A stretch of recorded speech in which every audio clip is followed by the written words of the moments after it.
or is he not available?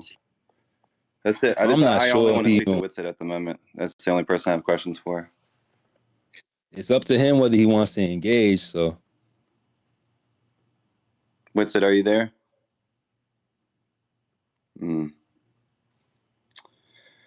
Well, I waited for about 2 hours to speak to Witsit, and I guess he's not available. Either that or he's afraid to have a conversation.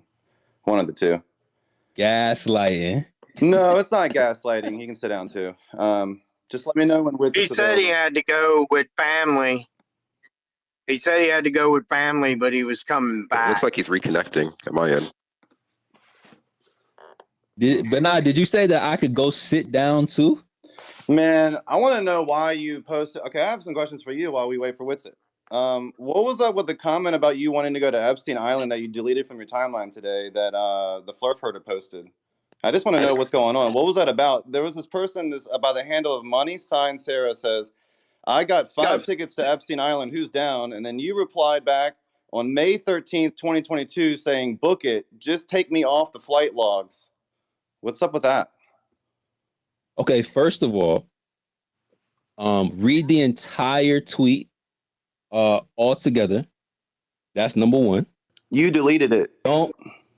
I didn't delete it. It's now not available. It was available earlier today, but then during the spaces it became unavailable. What I didn't delete. I didn't delete no tweets. Can you please read the entire tweet in its entirety? Yeah, I was only able to read part of the thread because it became unavailable. I only got a screenshot of the part that you said, and I just want to know what you were talking about because that's not something to joke around with. It's kind of like not funny. So I'm just trying to find out what was that about. So you don't have the tweet in its entirety. Why don't you explain it to everyone? What was it about? I just want to know what's it about. It's just an instant. Yeah, I'll explain it. I'll explain it as long as you admit that you did not read the tweet in its entirety. I wasn't able to because as I was trying to read it, in the middle of me reading it, it became unavailable. So could you just tell everyone what it was about? Out of context. I just want to know what it was about. That's all. Because it made like I was just like, wow, what is this? Like, I mean, regardless of the context, why don't you just explain the context of where it made sense? So I use specific emojis because we was in a space talking about this. So what we was talking about is protecting the children. So the emojis that I used was a ticket, an investigator, and a magnifying glass. So when we were talking about this stuff, we was like, yo, we about to go figure this out. And I said, yo, book my ticket. We're going to figure this out ASAP. So I used the emojis to say we, because we was in the middle of a space. And we were talking about figuring out what's going on to protect the children. So while you're appealing to anti-flat earthers who's misrepresenting the actual tweet, which I don't even know where the tweet is at, to be totally honest, because I didn't delete anything. Does that make more sense to you now? Being that you like left out the emojis, which was investigating Epstein Island, not that I want to go over to Epstein Island. Does that make more sense to you, Benaiah? I think that is a topic that is something that is not to be taken lightly. And when I saw it, I was immediately taken off guard because I was like, what is this? So I just wanted to know what it was. And then I wanted to... Right. So I'm asking you now that I answered you, does it make more sense with context since you're appealing to anti-flat earthers that we done packed up over, I don't know, 6 months ago? It looks as if I'm reading Twitter correctly, because it's deleted. It looks like as if the money sign Sarah sometime today deleted it. But as I was looking at it and reading it, it literally got deleted in the middle of me reading it. Like I saw it in real time while we were on Spaces. I'm like, what? If there was nothing to hide, then why would someone delete it while we're on Spaces? But now don't piss me off. Don't piss me off. Don't come on here trying to preach for Flurf Herder. If you want to speak for Interrogator, tell him to bring his ass up here and speak anything he got to say, first of all. Second of all, you're actually a lying POS because you're posting pictures of Witsit being a woman, claiming that his gender is fake and he's lying about his gender, Where's the evidence for that, Benaya? Show me what's his penis. Since you know everything, go ahead. Substantiate your claims that he is a woman. We know what you look Go like ahead. too. You're a You're man. full of shit, bro. You're not a Okay, truther. you're a man. We know you're a man. Truther. Don't come up here trying to press somebody about We know tweets. you are. Don't come up here trying to press somebody about tweets when you're literally being dishonest right now on the TL. In real We know time. you're a man. What? Okay? And Are this you is kidding me, important. bro? And Are you kidding me? Are you Substantiate kidding that, me? you dumb fuck. Don't mute him. Substantiate that, you dumb fuck. We'll post Substantiate the that, skull you dumb test later fuck. today, and we'll show you. Okay, like we'll show Substantiate you, that. because You want me to like post my your pussy skull list, you test doesn't stupid match a idiot? female, What the fuck is wrong and with Witz's you? skull test doesn't match a male. Then post What's your going skull test. on? What you look Prove like, it. Ben? Prove What you look it. like? Prove What you it. look like? Go ahead. You Post his post what dick you up look if like. you're so fucking smart, you dumbass. You and post what you look like too, so we could break down what the hell you look like too. Or you're gonna hide behind your PFP, where we can't define or see what you look like while you're trying to rip down somebody else's looks. So Sacred, No. Are you going to post what you look like so we could break down what you look like? Or are you pussy? Are you going to break down what you want to show us? Are you going to show us what you look like so we could break you down too? Are you Sean Bessar? Are you going to do it? Yes or no? Are you Sean? Are you going to do it? Yes or no? Are you Sean? Are you going to do it? Yes or no? That's all you gotta say. Yes or no. I just want to know if you pussy or not. Then you can have the floor. If you'd stop muting people. It's a yes or no question. Yes or no? Fucking peon. Hey, you're a dude. We know that. Yes okay. Or no? Yeah. Yes What are you? Post the PFP. Post what you look like. No, so you're hiding behind your PFP. You know what you're going to do? I'm not talking about your looks. I don't give a damn about your looks. You're the one that care. You're the one that care about what other men's gender is. You're the weirdo. You're the weirdo. Show us what you look like so we can break you down too. We already got you. We already got you on record talking about, oh, I love you, Sacred. I love Flat Earth Friday. We got you on recording anyway. So what you saying, bruh? Why do you think the fool that told you this drama isn't saying it himself? Why I want to know why do you I don't care about what you want to know. Why are most of you won't come up here himself and tell it? Why do you think he sent y'all stupid asses to come relay this bullshit? Why are you inverted? You look like a fool, Ben. Why are you inverted? Drinking piss. You the one that got all the different profiles. Why are you inverted? Why are you gender inverted? How are we supposed to believe anything you say when you lie about your gender? Who's lying about their gender? You the one that sound like the bitch. Literally an idiot. Okay, well, you're the one that sounds like the bitch. You're the one that literally you post what you look like. You post what you look like. You post what you look like. You post what you look like. You know why you won't do it? You know why you won't do it? Because no woman will take you serious. That's why. Because no woman's gonna take you serious. That's why you ain't choose to be celibate. The girls chose you to be celibate. They're not messing with you. Look, I have a problem when a lot of you all are inverted and you all are trying to do things in numbers, and like I've already called on your game a long time ago. You are talking about men's and women's gender hiding behind a anon PFP. Dude, you have a one-eye symbolism cyborg. How more pussy can you be? How more pussy can you be? You tough on the internet. You not like that in real life, number one. Number two, you come up here, you don't answer no questions. I asked you specifically, does my response make more sense with context? And you completely deflected. Every single time everybody packed you up on a point, you never answer the question. And we continue to allow you to get a mic up here. And now you want to relay the other anti-flatters that's scared to come up here and talk. Exactly. And you want to talk on behalf of somebody else. Are you crazy? Exactly, you dumb fuck. You don't even know who you're dealing with. Congratulations, you played yourself, you dumb fuck. Don't you ever disrespect my co-host like that. Bro, I'm not even gonna say it, bro. But there's people that's out here protecting her. Play around if you want to. Play around if you want to. Yeah, and Enema Dirter, ask Jason why he ain't come up here and press the issue himself. Why he sent your stupid ass in the field? Why he let you do it? Because it's bullshit. It's piss, you dumb fuck. That's why. Because he knows better. He knows it's fucking cap, and he don't have the pussies. He don't have the balls to present the claim himself. So he sent your stupid following ass to go do it. And now y'all crash out dummies. Ben can't even read a fucking tweet. And Flurf Dirter, you like a duck. Dumb. This is our community. This is what it's come to. Boy, if this is what it comes to, I don't want to be associated with people like you. Benaya, Mr. Grift Coin, I don't even know how many different, like, what was the other thing he had with the other PFP, with the NFT joint, with the hat joint? You got so many different profiles, we don't even know who you is. How dare you come out a woman in the community? Bro, how dare you do that? On the internet too? You not tough. You not tough, like, you not tough at all, gang. You not tough at all. Mad because he can't argue the flat earth. That's really why you mad, bro. It's okay. Take a deep breath and step outside. Touch some grass. Don't you ever disrespect us like that again. Now we're gonna unmute. If you want to address Winston, since we don't pat you up on all your little points, you can ask Winston the question and then you get the hell on, and don't ever come back neither. Don't want to talk to you, don't care for you, you don't have no value. Stay where you at.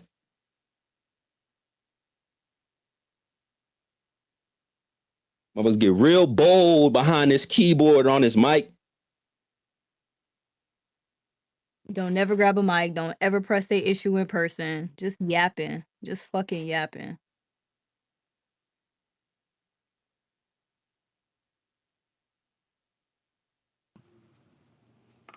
So you're gonna let me talk without muting me? Because every time you mute me, it seems like you're scared. It seems like you're afraid every time you mute me. Talk to Witsit. Don't address us. Talk to Witsit. Okay, Witsit, are you available? No, not really. I'm hanging out with the family. I'm in the car. Okay, So you if said you that have a a question that can Starlink. be You said answered, that you had Starlink. you're immediately interrupting in me, bro. Antarctica. You're immediately interrupting. You need to do some push-ups and get a girlfriend, my guy. So You're if you're a like, female. Stop I'm cooking. a female, bro. I make Yeah. babies. I make babies. Prove You it, probably No, you never dumbass. don't. you probably No, never you even don't. had a girl, bro. No, you don't. You don't know anything about me. I do know that you're super feminine and 173 soft and megabytes super per lame. second download speed with 14.8 megabytes upload speed with only a 92 millisecond latency was a picture taken from Antarctica. But you claim you didn't have good enough internet to upload a real video in person. So what's up with that? Elon Musk says that you can stream now 8K movies in Antarctica. So you saying that Elon is a liar about Okay, Starlink? I'm gonna answer all your really low IQ questions. Don't interrupt me, please, because I'm in the car with my family that you don't have and that I made with my penis. So can you chill out? All right. Right. So here's the deal. Here's the deal, bro. Here's the deal. Whenever you're trying to upload first of all, the videos were being recorded then. You're asking me to upload the video that's being recorded. So okay, so it completed, and then we had like 1 day, not even a full day, to then upload it. It isn't about upload, 14 megabits, download. That's nothing, bro. I have 1,000 upload and download at my house, and it took like 16 hours to get get the video. Even my daughter is too, and she's laughing at you. 65% uploaded after 16 hours, and then it failed, right? It took me a day and a half to download these files with 1,000 download. So the fact you thought that was some home run, that there was 14 download and we didn't get everything uploaded, which is laughable, shows that you don't even understand anything to do with Actually, video I files, understand how long it takes technology to to do a anything. very, very It shows that you superior don't degree understand how to compared to upload you. video files at See, all look, there are whatsoever. services called Box.net and then Dropbox.com that you can upload extremely large files, much larger than what you claim to have. And then the way that it works is that it doesn't drop the upload. It'll stitch the upload and leave off from the packets of information of where it left off of. So when you start uploading again, you don't have to start over. It just Bro, picks right shut back up the and fuck starts off. Don't try to up, talk about dude. technology. Fuck I'm gonna run up. laps around you in technology. Okay. No, So you're look. not gonna run laps around So as a how far girlfriend. away were you from the You don't base even camp? And when run. did you get You there? don't even run. You probably don't even do a push-up. You ain't do a pull-up in I don't even know how many years. You're not an athlete. You're not like that. Don't be talking about running around nobody. You know, you're not like that with Are intellect on the you a mic. bitch, Sean You don't Beskar? Are you debate gonna answer the nobody. You question? don't Is that debate you? nobody. You don't know about the science. Sacred, You is don't know that you? about Are you a physics. bitch, You're not Sean an Beskar? athlete. You're not doing nothing, bro. You're not like you probably don't even have a Sean, beard for real. Sean, You probably don't even have a beard Beskar, for real. Stop it, bro. Stop it. Bashkaar. Stop Is that you? it. You're not like that. You're a fraud. Stop. Is that you? Is that you? Is what me? Are you a bitch, Sean Beskar, or not? Is that your Yeah, I'm name? Cheese Farm. Yeah, that's me, Crody. That's me, Crody. So I Down skull the tested rabbit you, and you're a hole. female. What up? Do you have any other questions, Crody? I skull tested you, and you are also a female. This is like the Oh, mod show. really? With my PFP, Crody? Oh yeah, School tested that's you. You're going to a fine. female. Like school tested you. Like school. Yo, shut the fuck up.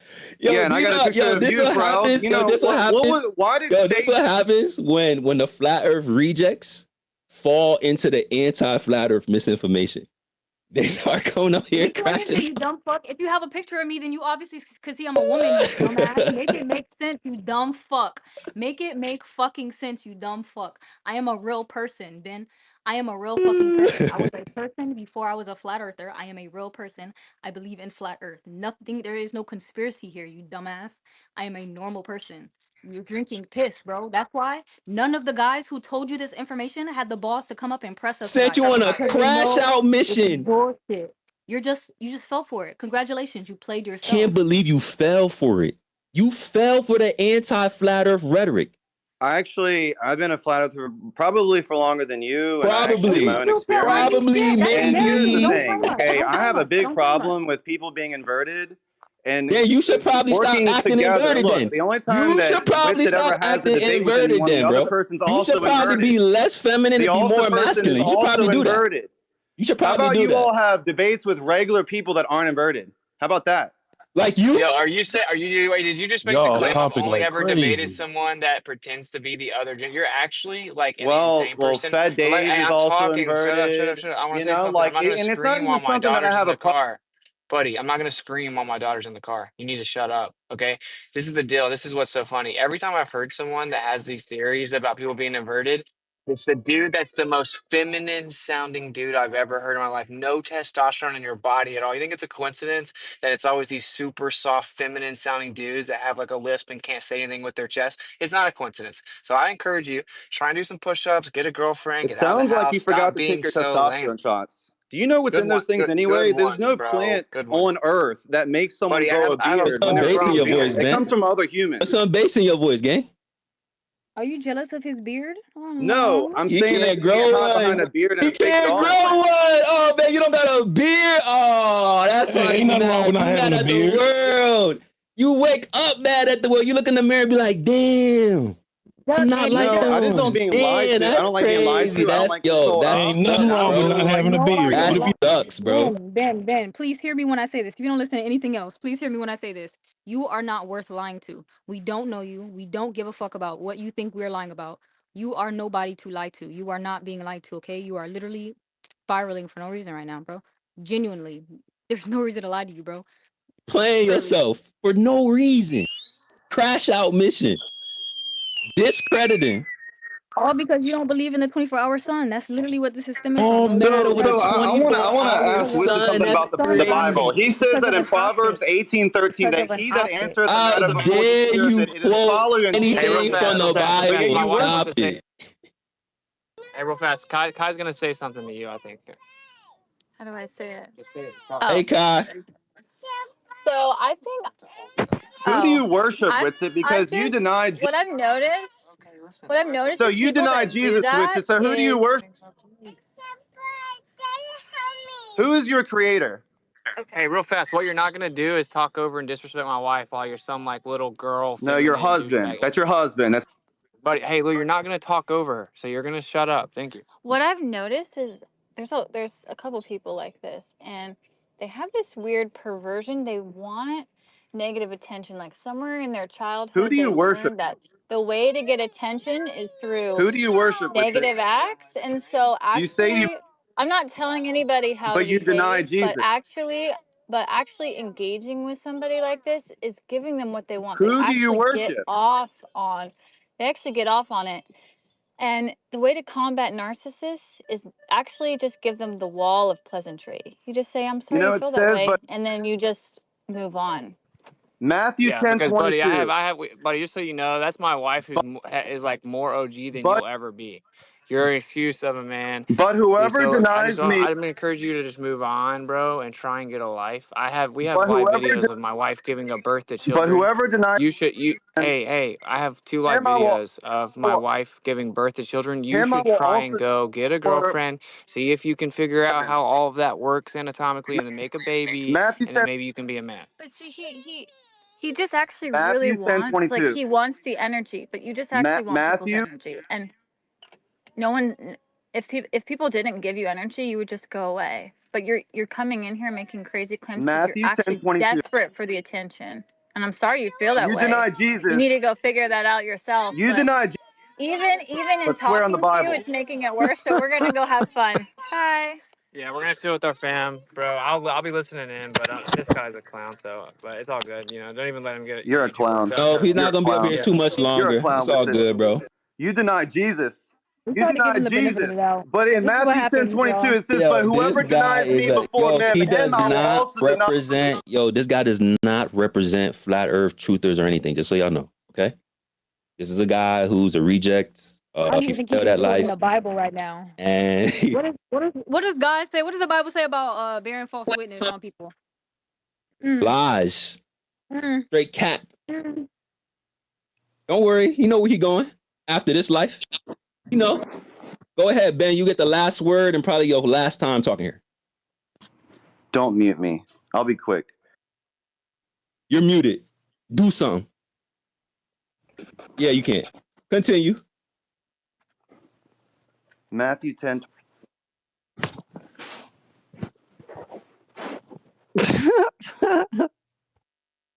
I want him to say this because I I'm think gonna that was explain. He don't Eli. know. I don't even know what it's talking Matthew about fast, and I'm gonna 10:22. move on. So then but whoever denies me before men, him I will also deny before my Father who is in heaven. This is referencing Jesus, but yet you deny Jesus is the Son of God. But yet you believe in a creator. And you swear on the Bible, but yet it even says in the Bible not to swear. It says in James 5:12, you swear on the Bible, but it says, but above all things, my brethren, swear not, neither by heaven, neither by the earth, neither by any other oath, but let your yea be yea, and yet your nay, nay, lest ye fall into condemnation. That's James 5:12. This is exactly why the Mennonites and the Amish people, they give in court, they believe in the Bible so much that even when they're required to swear on the Bible, that they refuse to do it. They give what are called attestations of truth because they don't want to be in against the Bible even in a court of law. So even when you're swearing on the Bible, if you read the Bible, you're not even supposed to swear. So like, I just want to know, who do you serve? Who do you worship? Y'all heard what he just said, right? Genesis 24:3. Abraham tells his senior servant to swear an oath to find a wife for Isaac from among his own people.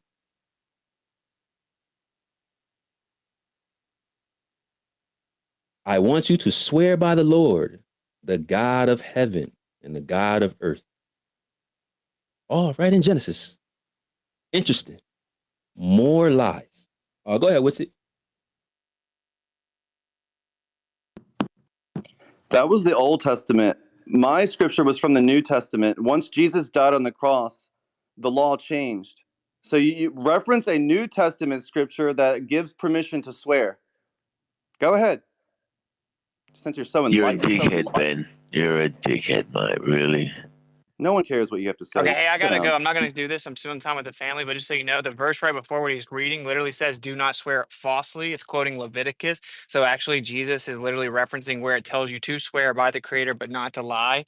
In the very verse before what he quoted, he has no idea what he's talking about. That's It says, Leviticus. "Do That's not." Old It's Testament. I'm no, talking about dude. Stop interrupting. In Matthew, the verse I'm right talking about the before New in Testament. Matthew, right before the verse right before what you just read, it says, "Do not swear falsely." It's quoting Leviticus. Okay, you're wrong. I gotta go. No, Leviticus is Old. New Testament's different, man.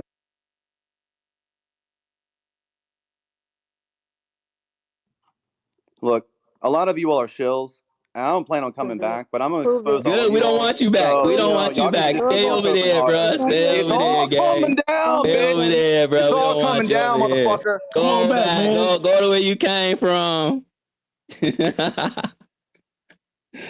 Yo, all over a 24-hour sun. He's now an anti-flat earther. He's now a gender specialist. He can't grow a beard. He's screaming at his phone. He's mad at the world. That I sucks, just bro. get off your phone, fool. What's up with it? Hey, brother. All right. I don't mean to interject, but there's just something I wanted to add, if that's okay, Sacred. It's so funny when we get like that whole thing, brother. Like there's a premise and an understanding that You know, there was no New Testament when Jesus was preaching. Jesus was citing from the Old Testament. So there's a school of thought that like the Old Testament is the New Testament concealed, and the New Testament is the Old Testament revealed. So for him to say that the Old Testament didn't matter when Jesus himself was literally citing the Old Testament, I don't know how to go about that. And there's a little trick I got with situations like this, brother. I love driving, right? If I'm on the freeway and there's 3 lanes, I'm in the middle lane driving, and I try to pass someone that's in front of me in that same middle lane, you know, you go to the left lane. Well, what happens when you go to the left lane a few times and the person you're trying to pass sees you're trying to pass them, so they speed up? Like, what the hell? So when I notice they're going to speed up, and I know I can't get in front of them, but they're going to speed up anyway, right? So what I do is I act like I'm going to bypass them. That forces them to go fast. So now I have an exit route. Should I, choose so or not? I call it the punk maneuver. If you can predict their actions, you can use them for your benefit. In this case, we can use that predictive action for the benefit of getting the message across. It goes to the saying, I think it was Mark Twain, right? Where it's easier to fool someone than to prove them they've been fooled. Well, guess what? We've all been fooled. Those who have our eyes open, we just got to fool the other ones back this way. And a great guy, I don't know if you guys know him, man. If Austin's hearing too, brother, Rafael Laverde, he's friends with Jeff Berwick and Max Egan, and I think Stu Peters. Should he ever come, bro? Like if I ever tag him on a space or something and Raphael come up, this guy is a genius when it comes to the philosophy and psychology behind like cryptocurrencies. So he said it very well. He's like, we got to fool these people back. And that's the thing I'm seeing unfolding with all these things. We can have fun with them, but yet we can still we can use my punk maneuver, punk them back, get them to give us a way out. Thank you, brother.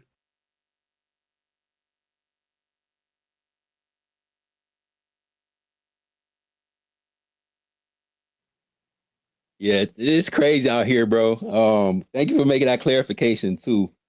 Just for everybody, if y'all want to see, I posted a tweet that he was referencing that he said I deleted another lie. And again, you can see the emojis. We were talking about something very serious about saving the children. And you can see my emojis is an investigation, not booking Epstein flights to go hangouts. They're investigation emojis. This is probably going to start happening since we're like supporting the real truth over here. Didn't know that we was. We don't give the trolls no attention. Yeah, I just didn't think it was going to turn into that. We were waiting for the actual originator of this conspiracy to come forward. Clearly, he does not have the testicular fortitude to make his claims aloud to us. He had to send in his minions to do it. But yeah, no, this was funny. I don't think it is. I mean, it was entertaining, but I don't think it's funny at all. I think just because an observation doesn't match with your worldview, and then you start attacking people personally because you don't like a sun in the sky, bro, what do that say about you? They're literally spiraling. They thought that the final experiment was going to end us and that they could come with a Hail Mary, that this crypto shit that they thought they had some type of gotcha. It's funny that they put all their eggs in this basket thinking that this was the end of Flat Earth or the end of Flat Earth Fridays. It's ridiculous. Let me play something for y'all real quick before we get to the hands.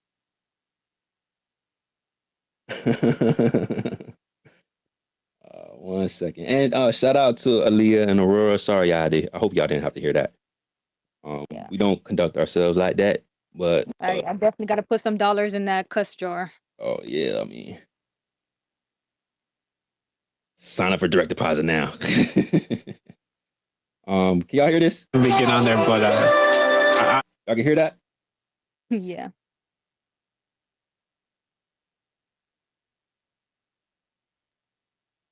Who's this? To win. So this is like the first time coming out grabbing the mic type deal.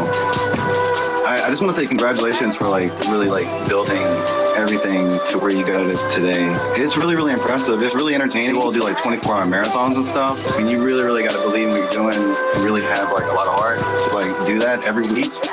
So it's just really an honor to like participate. I'm not running from no smoke. I want to be clear about that. We've been here for 57 weeks. I gotta keep it 100 because it's sacred in this bitch. So we here every single week. We don't run from no smoke. Let's break this down because this is important because Bob pulled up the Flat Earth Fridays. Got something called Flat Earth Fridays. The Flat Earth Fridays on Twitter Spaces. they fans, man. Accessible. Fans and frauds. Fans and Are you frauds. telling me that that's the same God that I clipped up, giving us Oh, you praise didn't know? and celebrating us? Bro, you Are didn't know that was really him? telling me that I had already caught him in 4K, showing us love? You didn't know that was him?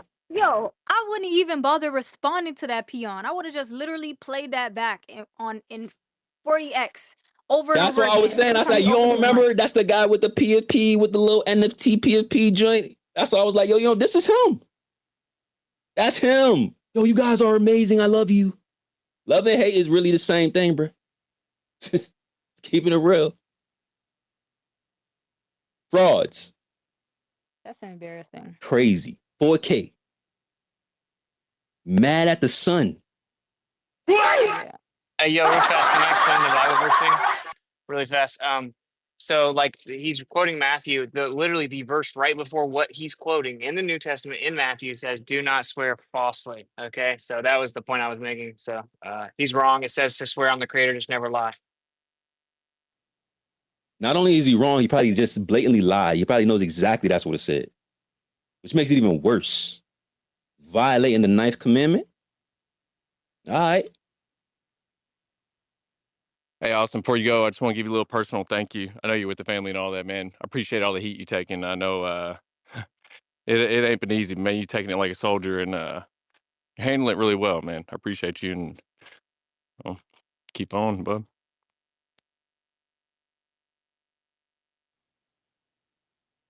Thank you, Dave. We needed that positive energy. Yeah, man. But I bring some poo-poo energy, man. I heard you before. It wasn't that bad. You kind of got the same little riff, which, I mean, dude, we listened to you. You know, we take the time out of our day to listen to you. We heard you before, man. And you just bring on that crap. What was that? Sorry, I'm out of breath. Well, I was hey. carrying something. Well, yeah, I shot straight, but I just shot a little late to the party. What's he catching flack for? Like, what's he catching all this heat for? But for telling the truth. Robot profile picture. Are you talking about this other guy that we talked to? I don't know if you're talking about Witsit or you're talking about the crash out. I'm talking about the Witsit. What did he do to catch all the heat? He went to Antarctica. He saw the sun. He came back and told everybody, "Hey guys, I saw the sun." It's literally what happened. Oh no, it's the end of the world. That's like me saying, yo, Sauce, go to Florida and let me know if you see a palm tree. You go to Florida and say, yep, I see a palm tree. I'm about to say, we all see the sun. Like, what you mean? I see the sun all the time. So imagine me getting mad at you about that. Did that make sense? Nah. Coming online saying, Eddie, I think you're a woman because you saw the sun.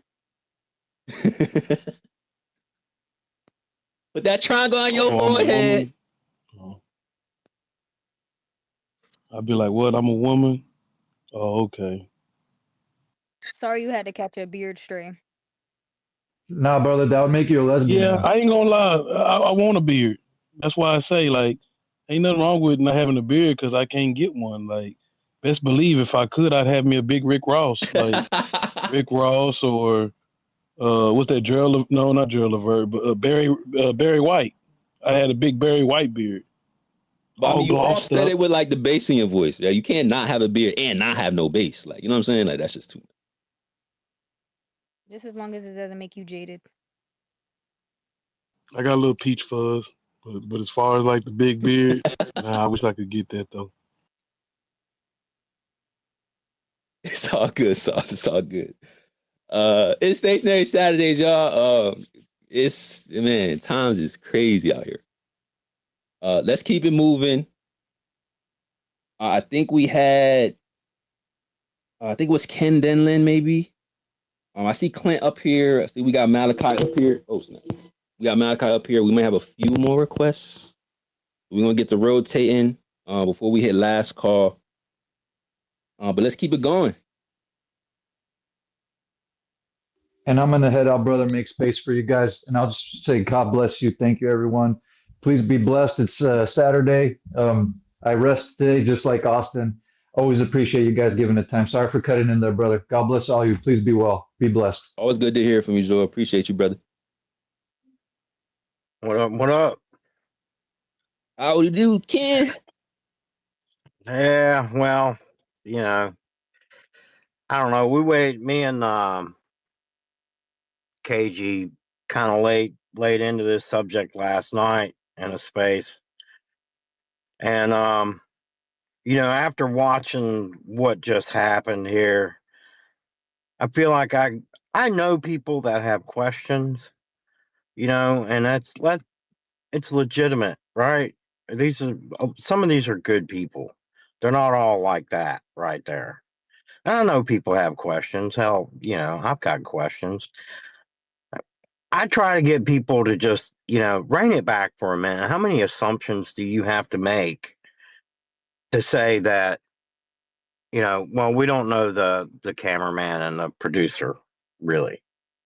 But I mean, when it comes to Austin and it comes to Jaron and it comes to Elizabeth, Elizabeth isn't all that well known, but I have to make so many assumptions to say that these people just went and created a fucking massive lie. Now, if you got questions about it, that's legitimate. We're supposed to be truth seekers, so you have to be objective and you have to weigh the possibility that this is deception. I understand that part. But some people are getting that part real good and are not getting the part that, along with being objective, you have to be willing to consider that they're actually telling the damn truth. That they actually went and saw what they saw and actually filmed what they say they filmed. And if you can't be that objective, then don't say you're looking for the truth. Don't come in here and tell me, hey, I'm a truth seeker and I see the lies. No, you're looking for lies. You want there to be lies. And you're not considering that it's actually the truth. Keep your questions. Don't stop asking questions. If you lean towards something's not right, fine, lean towards it. But damn, get the evidence. Come in and make an accusation that's worthy of fucking listening to, let alone responding to. And I don't Heard want. that.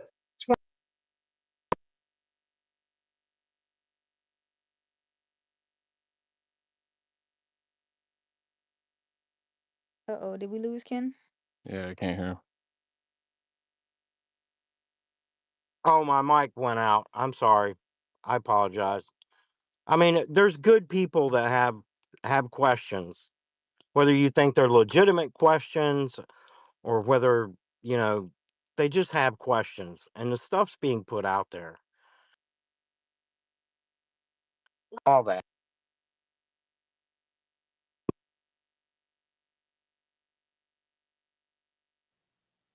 Did we lose Ken again? Yeah.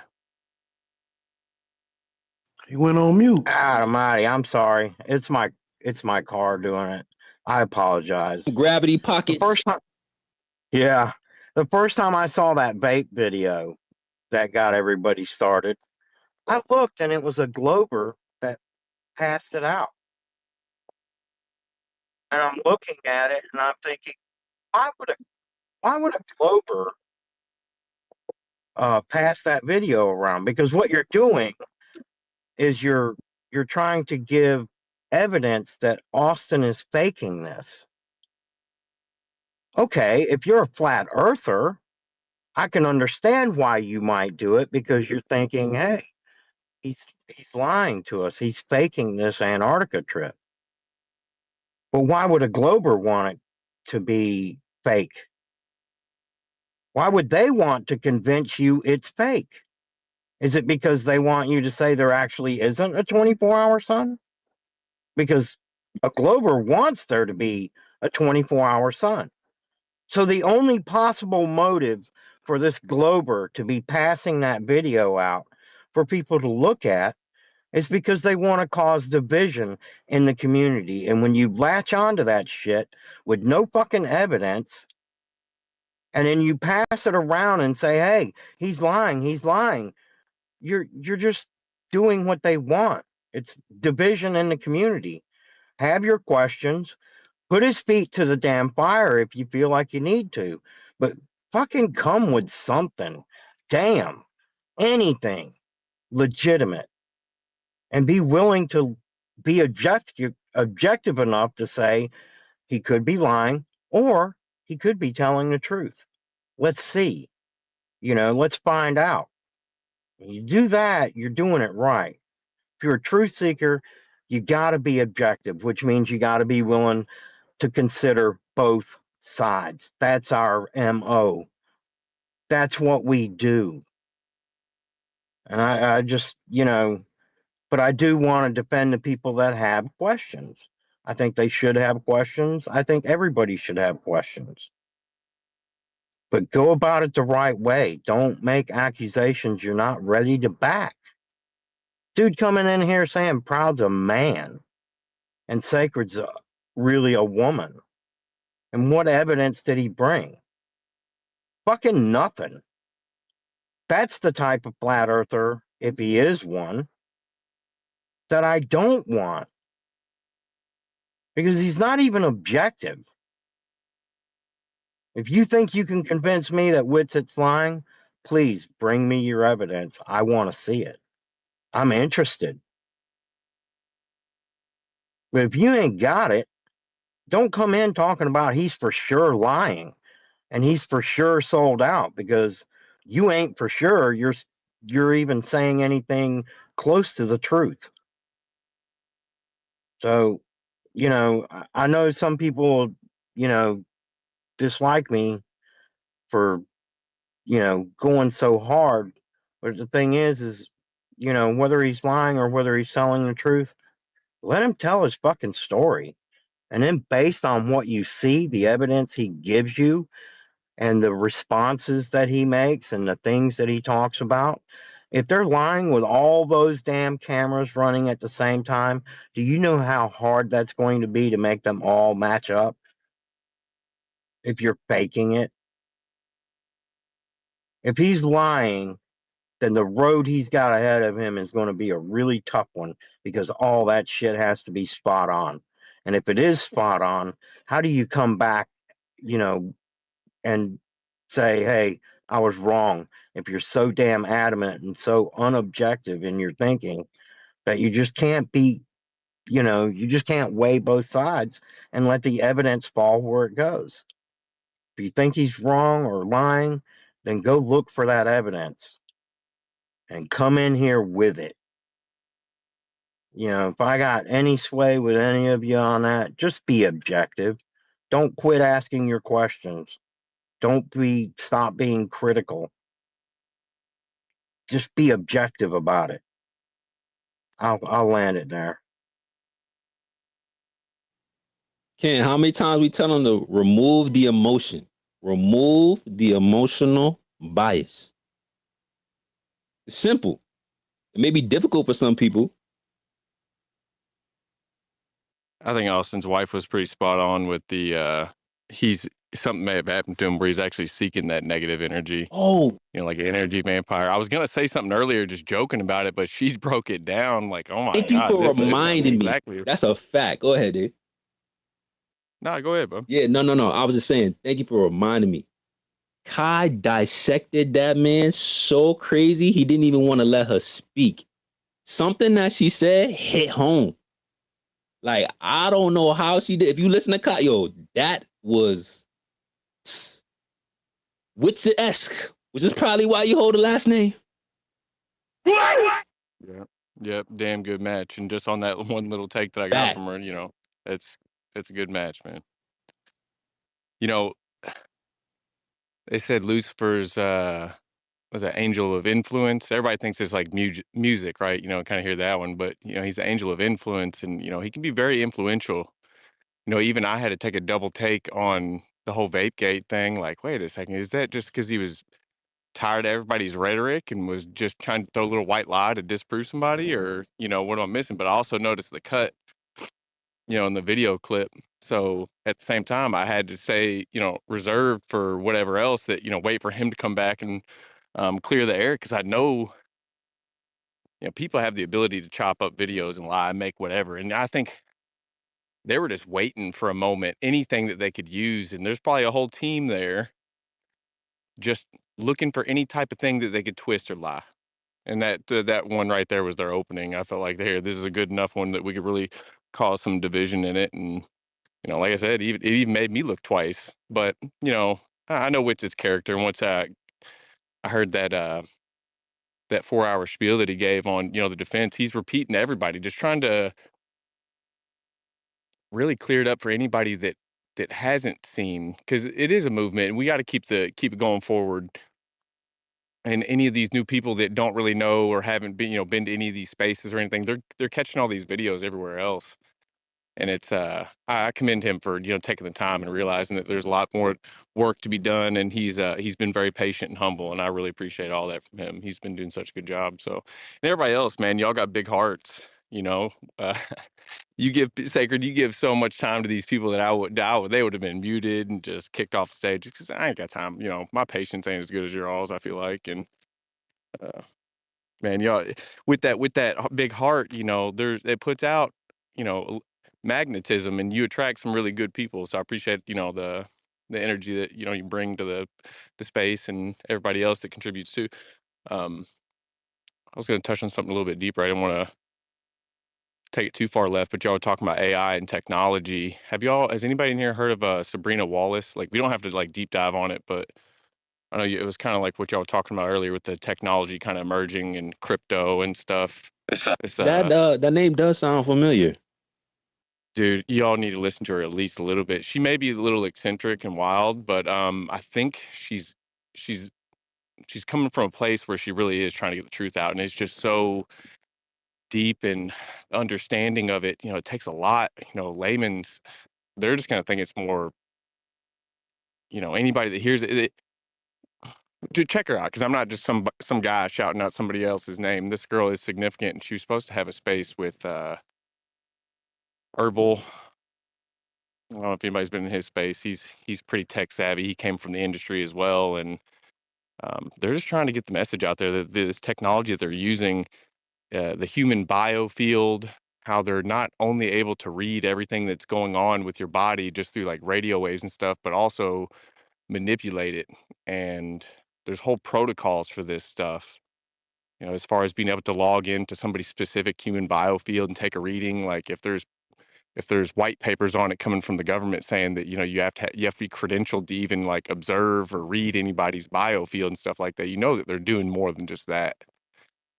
Like the crypto mining and stuff like that. People have like these little Wi-Fi antennas that they put up on top of their house just so they can mine, you know, observe different Internet of Things and stuff. Man, they're doing that with the human biofield too. It's real. And she's real in depth with it. So I think it'd be smart for anybody that's curious about the AI, whether or not AI is driving it, you know, whether AI is actually utilizing, you know, the data that they're getting from that, all the different values that they're getting from that, or if it's actually, you know, a group of people. Yeah, Sabrina Wallace. She's on Twitter. It's Synergy PSI Synergy, but the P in front of it, and then _ SDW. Anyway, I'll end it there, guys. I appreciate everything. The space has been real fire for real. I woke up early and started listening to y'all, and yeah, I've enjoyed every bit of it, man. Y'all are awesome. Hey, Sacred, you get that, why that thing ain't pop up? I put it in the nest. You see it? They got to be approved or something. Nah, I see it, Sauce. Pure comedy. Pure comedy. Oh my gosh, this is pure comedy.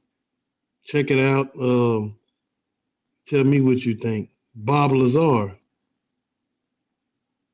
I heard about But Bob. every video you see is fake as heck. So it's like, yeah, all right. I mean, you don't believe Look at anything, these, Eddie, though. You don't believe anything. bro. But hold on, Look real at quick. these UFOs. Look at these UFOs. Like what? And I'm like, come on now.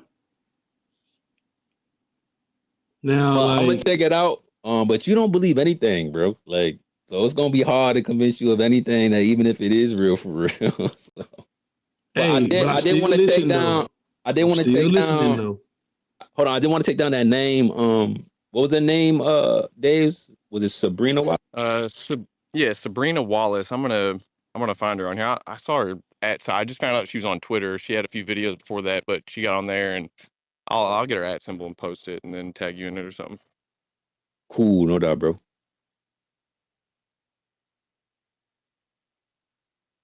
Okay, let's see. I think we have Lynn and Clint, then Malachi. I think that's the order. And we'll keep it rotating for a little bit longer. Lynn, great to see you. Thank you for joining. Sorry for all that. What a day. What a day. Well, now I have two things, but one besides the one I raised my hand for. With regard to several of the claims against Austin, because I've lived in Alaska, I can back him up on several of those things. I remember being surprised our first winter in Alaska, not our first winter in Alaska, our first winter away from the coast in Alaska when we lived in Fairbanks. It's right up kind of close to the middle of the state, so it's away from the ocean. And it was so dry there in the winter. But I remember being surprised how hard it was to blow smoke. Much easier when we lived in Pennsylvania, say, or even in North Dakota, even though it wasn't, but it wasn't nearly as cold as Alaska. So I don't know what it was, but there were conditions that, so it made me think, okay, well, I know that you don't blow smoke every time it's cold outside. I knew that. Also, you could tell by with regard to the footprints in the quote snow, you could tell by that it looked like some kind of maybe track vehicle or something had compacted the snow or ice or whatever it was, and it looked kind of like an indoor floor. I wouldn't have expected to see deep footprints. So there was that in. There was one more thing, but I can't remember what it is right now. So I'll just switch right over to the reason I raised my hand. This is going to be addressed to Ben if he's still listening down there, which I bet he is. I dare you to read the flip book I posted and tagged you in, cover to cover.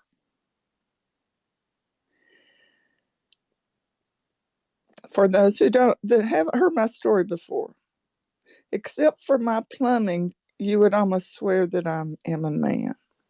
I was a half-inch taller than my husband. My hands and feet were like a half size smaller than his.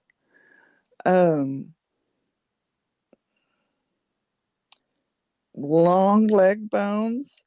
I have nearly all the signs of being a male, the outward signs. And so y'all've probably all heard this, no exceptions. There are no exceptions. So when those triangles came across Twitter, I grabbed them and put them in my graphics program, and I scanned in tons of photos of family and friends to check everybody out, people that I knew. I had known them since they were a baby. Some of them had changed their diapers, so I knew what they were. And so all the friends, in the community that I had pictures, whatever, they checked out what I was pretty sure they were. So then I moved to my immediate family. Checked my daughters. Yep, they were girls. I checked my husband and my son. They were also girls, according to those triangles. Also, there's a photo that says if your index finger is shorter than your ring finger, then you're a man. Okay, I must be a man.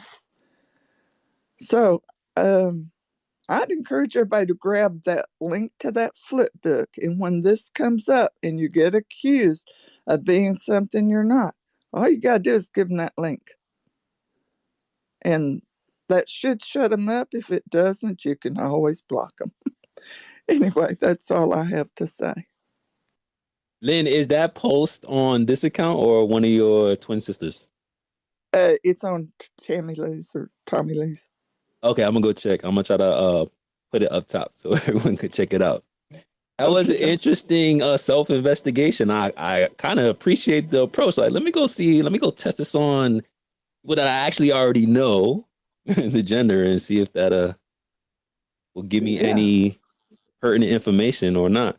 And not saying that there is no gender inversion in like Hollywood and all that extra weird stuff. Like, right, definitely some stuff going on. But right, it's not that I don't believe it ever happens, but here's the reason I wrote the book. The main reason, because I'm thinking of these little, mostly teenage girls, okay, but teenage boys too.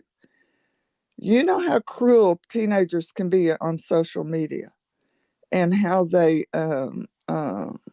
sometimes push teenagers into suicide because they are so evil toward them and what they say. Okay, so some teenager gets a hold of these triangles and put them on their graphics program on their computer and puts that girl or that boy's picture in there, and oh look, I've got proof they're really a boy, they're really a girl. And that gets it. Now these days that might not even be a big thing in some schools, but I bet you it would if they had tried. If the people thought they'd tried to keep it secret, then they're going to tell because they're bullies, and so they could bully kids into committing suicide or otherwise harming themselves, and that's what I don't want. I spent my life just learning to laugh it off. When people I work with would make fun of me or whatever. I mean, they kind of do it in a nice way, some of them, but you could tell they were trying to get a rise out of me. But you just learn to laugh at yourself. If you laugh at yourself, that takes away their power, and that's what I always tell my kids. Somebody laughs at you, you laugh first, because that takes away their power. And that's exactly why we try to start off every space with some jokes, high energy, some funsies. Bro, some of us is taking life just a little too serious. A lot of these topics are important. Don't get me wrong. But I'm telling y'all being way too extreme. Just for clarity, under no circumstances are you going to slander and make baseless claims about us without the evidence or even having the balls to come up here and press us in person. So y'all can enjoy anonymous listening. Or check out YouTube. Go give Alan some check out YouTube and run his streams up. Link in bio. I do have one more thing to say. I have a confession to make, and I hope y'all will tell me I did the right thing. Because I ran across all that stuff that what's his name, Flurfurter was posting in the purple pill, and so when I came to the one of the we call him enema dirter. But go ahead. Yeah, well, I'm not sure I could ever get that out right. I'd mess it up worse.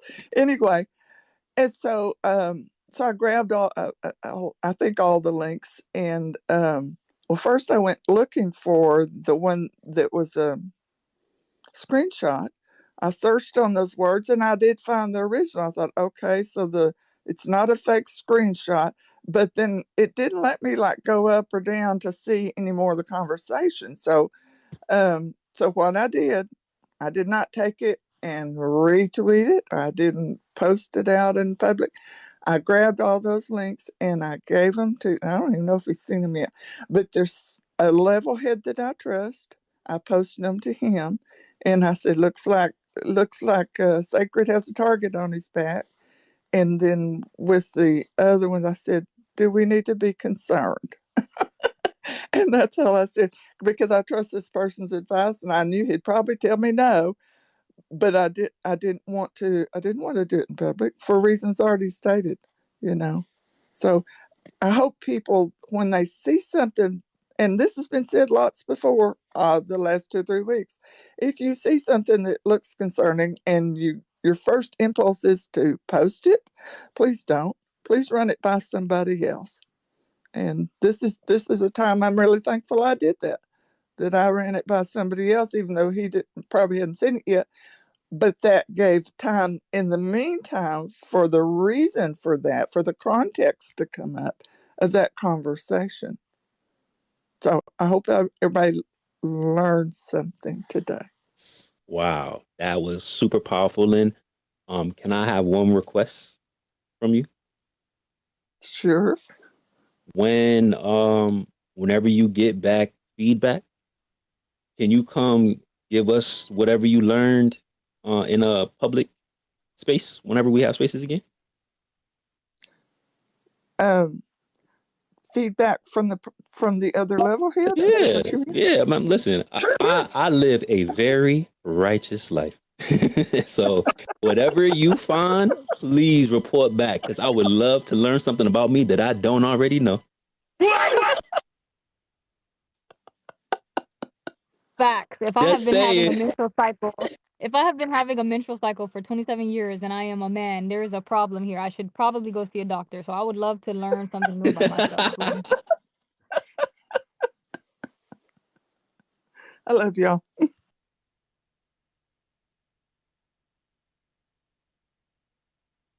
Thank you, Lynn. Y'all go follow Lynn and all her twin sisters. Check her bio out. And I did post her link, which I am definitely going to check out later on after I recharge. Actually, let me bookmark it now. Did you say that you wrote that, Lynn? A lot of whatever sounds personal, I wrote it. I don't usually put my name on any flip books because I don't want to dox myself. But yeah, a lot of my flip books I've just compiled. I've gathered information, I compiled them. But that does tell my personal story. It also includes, I contacted there's like an American or worldwide association of people who, I can't remember the name, y'all will probably help me out. People who, in autopsies, if they've got a very decomposed body and they need to determine is this male or female. Okay, there's an organization of people that do that. And I contacted them and I said, okay, besides, because you're always hearing the clavicle. Oh, you can tell that's not Halle Berry is not a female, because I can see, she's got the clavicles of a male. Well, I asked specifically about the clavicles and the skull, because I had in my class, in my whole band in school, I had the second largest head. I had the biggest head in my class. Okay, so I said size of skull, clavicles, anything else. I have huge joints, big knuckles, all my joints are big. And they wrote back and said, no, we don't look at the clavicles. We don't look at anything else except the pelvis. That's the only determining factor. Halle Berry not a woman? Is that what I heard? Oh, that's what I saw on Twitter the other day. And maybe she's not. No. Maybe she's not, but you shouldn't go by her clavicles. Man, they need to stop that. They really need to stop that. Halle Berry, one of the baddest women on the planet. Oh, I know. Stop that mess. Beautiful. On the plane, Eddie, on the plane. This is a plane, bro. I'm not gonna lie, I had to look at what a clavicle was. That's a collarbone for anybody that doesn't know. You damn triangles, yo! Y'all sorry. really gotta get a hobby outside of the internet, man. I'm tired of seeing these damn Shutterstock template triangle images, yo. I feel you, proud, but there are some squad that really, appeal to that form of gender, whatever the case is. So, I don't want to isolate them so much. I just would say just be careful with all that, bro. Like, you know, just be careful with all that. I'm not gonna Oh lie, yeah. y'all did have me looking at my fingers. I was over here measuring my pointer, my ring finger. I was like, yo, hold up, my thing's shorter than the other one. I'm good. Okay, I'm good. I'm good. Well, yeah, I did in that space of that former flat earther that we won't name, who talks tacky. It came up in one of his spaces. Well, instead of addressing it in the space, because I didn't want to start an argument, I figured it would. I just did what I did here in his purple pill of his space. I posted the link to that book, and I want you to know I got attacked. I got verbally attacked, and I mean, if there hadn't been the, you know, I would have been feared for my life if he'd been in the room. So yeah, you have to be careful and just know who you're dealing with. Make sure that they're not short a few cards in the deck or something. But anyway,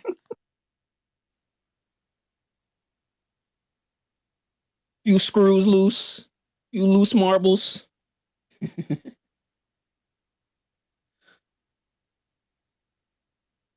Again, thanks, Lynn. I appreciate that, and I can't wait to take a look at that later. I didn't know that you had this type of content.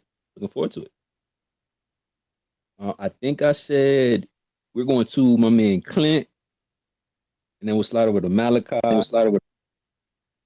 and then we'll rotate. Sorry, mate. There you go, Sacred. uh, I forget what I was going to say, but when Dave mentioned Sabrina Wallace, yeah, it blew me away. Like, I think she's an ex-DARPA employee, and yeah, she talks a lot about like our biofields and our aura, and how the Gov are tapping into it, and they can manipulate everything. You know, like if our moods, our behavior. They can even like like it's to do with like the direct energy weapons, and like she's blowing it all out of the water. Like, you've got to look into what she's talking about, but it does come back to like keeping our our state of mind, like a high frequency, grounding yourself, keeping earth, keeping healthy, and state of mind, intention, things like that. I think, like the power of our thoughts will overcome anything. I can't remember what I was going to talk about. It was been entertaining, that's for sure. But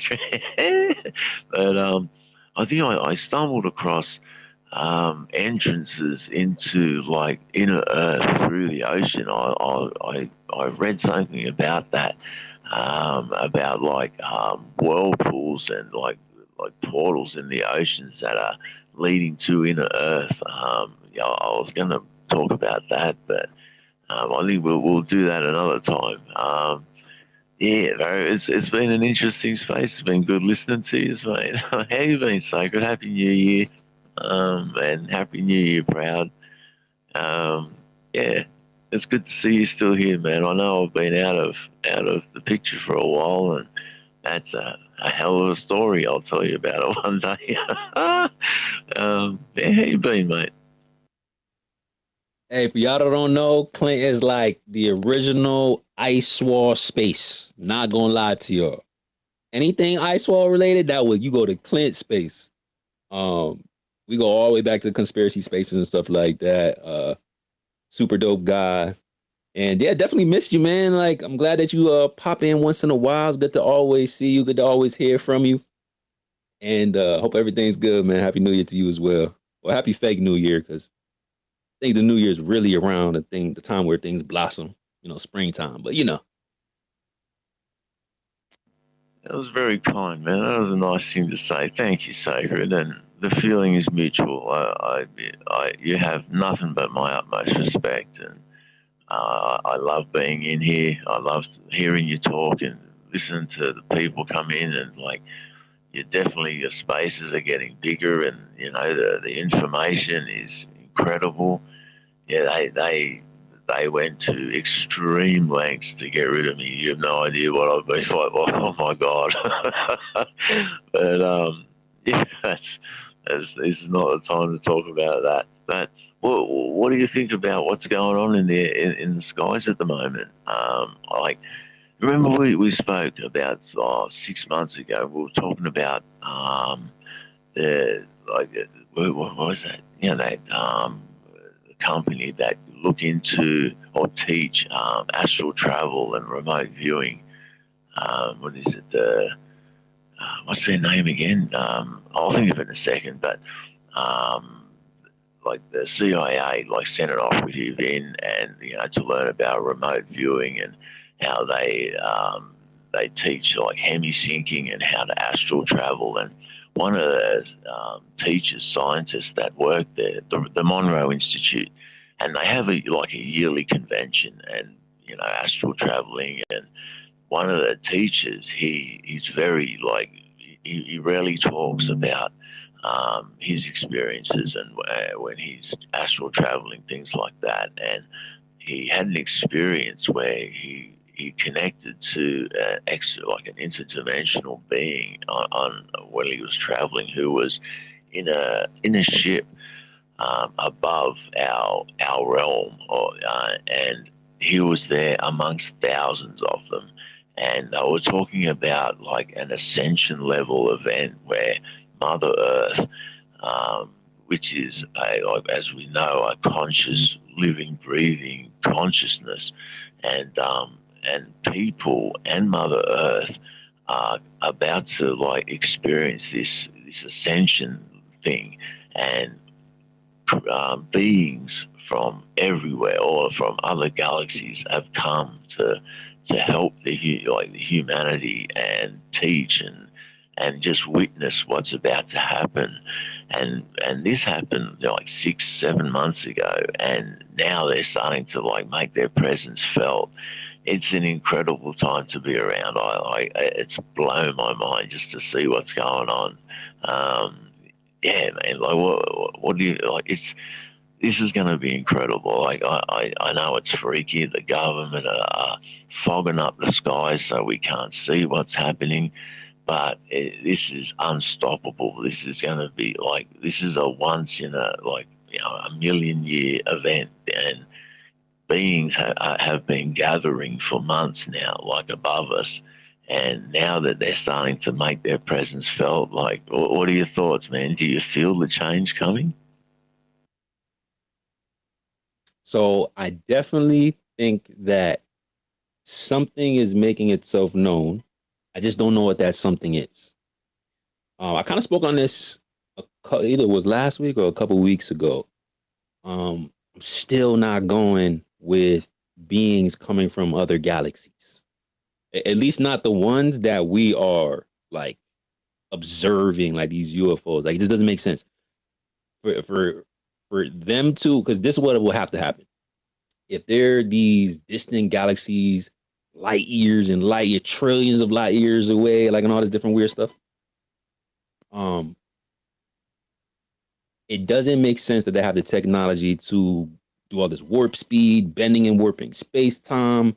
But then as soon as you get into Earth's atmosphere, after coming through the most harsh environment of outer space, for some reason you crash land in Jersey.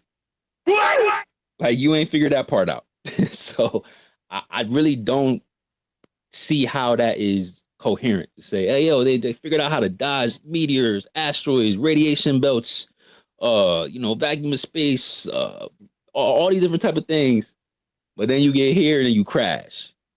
It's this should be the most easiest thing to deal with when you get into Earth's calm, stationary environment, right? Not just fly out of control and then just crash somewhere and stuff like that. So I'm not really sure if there's UFOs in that manner, but I do think that there may be something interdimensional. Could be that's more feasible.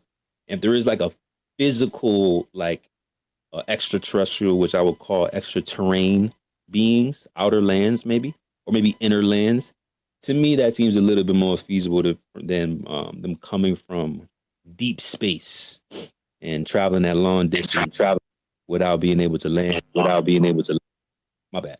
I think they're coming from everywhere, and it's not just them. I think like the Gov, they've got drones up there. They've got reverse engineered craft of their own that are being flown by humans. And they're fighting them. Like they're doing everything. They're throwing everything at them to try and slow it down or stop it. To block it. As I say, I think there's everything in the sky at the moment. That's what I'm seeing, and probably the ones that are crashing or getting shot down and that, like that, there's a war going on at the moment, so between good and evil, and I think it's just playing out at the moment, and I just think it's a great time to be alive, mate, and I'm just waiting for this all to unfold. Like, we're all part of it. We are absolutely 100% up to our neck in it, and we're part of it. And yeah, enjoy the ride and love thy neighbour.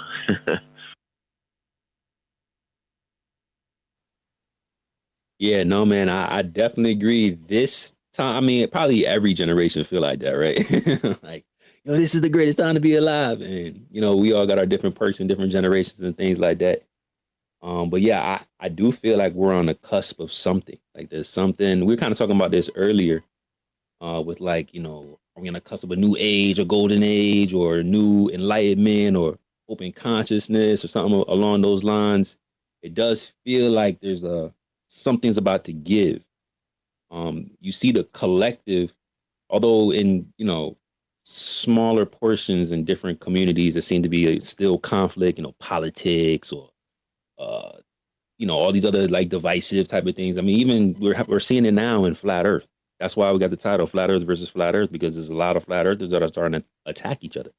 So I still think there's still a problem with these smaller sects of conflict, but I think the overall consciousness, I think, is more open and aware that maybe the way that our reality has been presented to us may not be fully transparent. I think there's a lot more people. Like, if you ask me, hey, how many globe earthers when you talk to over these past, I don't know, couple months or however long we've been doing spaces, how many of them actually think that the moon landing actually happened? And I would say the majority, the ones that we spoke to. If I had to put a number on it, I'd say like 60, 70% of globe earthers that we spoke to have questions about the moon landing. Again, I'm just, pulling that out the air, but it's more than what I thought. So when I'm talking about this collective consciousness and things on the cusp of changing or a new horizon, I think that has kind of been demonstrated through some of the things that we've been seeing. People not standing for the abuse of the power of the elite. Like, I mean, you see it all over Twitter. They talk about it all the time. It's like, we're not standing for all of this. We got to break free and all this extra stuff. So I think as long as we keep it together and we don't allow our criticism to take control and take hold of us, because this is kind of what I'm seeing now in the flat earth community, where it's like they're implementing emotional bias into their critiques. And I think that is where the weapon could be formed. It's like, okay, we could use this against you if we could get you emotional about the things that may make you uncomfortable or things that you may be questioning. And I don't want them to turn our superpower into like a detrimental weapon against us, because that's what it is. That's why we call ourselves truthers. That's why we call ourselves skeptics. This is why we, have these conversations in these spaces talking about things that we ain't learned in school. So we just out here sharing information, and I think that using those tools properly can propel us into a new consciousness if we use it properly, though. Like, we got to use it properly, and we got to stick together. Without that, like, it's just gonna collapse. So that's kind of my take, kind of macro a little bit, but hopefully I answered that. Thank you, my bro. Hey, Sacred, let me add to that just one little bit. I heard a good one the other day. It was about the elephant raised as a baby that's staked to the ground, has a chain to its leg. And, as it grows up, Hold on, say it it again. gets stronger. And An elephant that's chained to the ground. Say it again. yeah. So an elephant that's raised from a baby, it's the same concept here. Like, I feel like when it's raised as a baby and it's staked to the ground, it's all it knows. It can't pull that out as a baby, but as it gets older and stronger, most definitely everybody knows that the elephant can pull that damn stake up, but why doesn't it? Right. It's probably because You it's know, so used I to. think that's that hurdle we're at right now, and I feel like everybody just needs to, figure the shit out, Like it's a wake up moment on a lot of different things, and this boundary that we got, this corporation that's running us, it's a corporation, dude. They went insolvent. This United States and then all the other governments around that's been controlled by, these 1% stuff like that. It's it's getting over this hurdle, y'all. We can do it. I know we can. We're standing pretty damn strong, but we still got a little ways to go. Just pull that stake up. Pull the stake out the ground, y'all. Y'all heard Dave? I like that analogy, actually. I know. I caught that the other day. I was like, I'm stealing that. And touch grass while you out there. And touch the grass. Hug a tree, bro. Amen. It reminds me of this clip I seen. I don't know if it was on Twitter or Instagram. But it seemed like there was like this horse that had like a trainer, and the trainer was acting like it was putting on like the head brace or whatever you call that. There's probably an actual word for it. I'm sorry, y'all. I don't ride horses. So she was acting like she was putting it around the horse and like, getting them all ready to go out or whatever the case is, but she didn't actually have the saddle and all that stuff. She was just pretending. And then she was pretending that she had it on I don't know what's it's called, so my bad, y'all. Like the leash or whatever the case is. Like, and then she started walking, and the horse started walking with her as if she was actually putting the reins. Thank you. The reins. It's been a long night. The reins on the horse's head, but there was no reins. So like the horse was just like mentally shackled, like condition going through the motions, like okay, and it didn't require any reins whatsoever. So I think that's what Dave was talking about. We got to break free of those mental shackles or the mental manipulation, the emotional manipulation. I think there's a lot of that going on, and I think that's our weakest point in society, to be totally honest. Play on your emotions and destroy the foundation. Lose all sense of logic, crash out on each other. That's the best way to get it. If you're doing like the evil's work and all that stuff. So just be mindful of what you give your energy to and what you allow yourself to receive. Because that's a two-way thing. That energy is exchangeable. Y'all stronger than what they want y'all to think. I wholeheartedly believe that. Thanks, Dave, man. Shout out to Clint. I think we're going to keep it moving. I think we got Malachi. Let's go to Golden Cat after that. See my guy 40 in here, and Sheepdog, and Chris, and Jose. Oh, yeah, the squad's in here. And we got a few requests, so we're going to keep it moving. We probably going to do last call in about an hour or so. But if the homies keep pulling up, man, you know how we get down. So, Malachi, what's up, bro? Hey, what's up, y'all? Good to hear you, Sacred, Proud. Everybody's good to see you guys in here. I initially came in when I heard Benaiah talk, and I was like, this guy's going off, and I'm about to go off on him. I'm not going to lie. But you guys took him down a notch, so that's pretty good. I didn't have to say nothing about that.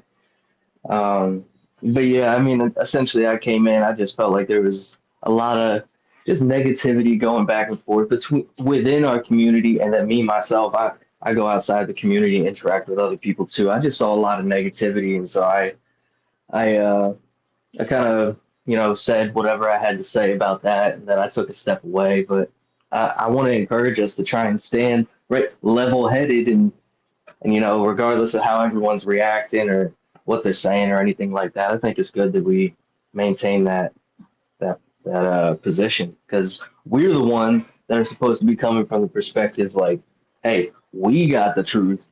Y'all are going off a little bit, so why don't we just humbly talk to you about whatever it is that you need to know? And I realize I'm not perfect myself. It's very easy to get involved in the negativity, especially when people are attacking other people's characters, and that's what kind of made me sad. I was like, dang, man, I'm seeing it within our community itself, and I'm not even saying that I've been perfect about it, but I just noticed it, and I wanted to even call myself out and call whatever out about us just trying to maintain through this. It's like something so simple, and it's just throwing a whole wedge, and I feel like that's part of it is like to divide us. And it's like I thought we're supposed to come together. We're supposed to be one. So I just wanted to come in here and say those things, say hi to everybody. I feel like I came in at the apex of a conversation when Benaiah was talking. I was like, damn, bro, what did I miss? Like, what's going on? But I basically took a step away from social media for a little bit just because I was like, I need to guard my heart right now. I feel like that I got into that zone. So be careful, everyone. Just like, as much as we can find a good community here, make some good friends, and even get into some nice, well elucidated conversations between everybody, I think it's also important to note that this also can be like a cesspool of just negativity on social media. And, it's okay to, like we've been talking about, go outside and touch grass. Like literally, the earth is a battery. Like take your socks off and touch the grass. It'll recharge you and it might resync you back into the right spirit. So it's good to do that every now and then. And so I took a little bit of a step away. It was like a few days ago. I was like, I put out a last post. I saw so much negativity and I was like, I'm done with everybody. So I understand like how we can get emotionally charged and all that stuff. And so if need be, instead of letting them get to you, I mean, just step away. It's not always easy, especially when people are attacking us. But I would definitely encourage us to try and, resync ourselves and come back into like a loving spirit of truth. That's where I that's where I think we gelled in the first place. That was one reason I even got involved in the community here. I mean, if all of you were a bunch of assholes, I wouldn't have even joined it. I wouldn't even have come up in here. So I love you guys, and I'm very thankful to be a part of the community and to everyone that's followed me and supported me and even encouraged me or even give me knowledge that I didn't even know about or anything. I think is important, and I think we're doing a great thing here. So let's keep that going forward. That's about it. I don't want to take up too much of the time. I got the rest of my day here. I'm actually trying to go buy a car right now. So yeah. Yeah, go get you an Ethermobile, my boy. Get me an Ethermobile. Yeah. I'm trying not to hit some gravity pockets along the way, but I should be all right. But yeah, Yeah, that was about it, y'all. we appreciate the kind words because it is hard to like see through the bullshit and the antagonism. And Yeah. in full transparency, if Sacred and I had been in Witz's position, gone to Antarctica, done all that for the community, put in all this work, and to come back and get slandered, we were talking about it. We don't know if we would have had the same approach as Witz it. Because I what's the point know. of supporting a community that's just going to tear you down? So we're trying. We Right. definitely are trying to see through the bullshit, really. Yeah, and that's commendable. And like even myself, like I think I recently sent a big old comment in the community itself, and I thought about it too afterwards. Especially, I watched the I guess you could call it a debate between Nemos and Witsit last night, and it just seemed a lot more calm, cool, and collected. And I was like, yeah, I mean, I can't act like I'm perfect here. I'm not. I speaking like obviously when you know what the answer is, you speak the answer whether you're doing it or not. So calling out myself maybe even a little hypocritically because I'm not gonna sit here and act like I'm perfect and I would have even done it the way that Witsit did it or the way that anyone else has been doing it. But I try my best to just be objective, but not be so how do I say it? Not even just uncaring, but like just not directly attacking anybody, I guess. It's like just say the thing that needs to be said. All right, this guy called me a shill, retard, control, op, something, something. All right, he said those things. I'm just not gonna reply to that in any sort of like emotional way. I try to be like that, but again, thinking about it in that perspective, it's like, man, would I have reacted the same way? I don't actually know. That'd be a tough one, but that's me. I gotta deny myself, right? I gotta put my ego aside and stop focusing on, oh, my image. Like we know the truth. I know the truth about me. So like whatever anyone else says about me should be irrelevant, really. Unless they call me sincerely out of my character, which in truth, I should be humble enough to say, okay, you're right. But when you're attacking someone just to incite negativity or division or, um, again, wrecking of someone's character that isn't true, that's a tough one. But I definitely think it'd be good to try and, you know, be the best, most humble servants of truth that we can. So I wouldn't say it's easy. So I commend everybody, and yeah, thank you everyone. I probably won't be posting or even on for a while. So I'm taking my step away right now. I'm gonna get me an Ethermobile. I got a lot to do, and so I'm gonna be away for a little while. But I'm still trying to stay involved, right? I watched the debate, right? I popped in live and all that good stuff. But I just hope everyone has a great day. To me, it's the Sabbath today, so God bless you guys, and I just hope we all have a great day. Yo, thank you, brother. It's so cool that deciding to be on social media right now, you're deciding to chill with us. Like that's super dope, man. I Yeah, really appreciate it. I wouldn't have gone anywhere else. Yeah, I was like, man, I wouldn't. I don't know. I feel like we really are like a connected family community of people, and it's like I didn't want to go anywhere else. There's a ton of other places I could have joined up or anything, and I was like, no, I'm going to the one place that I know for sure that you can like come in and be yourself and be confident, you know. So that's all. Shouts out to y'all though, so I appreciate that. Thank you, bro. We really strive to create an environment where anybody can come talk about their opinion. Like we have people that echo the same sentiment that this Ben guy was echoing. They just did it in a way more civil and logical, coherent manner. So it's all about your Right, approach. You feel me? right, exactly. I mean, he's out of pocket with that whole male female thing. So that was when I started when I requested, I was like, yo, this guy needs to be shut down. All I was gonna do was pop up and say, get this guy out of here. Like that was it. That's all I was gonna say. But now here we are. Grasping for straws. Yeah, I really like to make sure that I at least attempt to hear somebody out.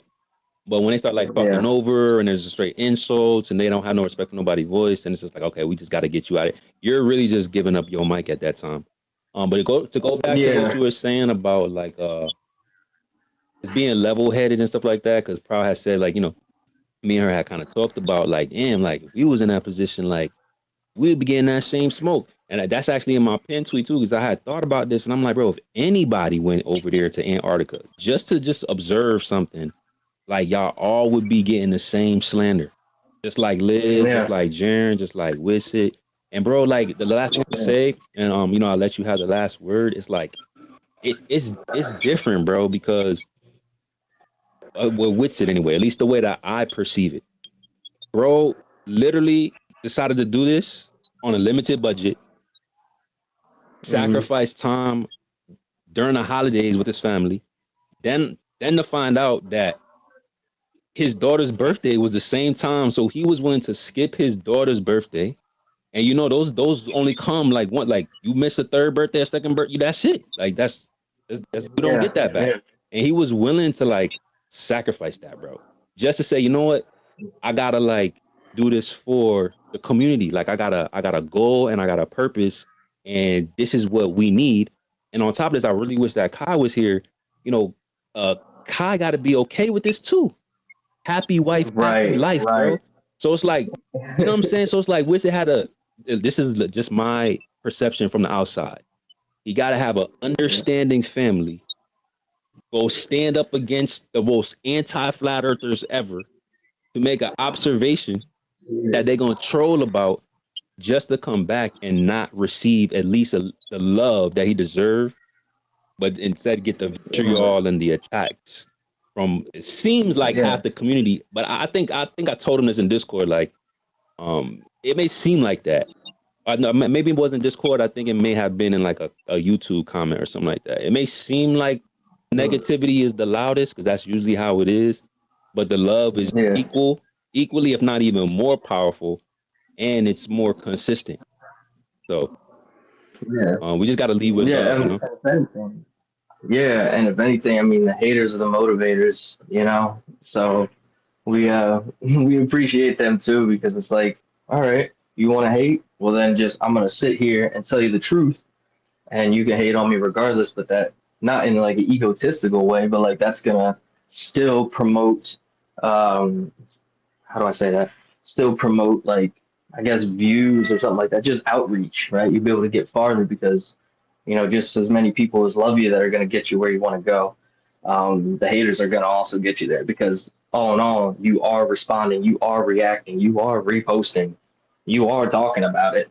So go right ahead and just like recently, he did that live with Nemos. You're gonna hear what I have to say. And so I'm actually looking forward to he said he had 25 hours of video or something like that. I'm actually looking forward to that. So that sounds exciting. But yeah, and to back up what I think it was Ken said earlier about everyone having questions and stuff, and Ian Whitsett even addressed that in the video last night, or was it the night before? I can't remember now. But he addressed that saying like himself encouraged people to don't take my word for it, do your own research. And so building a community of people who are willing to question anybody at any time, you know, you can have a certain expectation that all right, I'm probably going to come back and people are going to have questions.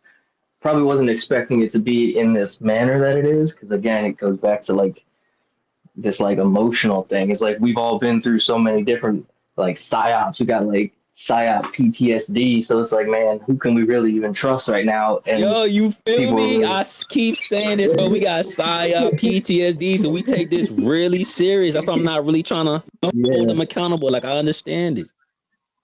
Yeah, exactly. And I said that in my comment I left in the community group, and I was like, yeah, that's kind of where I was coming from. Is like I understand, and so when people are coming at you back and forth, and I just try to encourage to promote away from attacking people with intentionally destructive words and things like that. And so I addressed that towards Whitsett, whether he saw it or not, but I wasn't excluding anybody else, even from the community, that was doing that either, because I thought it was important. It's like, okay, I get it. We got PSYOP PTSD, right? That's rough. I don't think that's a reason that we should start calling people out of it, not even calling them out of their character, but just calling them out of a character that you kind of maybe, right, made up in your head, and you'd rather. I'm one of the ones. I haven't said nothing about it until I started seeing a lot of this negativity for myself, and so that's when I came in and said what I said. But like at some point, your impatience is kind of becoming your destruction, or your impatience, or maybe even our ignorance is being our destruction, where it's like we're not willing to wait until we get all of the facts before we make a decision, kind of situation is what I was noticing. So I was like, okay, this is turning out real bad. Like, that's real bad. I remember, and I'll end on this too. I won't go on forever. I got the rest of the day off, so I really could be here all day. However, I know we're getting ready to be done soon. But yeah, when I first started getting into this stuff, the first person I ever saw about it was Caleb. And I remember for 6 months, I made fun of him. For 6 months, I was just wrecking this guy, like attacking him emotionally either. Just calling him a retard. You're an idiot. What the hell are you talking about, flat earth? What the hell?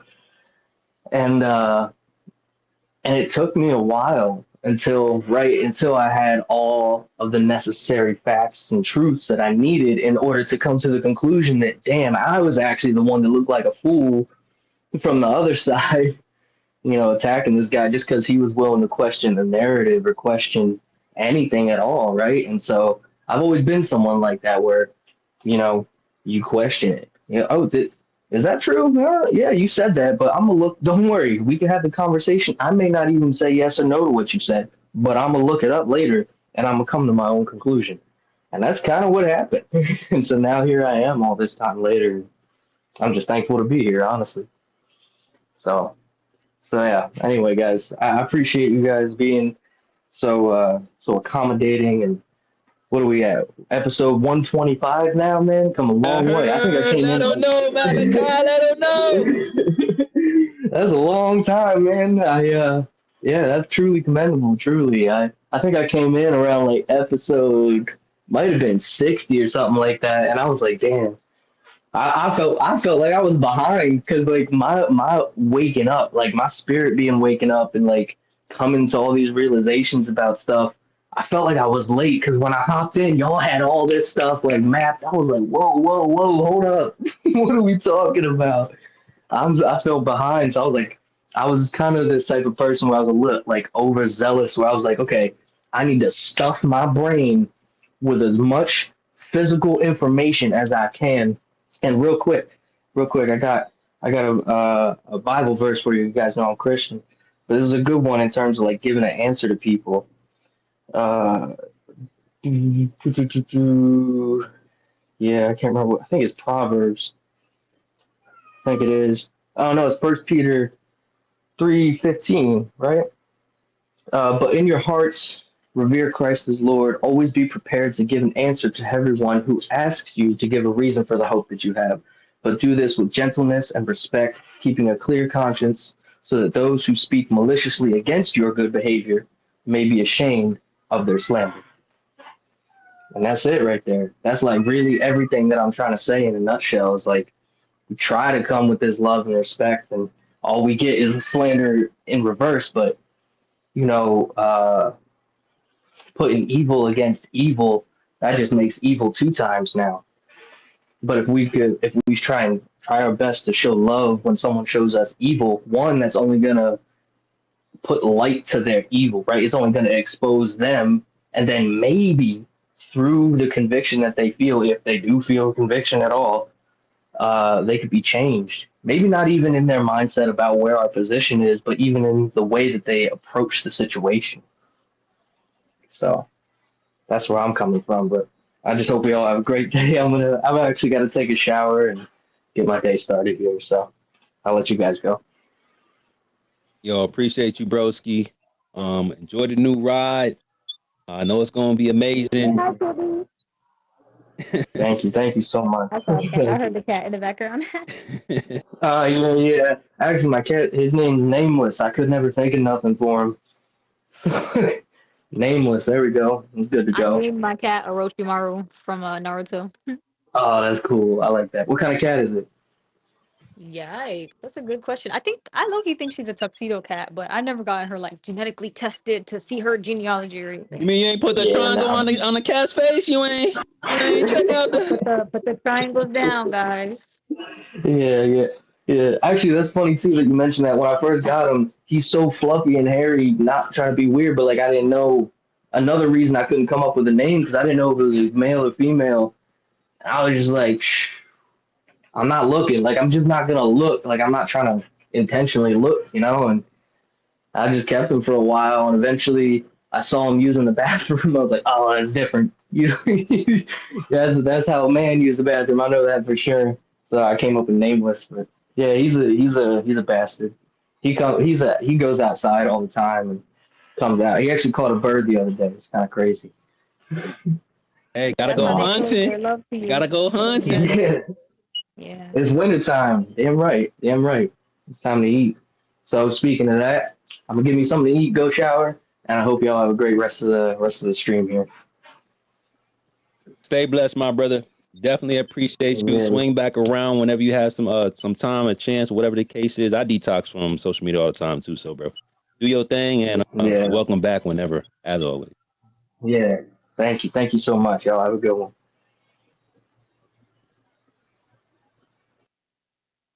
Shout out to the homies. He's right though. We can't let anybody get us out of our bag. They're gonna try to. Sometimes we're gonna capitulate, but for the most part, you know, we're gonna keep on our path and we're gonna stick with the foundation and the standard that we set. And hopefully everybody rides with us in the same manner. So let's keep it rocking. It's Stationary Saturdays. We in here. We turning up as episode 125. Flat Earth versus Flat Earth. Ain't really gotta be like that. Saya confirmed. Do not let them allow us to implode, bro. We don't got to do that. And if and photoshopping triangles because you can't refute us, you should look in the mirror. That's embarrassing. Stop projecting. You're at war with yourself, not with me. You should check your own demons. I think I said it was my man Gold. Then we'll slide to the homie 40, and then we check in with Sheepdog. Go to Cat, what up?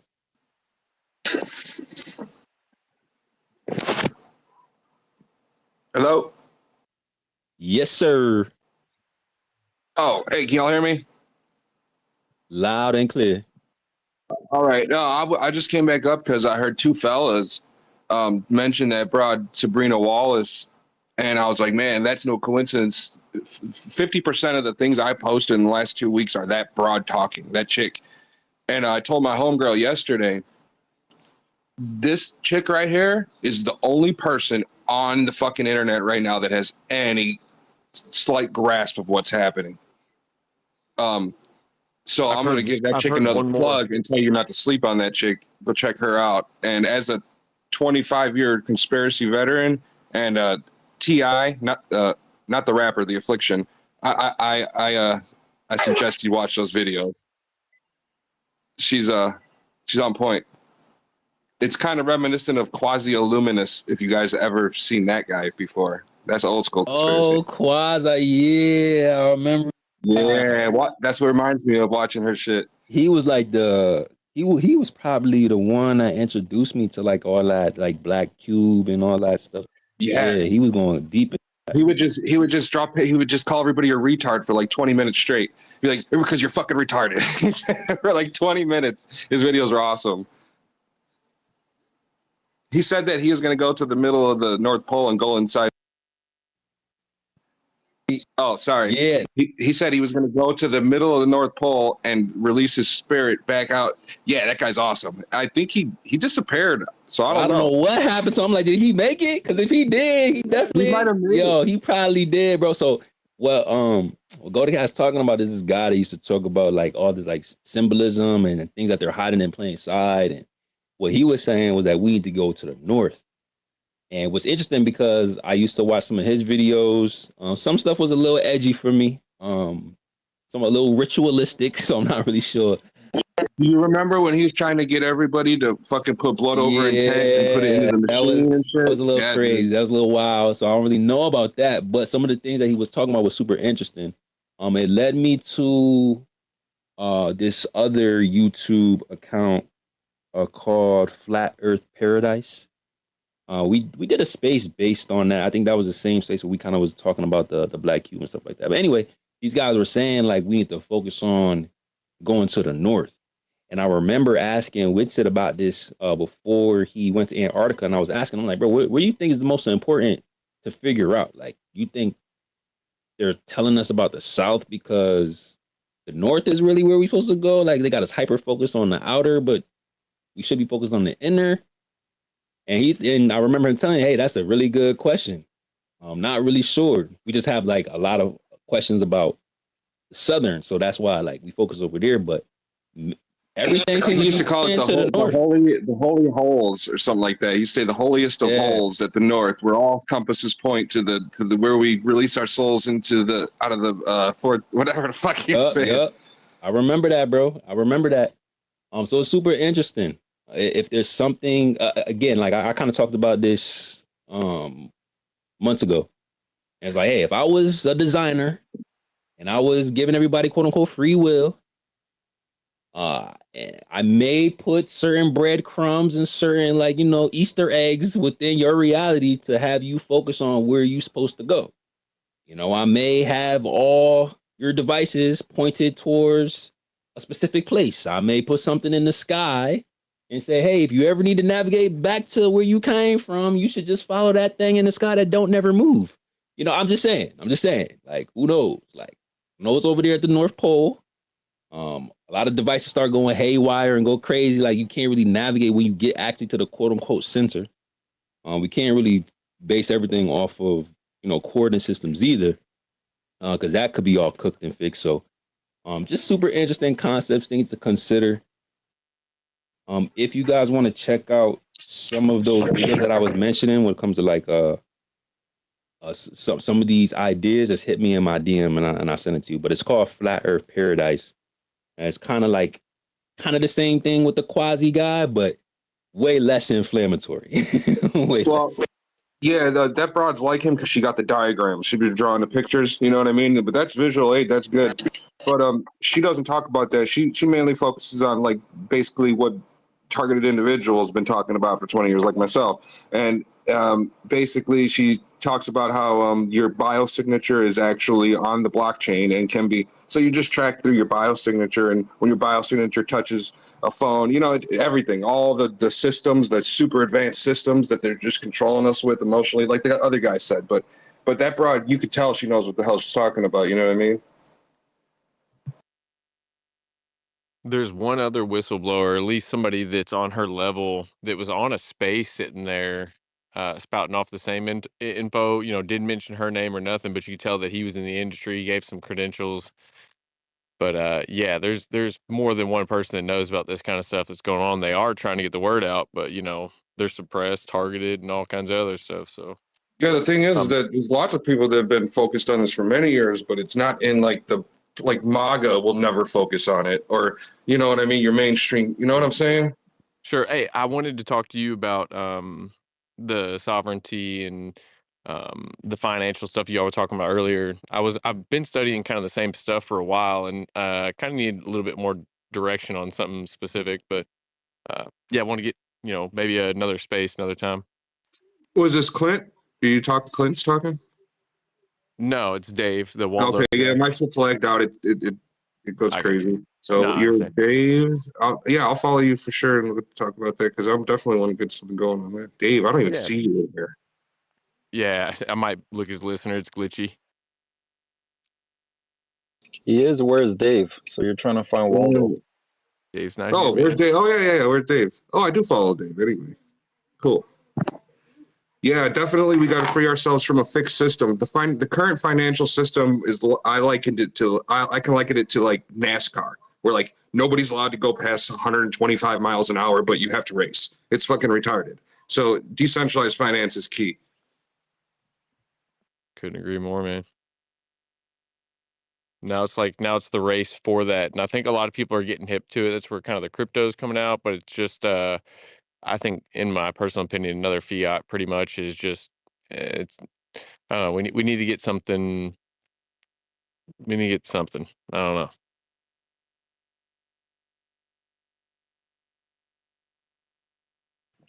Yeah, there's a lot to it. It's pretty complicated stuff, but it's not that hard. There's financial networks showing up all over the place and ending Visa and Mastercard's monopoly, and that's basically the crux of it. And you ain't got to fuck around with gatekeepers to try to do things with your money. That's it. You know what I mean? Right. Right.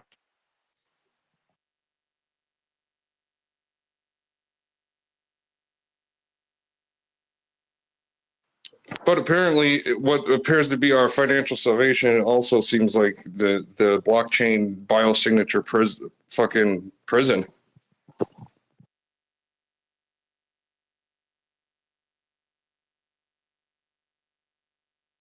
Yeah. I mean, I'm into networking and technology myself, and getting this from somebody that is really experienced in the field and how it's interconnected with the biology of a human. It's pretty nuts. It's like some very sci-fi type stuff that is 100% reality, and I don't know, it's crazy hearing how some of these instruments work, and the reasoning behind it. It seems like she's got a really good picture painted for the entirety of the system and the whole, not just what her department was kind of dedicated to. She's broke off 100% and been you know for the cause ever since. Yeah, like I said, I told my friend that chick, she has the slightest grasp on the entire thing, but nobody else does. You know what I mean? So I just wanted Yeah, to come she's up here wild. and plug her again. So now you guys heard it 3 times. Go check that fucking thing out, man. Yeah, And thanks, buddy. I'm all for it because if we expose this shit, then they stop frying me with the fucking laser beam like they've been for 10 years at 9:30 p.m. every day when they fucking try to, you know what I mean? So whatever. I'm just want to be free. That's all. Gall, can you please put in the comments so I can look back later? I'm driving. Yo, who just said that they were frying you with the?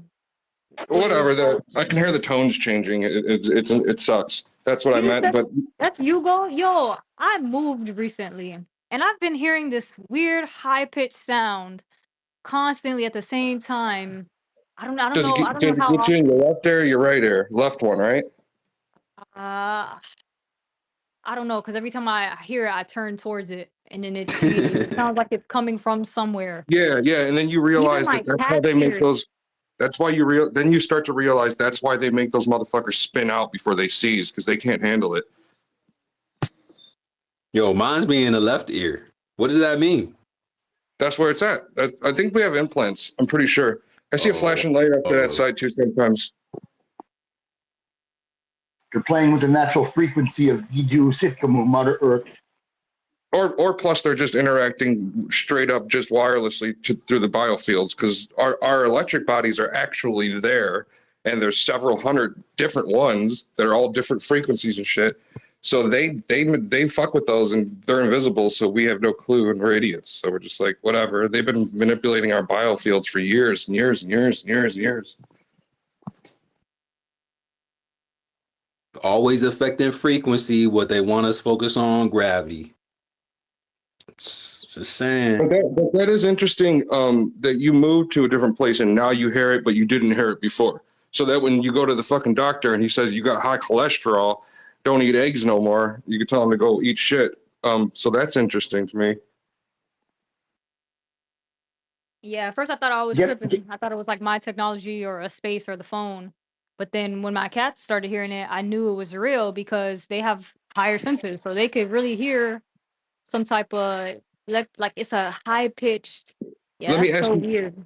Let me ask you this: does it go so high that it actually is like a devoid of sound and it's very awkward?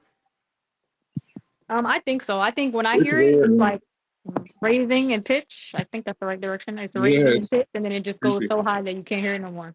So whenever I hear it, I've made a conscious note to like turn my chakra off because I don't know what that is, and I don't even like the feeling of like I feel like I'm bugged, like my apartment's bugged type game. I'm not gonna lie. For real, yeah. Well, also, there's an awesome movie about this. It came out like 10 years ago called Ultrasonic. It's pretty cool. It's about a guy who's like same kind of thing. Ultrasonic. It's really cool. I'm gonna look that movie up. I love me some like deep movies and watching them with like an open eye. Like, oh, okay, I see what's going on here. Y'all didn't just get this idea from nowhere.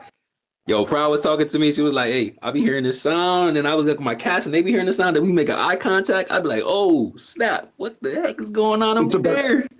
It's about a piano teacher, so he can hear like frequencies and shit. And he starts hearing this fucking note, and he's like, "What the fuck?" So then he gets on like the subway and goes all around the whole city, and he's like, "You can't hear it in certain places," and he starts to figure shit out. It's kind of creepy and like low budget, but it's really cool.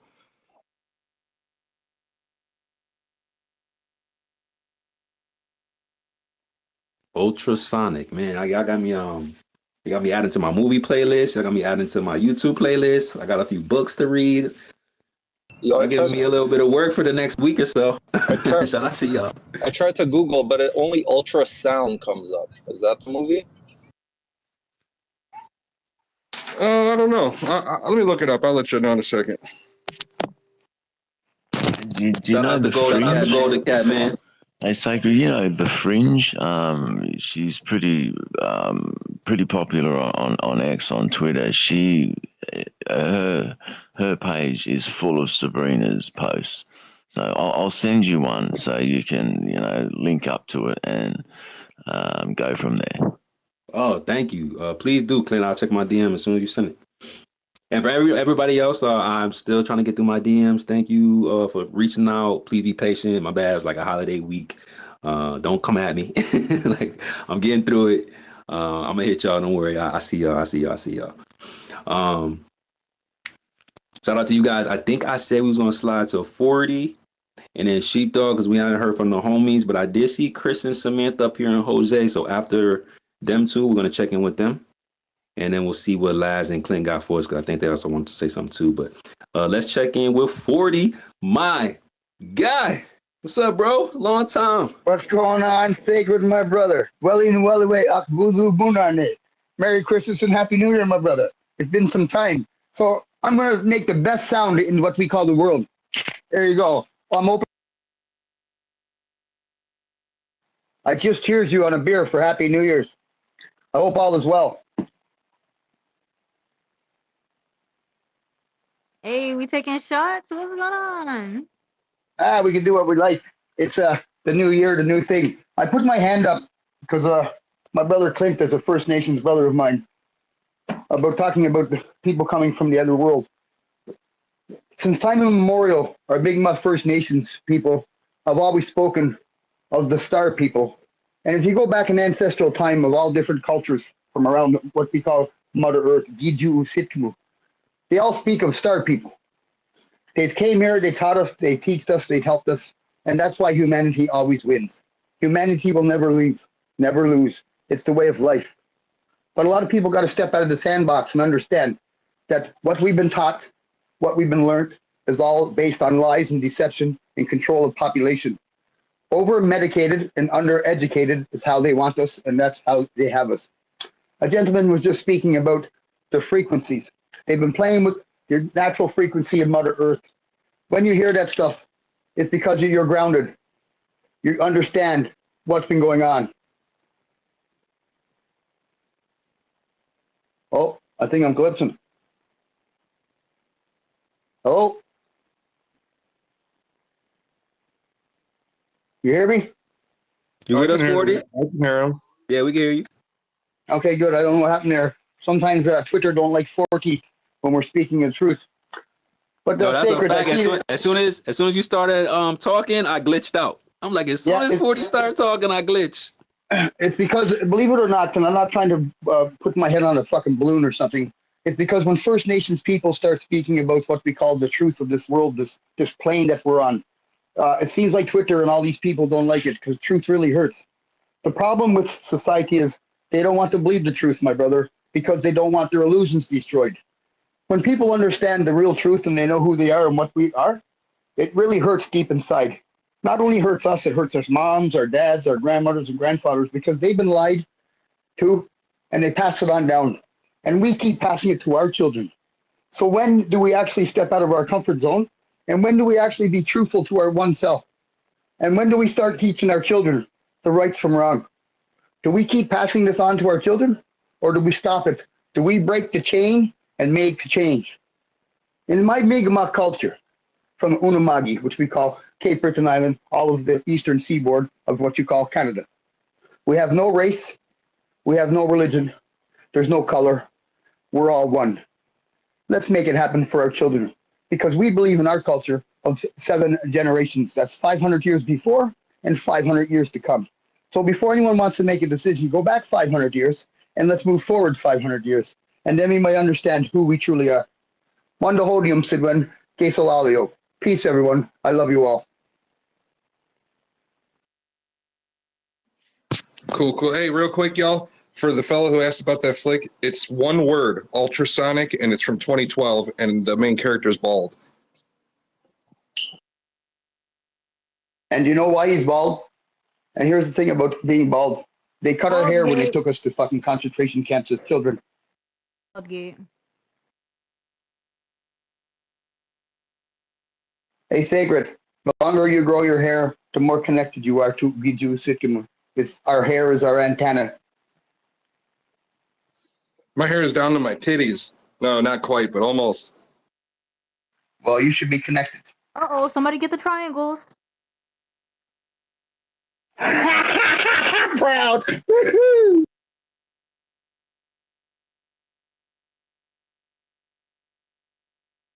But Sacred, before I go and drop down the listener, because I'm having Nicole's beer as I'm on holidays back in Newfoundland for a couple more days, and I'm cooking some brunch, bacon, and some eggs.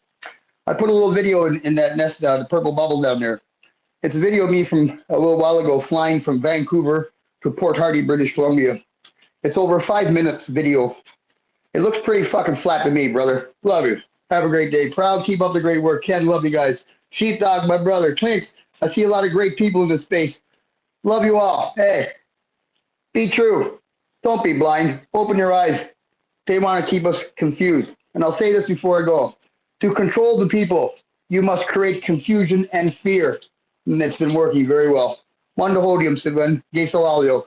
Peace, everyone. I love you all.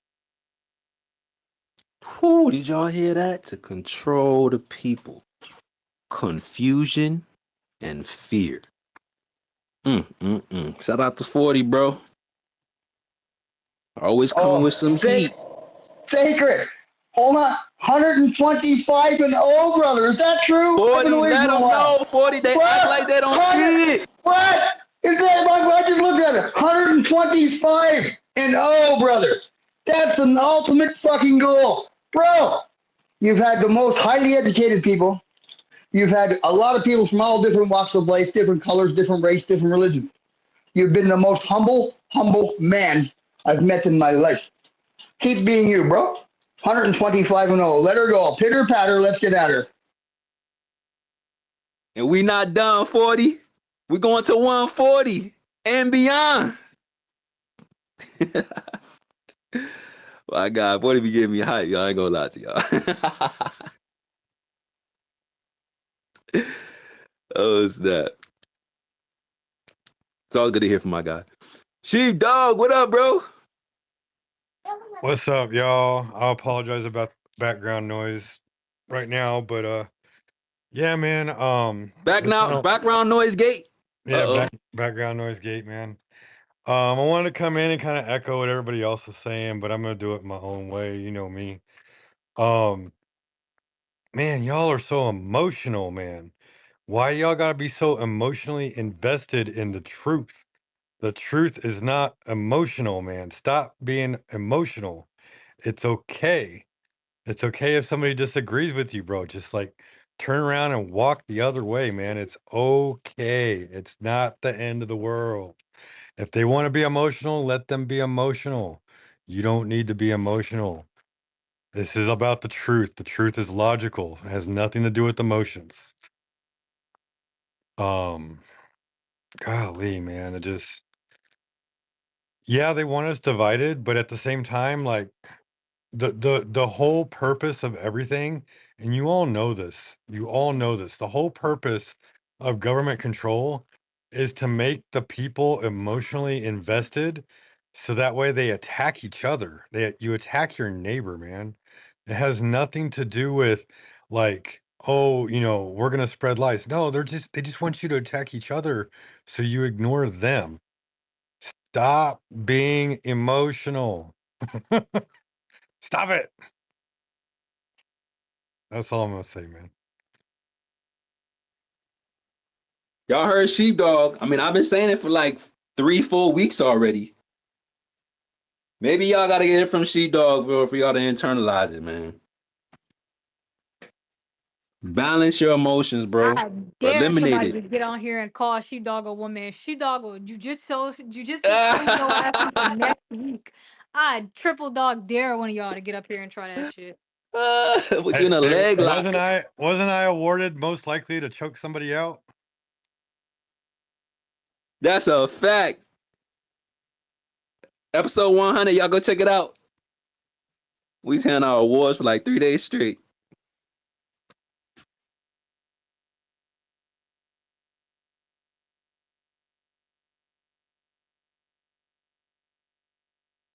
Hey, Sheepdog, I know you don't usually have a lot of time to come kick it with us, so anytime we do get a little bit of your time, bro, I really do appreciate it, man. Sheepdog came over from Discord and really started kicking it with us and just started going crazy, just holding us down the whole time. So really appreciate it. Just so y'all know, like I wanted to come in last night and talk, but it got late for me, man. And my schedule is like 6 a.m. to 11 p.m. every day, so I got to kind of deal with what I got. But as soon as I can come in here, because I do want to talk to Witsit and just ask a few questions and everything. And I know he's been asked the same question over and over again, but just for my own edification, I want to ask, and it's not because I'm emotional. Like I said, there's no emotions involved. I just certain things that were brought up that I feel I'm not going to bring them up now because Witsit's not here. I feel like I should have that one-on-one conversation with Witsit, and I'd like to do it in a public, if anything, a semi-public setting, where we could just have the conversation. And I can, hear the words for myself, because you know how it goes, man. You got to hear it for yourself. But no disrespect to Witsit. Like I said, I believe he went there. Um, like when they were saying, "Oh, there's no humidity here," and everybody's like, "Well, what about all the snow?" Bro, it doesn't snow in Antarctica. All that whiteness that you see is frozen rock. Y'all don't get it. That's what happens when rock is minus 60 below for thousands of years. You ever put just do it. Go get a rock. Go get some kind of like find an environment that's like minus 20 below. Stick a rock in there and just let it sit there for like a month. Like it will gather ice and it will look like it has snow around it. Stop being emotionally invested in this shit. Start using logic and understanding what's going on. I mean, I just come out and say it. When Witsit said that he hit the vape after he said he didn't vape for a really long time, it's like, damn, bro, you just like ruined all your fucking credibility on that one fucking thing.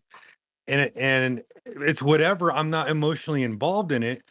Like I just want to ask him about it, but it's there's certain things that like even with the no footprints in the snow, right? That's logical if it's not snow. If it's solid ice, you're not going to make footprints. That would make sense on why there's those little weird track things throughout everywhere. Is so people don't slip and fall on their ass on the ice because it's ice, it's not snow. You gotta have logic when you're coming into this conversation. To just run head first and say, "Oh, it's snow. They didn't make any footprints. He's not blowing steam out of his breath," and blah blah blah blah blah. Oh, man, if you only understood what it was like to be in a cold, dry environment. I've been there before where I'm like, wow, I'm not really making that much steam, if I'm making any steam at all. And then I've been in like very high moisture environments where it's cold and the steam is just pouring off of my head. Saker, you've been there. I know you have, man. Um, it just, you got to come at this thing with a little bit more logic in what's going on. Like I said, I believe Austin went there and I believe he saw the 24-hour sun. And then the other thing I was going to say, I forgot to bring this up. Everybody's attacking Witsit and Jaren, and not one person has mentioned Lisbeth. Like, I'm gonna do my due diligence here. Like I said, I've been letting it like die down because it's just so hyper emotionally charged.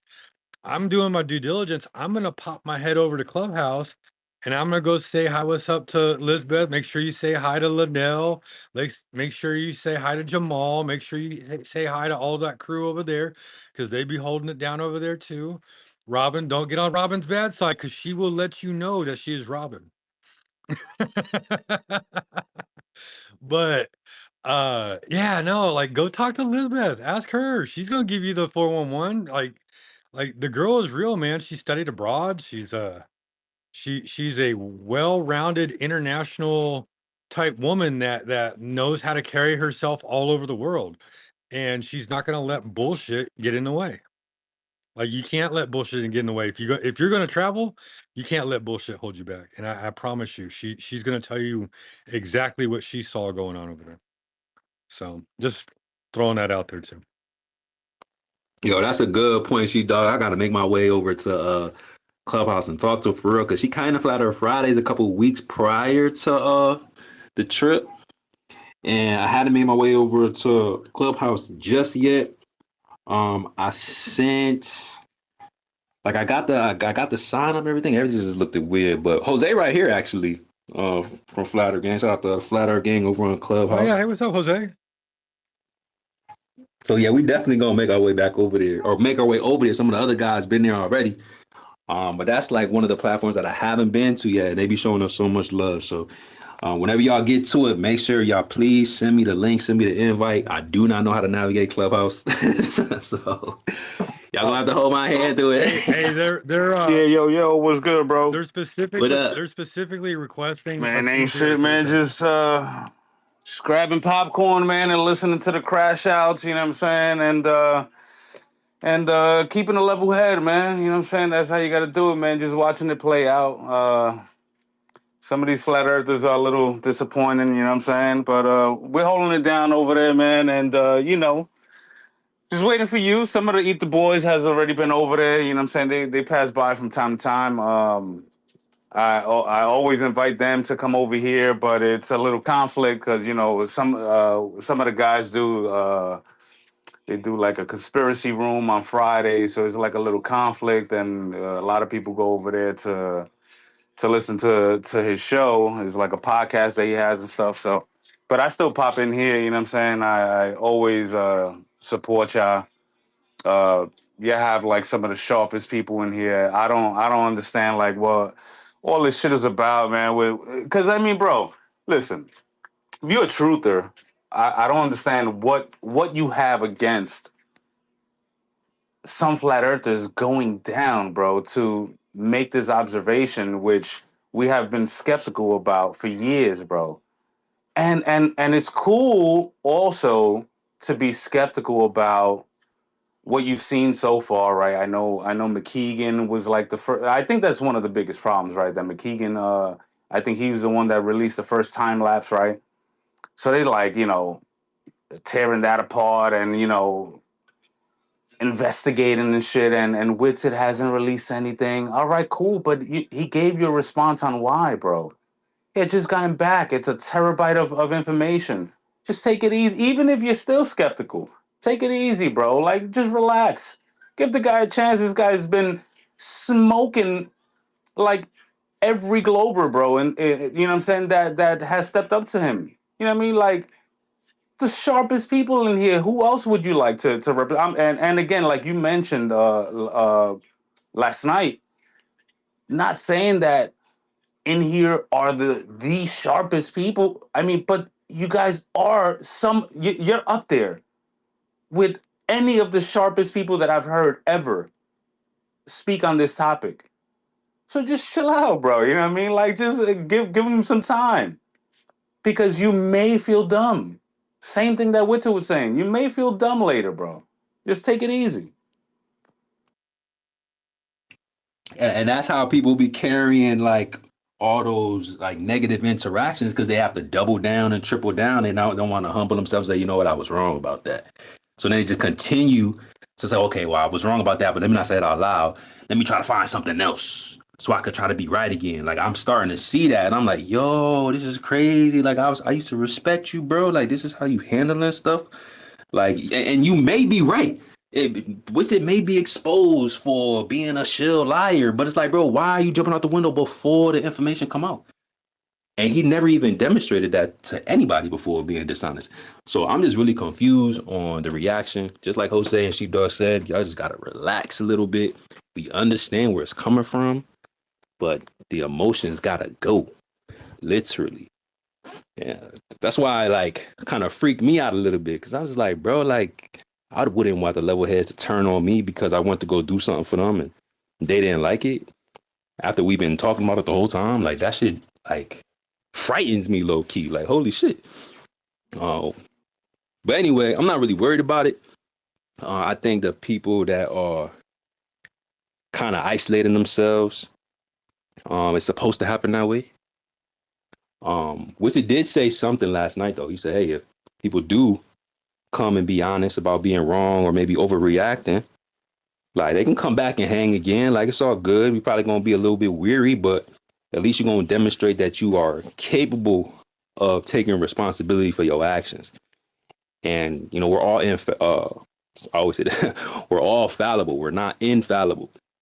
So we're not asking nobody to be perfect. Just conduct yourself at a specific standard. That's all. Yeah, 100%, bro. I mean, listen, I'm one that's always been outspoken or whatever. You know what I'm saying? I like to say what's on my mind or whatever. But in a case like this, like, so what are you? Are you a Glober? Like, you're showing like Glober tendencies, bro.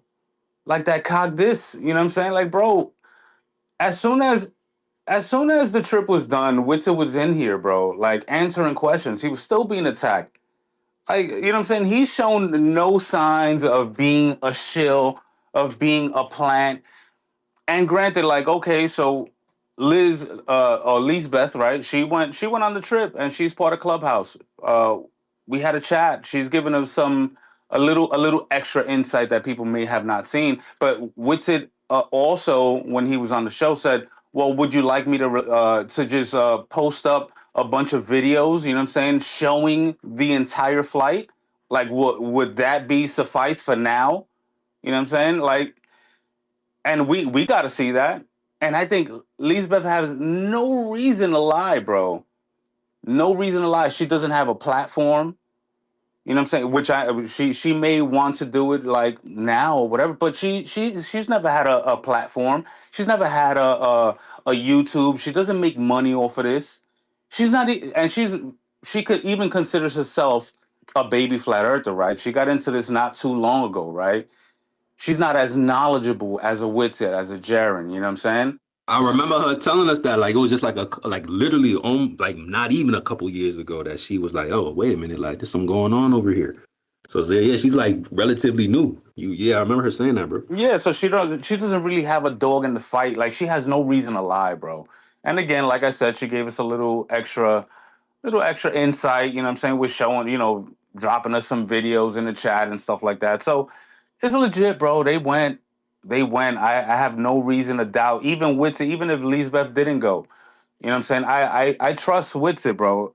It's like, and you guys, bro, 125 episodes. Do you understand the amount of work that and dedication that goes into showing up every Friday, bro, and making content? You know what I'm saying? And just smoking these Globers. So you guys are shills too. I mean, bro, I don't understand. Hey, we must be the worst shills because we don't make no money off of this. Facts, bro. I mean, come on. We skip I shill just, class. yeah, man. I don't get it, man. But again, I'm for free speech. I support it. I don't believe in hate speech either. You want to spew hate? Go ahead, bro. I mean, listen, it's your right. It's your right. It's all good, bro. I can handle it. I'm an 80s baby. I was born in 80. I was born in a time where, you know what I'm saying, like, people wasn't as sensitive, you know what I'm saying? There was no shaming you for saying what you had to say. I'd rather hear what you got to say, bro. Now I know how to move with you. If you racist, cool. I know to keep my distance from you. I'd rather know than you smile in my face, you know what I mean, and then be someone else behind my back, bro. I mean, that's how I prefer it. That's how I prefer it. So, some of these crash outs, let them be. Maybe they don't need to be part of the community. Maybe you realize that you're not really a truther, bro. I don't know. I don't really know what to say about them, but we standing strong, bro. You hear me? Like, Clubhouse, the Clubhouse is definitely a bunch of level heads too, man. And I thank you guys for doing what y'all do, man. And for sure, we'll always support, man. Much love, man.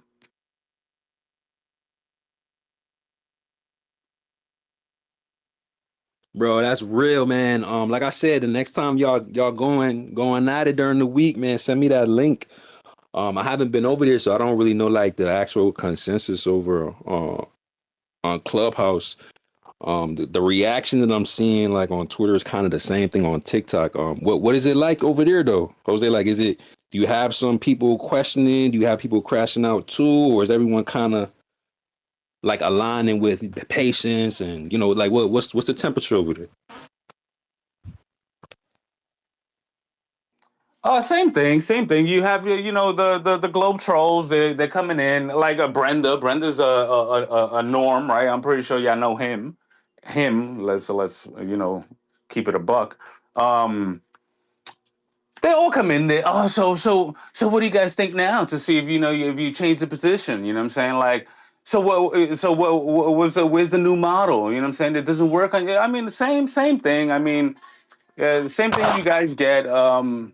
But we're always there, bro. We're always there for the smoke. And yeah, man, like, we have a room every day, bro. So whenever you're like just bored or whatever and just want to chop it up, it's kind of like Spaces, except that there's no Beans and rice. no. There's sorry about that. My son was asking me something, but yeah, there's no like limits on mics. Um, so you could just kind of like, you know what I'm saying, just jump off mic and say your piece. Just have some, mic etiquette. You know what I'm saying. We try to Oh, wait, moderate. so like everybody could get a mic over there? Everybody could get a mic, or you could just sit in the goo and just we call it the goo, right? So just like as a listener, you could just sit there if you like, but you could sit with a mic too. You could just sit there and not come off mic, you know what I'm saying? And come off mic whenever you want. So there's no amount of mics, no limit. We could have as many as you want, and we could all interact. There's a chat also where you could just chat or whatever if you didn't want to come off mic or whatever. So it's a little more like interactive, you know what I'm saying? Where so now you could respond to like people in the chat if they did it. Like let's just say they are at work and they were just listening in and can't really talk. So it's definitely interactive, and we're there every day, bro. So whenever you want to chop it up, you know what I'm saying. And there's always trolls, and they even make this anti-flat earthers. You know what I'm saying? Anti-flat earthers that they make their own rooms daily, daily. If you just wanted to just go and troll them, you know what I mean? Oh, free smoke? Oh, nah, I definitely gotta pull up. We looking for the anti-flirts. I always drop links in either cars. I mean, from time to time. Not now. I don't want to like bombard them. They always having very productive conversations over there. You know what I'm saying? So I just like to like catch up whenever I have the time. But yeah, sometimes I do drop a link in the chat. But yeah, bro, it's pretty easy, man. If you have the app, if you don't have the app, just go to your app store, download Clubhouse. Make your username, whatever, and there's a search to like search for houses, right? If you type in Flat Earth Gang, you'll see. I think we have like somewhere around 2,000 some followers or whatever. You click on that one, turn on notifications or something like that. I think once you're a member, it'll notify you whenever a room is up. So yeah, you could just hop in. It's that easy, bro. It's really not difficult at all, bro. At all. I'm sure when I go through the motion once, I get a program and I get it going. So I'm looking forward to that, bro. For sure, man. We're looking forward to having you, man. You guys are welcome anytime, bro. Anyone. That's what's up. I usually watch I catch the replay when Alan goes over there because he kind of streams when you guys had a conversation. I'm like, man, I'm mad I missed that. So yeah, I'm in there next time, and I'm gonna drag Proud with me too. But wait, I think Proud was over there. Maybe Proud was over there before me. Now I'm mad at it. Why she ain't grab me too? No, I'm not sure if she went over there. If she did, I maybe I wasn't there or whatever. But for sure, the Eat the Cos boys has definitely been there a couple of times. Sure, I love it when they're there. You know what I'm saying? And hopefully they come more often. You know what I'm saying? Because again, I know you guys are here on Fridays, and I know like Ken, TM, Brian. They open rooms here too, like just randomly, when you know what I'm saying, on regular days or whatever. But like I said, we're always there. Yeah, y'all could swing through whenever. You're just bored and just want to smoke some Globers. I mean, they're there. They're always there, available. You know what I mean? Put them in a Glober pack. Yeah. All right. Yeah, for sure. And we speak on everything. You know what I'm saying? Not only just flat Earth, all conspiracies, all topics. You know what I'm saying? Just depends on we just flow with the vibe of the room and whatever people want to talk about. That's what's up, man. That's beautiful energy right there. I kind of like doing that. Say like that's kind of like what I love about like the Friday Saturday dynamic, because I try to do like a focus topic other than when we have an open topic, right? But I try to have like a focus topic for Friday, and then Saturday it kind of just does what it does with all the speakers that kind of pull up throughout the morning and the afternoon. So that's exactly the type of vibe I like. So I'm looking forward to it. Y'all go tap in with Flat Earth Gang on Clubhouse if y'all got it. And if y'all over there, make sure y'all add me, link me. I think my ad is it Sacred Keys? I think it may be Sacred Keys. I think that's what it is. I gotta go check again, but yeah, add me. And I'll see what it is over there. I'm gonna try to get over I there this got week. I you. might even try to do a dual stream because we did a little dual stream over on TikTok a couple weeks ago. So maybe we'll bring Flat Earth Fridays over to the Flat Earth gang within the next week or so. Next Friday or this coming Friday, something like that. That might be dope. Hey man, looking forward to it, man. I'll be there. Fact. Shout out to Lord Chilla. Shout out to OG. Shout out to Liz and any other homies over there from Clubhouse. And I lost my co-host. Proud, where you at? While I go ahead and try to find my co-host out the ether. And I'm glitching too. Hold on, my bad guys. I can't see the screen. I think we had. Oh, Sheepdog. He was in here, but he must have dipped. I see Laz and Samantha. Laz, give me one. I seen that you was here, but I haven't heard from Samantha in such a long time. All good, bro. All good. I can wait. I got a board meeting, so I got like an hour here. I'll be shooting ball. I can talk anytime. Oh, nice. Bet. Cool. Oh, and Proud is back. Oh, wait. I thought I saw her. Yeah, there she go. Problem said you grab the code. Samantha, what's up? Samantha, OG, if y'all didn't know. Hey. Good to see you. Hey, good to be here. Always. Yeah, so I'm just gonna kind of reiterate a lot of what everybody else has said. When I popped in earlier today, it's when all the craziness was happening. And I think I came in the middle towards the end. So I know I don't have a lot of context about Ben and what it was he was speaking about in the beginning, but I just felt I never speak. I listen. I've been around. I don't know exactly from what episode, but I want to say it was like 4 or 5. It was in the very beginning. I'm telling y'all heard that? You never heard nobody say 4 or 5, maybe Ken, maybe TM, maybe Gold. Like it's been a select few that been here since Sing. I'm telling you, it was like 5, 6 of us in a space. I'm not Yeah. joking. I didn't thought even I was know what doing good at Spaces like episode was. 20. I actually joined Spaces for crypto, and Facing was, I don't know, I just saw the little bar at top and I saw Facing Reality was in there. I didn't even know what Spaces was. So anyways, honestly, Flat Earth Fridays is probably the only reason why I still have Twitter. It's the only reason why I keep it now. So, but I say that to say, because I have been around for so long as a listener, I think this actually is my first time officially speaking, but you and Proud have been so consistent from the very beginning till now. Like, I've never really seen your character waver, how you treat people, how you run the room. And I think it's really commendable. And I don't think that y'all get enough credit. So when I come in and I hear someone speaking to the two of you in such a disrespectful way and about something that's honestly so weird to me. I mean, I do know, like, Hollywood, I think there are some circumstances where there are probably people inverted, but I know it's something that is part of the community, and I've heard other flat earthers talk about it, and it's always been a turnoff to me. And I am grateful that Lynn came up and she shared what she did, because when we speak about things like that, that's so easy to kind of disprove that. You can't just look at someone's face and, make a decision on, what their gender is. It kind of discredits us as a community, and it allows us to kind of fall into like that crazy conspiracy stereotype, and it can discredit a lot of, the really important work that people are doing.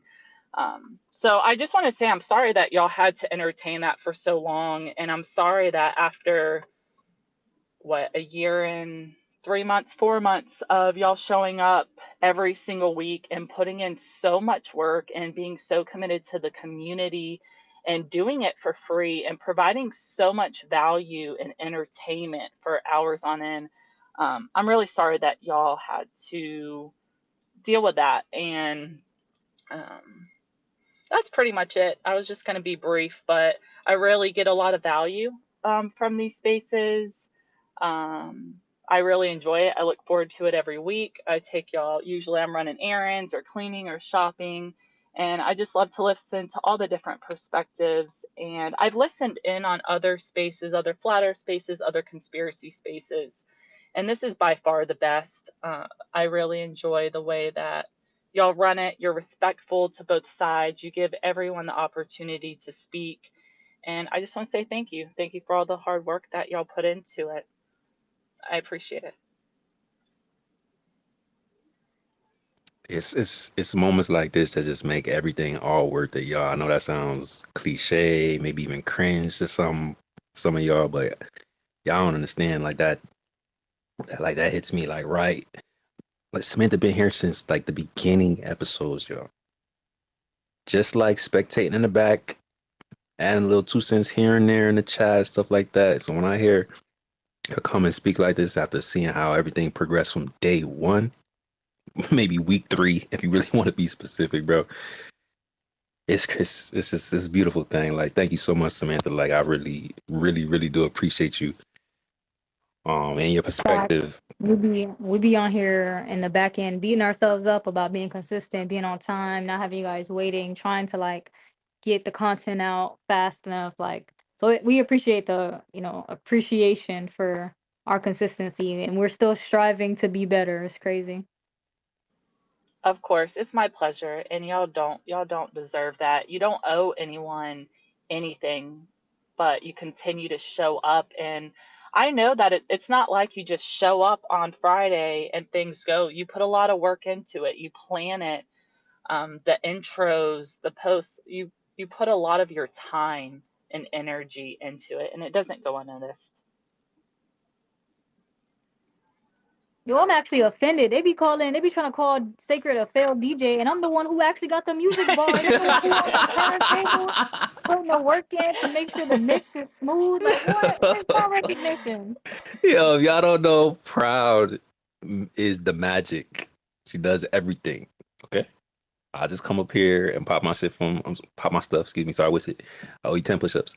Do my thing up here on the mic, but the visuals, the music, the floor of the space, rotated mics, like, and then chiming in like when necessary, when things are getting out of hand and moderating and stuff like that. Like this would not operate the way that it does at the level that it does without Proud. There's a lot of things that goes into it in the back office, in the background and stuff like that. So I just really want y'all to know that. So, and as the space grows, like it becomes a little bit more and more intense, but we built for it. We're going to continue to do what we do. If y'all rocking with us, we rocking with y'all. That's literally the foundation that we built. And it's all of us together. So if you're new here, this is what it is. If you're an OG, you already know what it is. And man, I'm just super appreciative of everybody. I say it all the time. It's like, bro, it's the weekend. It's Friday and Saturday. Like it's Friday and Saturday. There's a long week of just up and downs and running around and just doing stuff. And for people saying, yo, I want to kick it with Proud, Sacred, and Level Heads, it's super dope, bro. It's just super dope. Y'all could be doing anything in the world and y'all here with us rocking. And it's from people from all across the world. Like, it's crazy. I mean, from Antarctica to Japan to Africa to like, I don't even know. Like, we literally just so many people coming together in one place to share ideas, to exchange thoughts, to challenge each other, because that's part of growth too, right? It's not just an echo chamber. I want my mind expanded as much as I want your mind expanded. And the only way that we're going to do that if we stay tapped in with each other. So, yeah, man, it's just dope. Thank you, Samantha. I really appreciate you. Same. Thank you so much. Yeah, I just wanted to say that and let you know y'all were appreciated. I'm gonna go ahead and step down. I'm going into the gym, but I'm gonna listen. Thank you so much, Sacred and Proud. Yeah. And shout out Facing Reality too. That's the guy. Yes. I'll have to tell him to come by sometime. He was here. He was here like 2 weeks ago. I don't think he spoke It was like Friday night, maybe. But yeah. Like he was kicking it a couple weeks ago. Yeah, Let facing. him know we thinking He's about him. wonderful. I will. He's such a great person. And all the homies in Telegram too. I gotta slide over there. I haven't been over there in a minute. I don't know if he's still over there. He is. That's what's up. All right. Bye, y'all. Later. Y'all go follow Samantha. Show her some love. And if y'all Hey, didn't yo, know, sheepdog said he said had some questions for me or something earlier. Oh, sheepdog. But he probably had to dip out. No, we'll hit him it's on the the back mall. end. Yeah, it's all good. Like he literally, as soon as you came up, I seen him saying connecting. I was like, oh man. Maybe it's a sheepdog now, which is account faking his voice. And just so you guys know, we have no I think he formal saw me training. like snap off on somebody. Hey, good afternoon. Hey. Hey, I just wanted to point something out. I've been thinking about this. Are there two different Matthew Livisbergers, and they're both into drones? Because that doesn't make any sense to me. It's too coincidental. I have no idea what we're talking about. Yeah, I have no idea who that is. No, this is the clone, Gene. This is the clone of Witsit, not the clone of Are we Matt. supposed to know? Oh, Maybe maybe I'm in talking. the wrong group. I posted a link. This guy Matthew, the Vegas bomber, he has a patent registered with the U.S. Patent Office, and I looked it up, downloaded the whole schematics, and I posted it in this chat, this space, so y'all could look at it.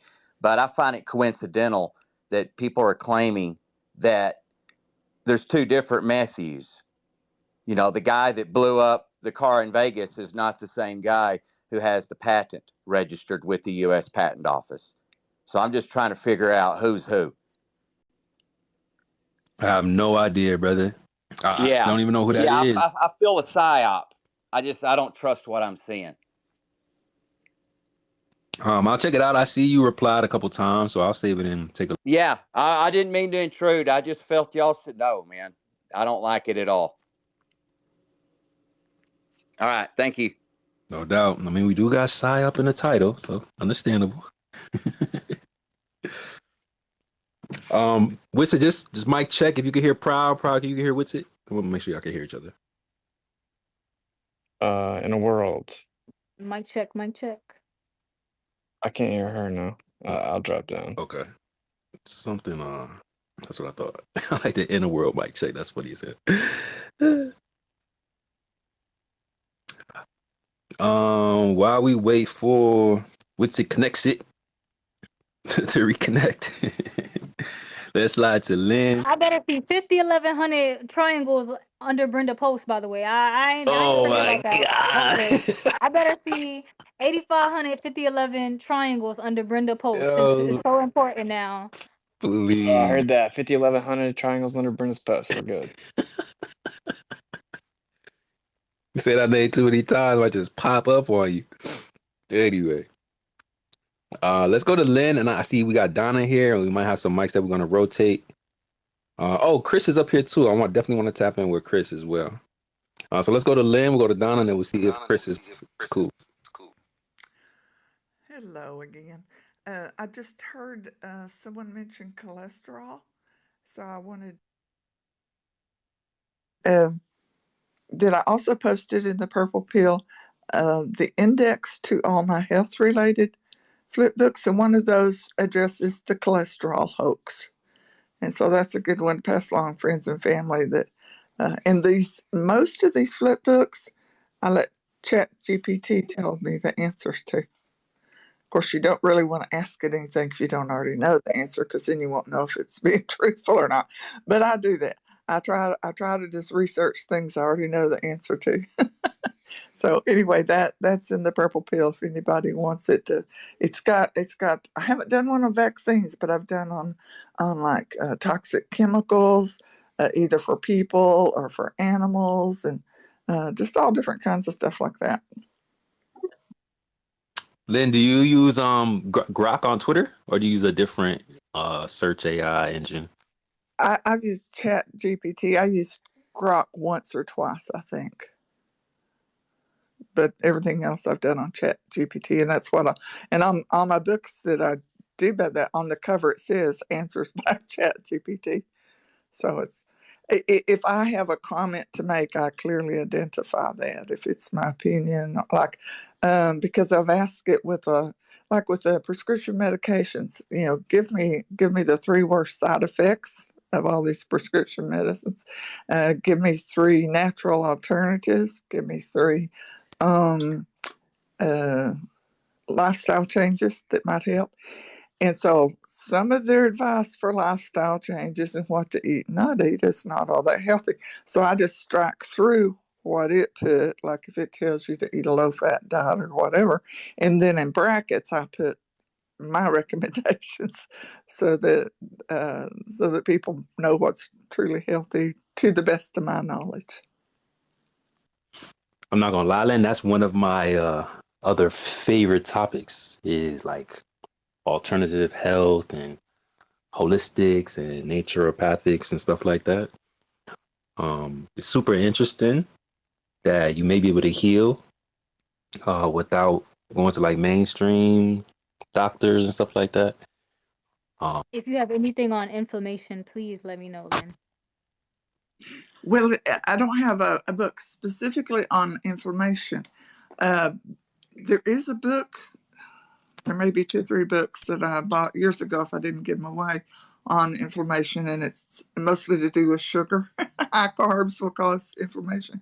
But within each of these, well, not each of them, but in several of the books where it mentions natural alternatives or lifestyle changes, it will tell you, well, this is good to fight inflammation, this herb or whatever, or cut your sugar, that kind of thing. It does.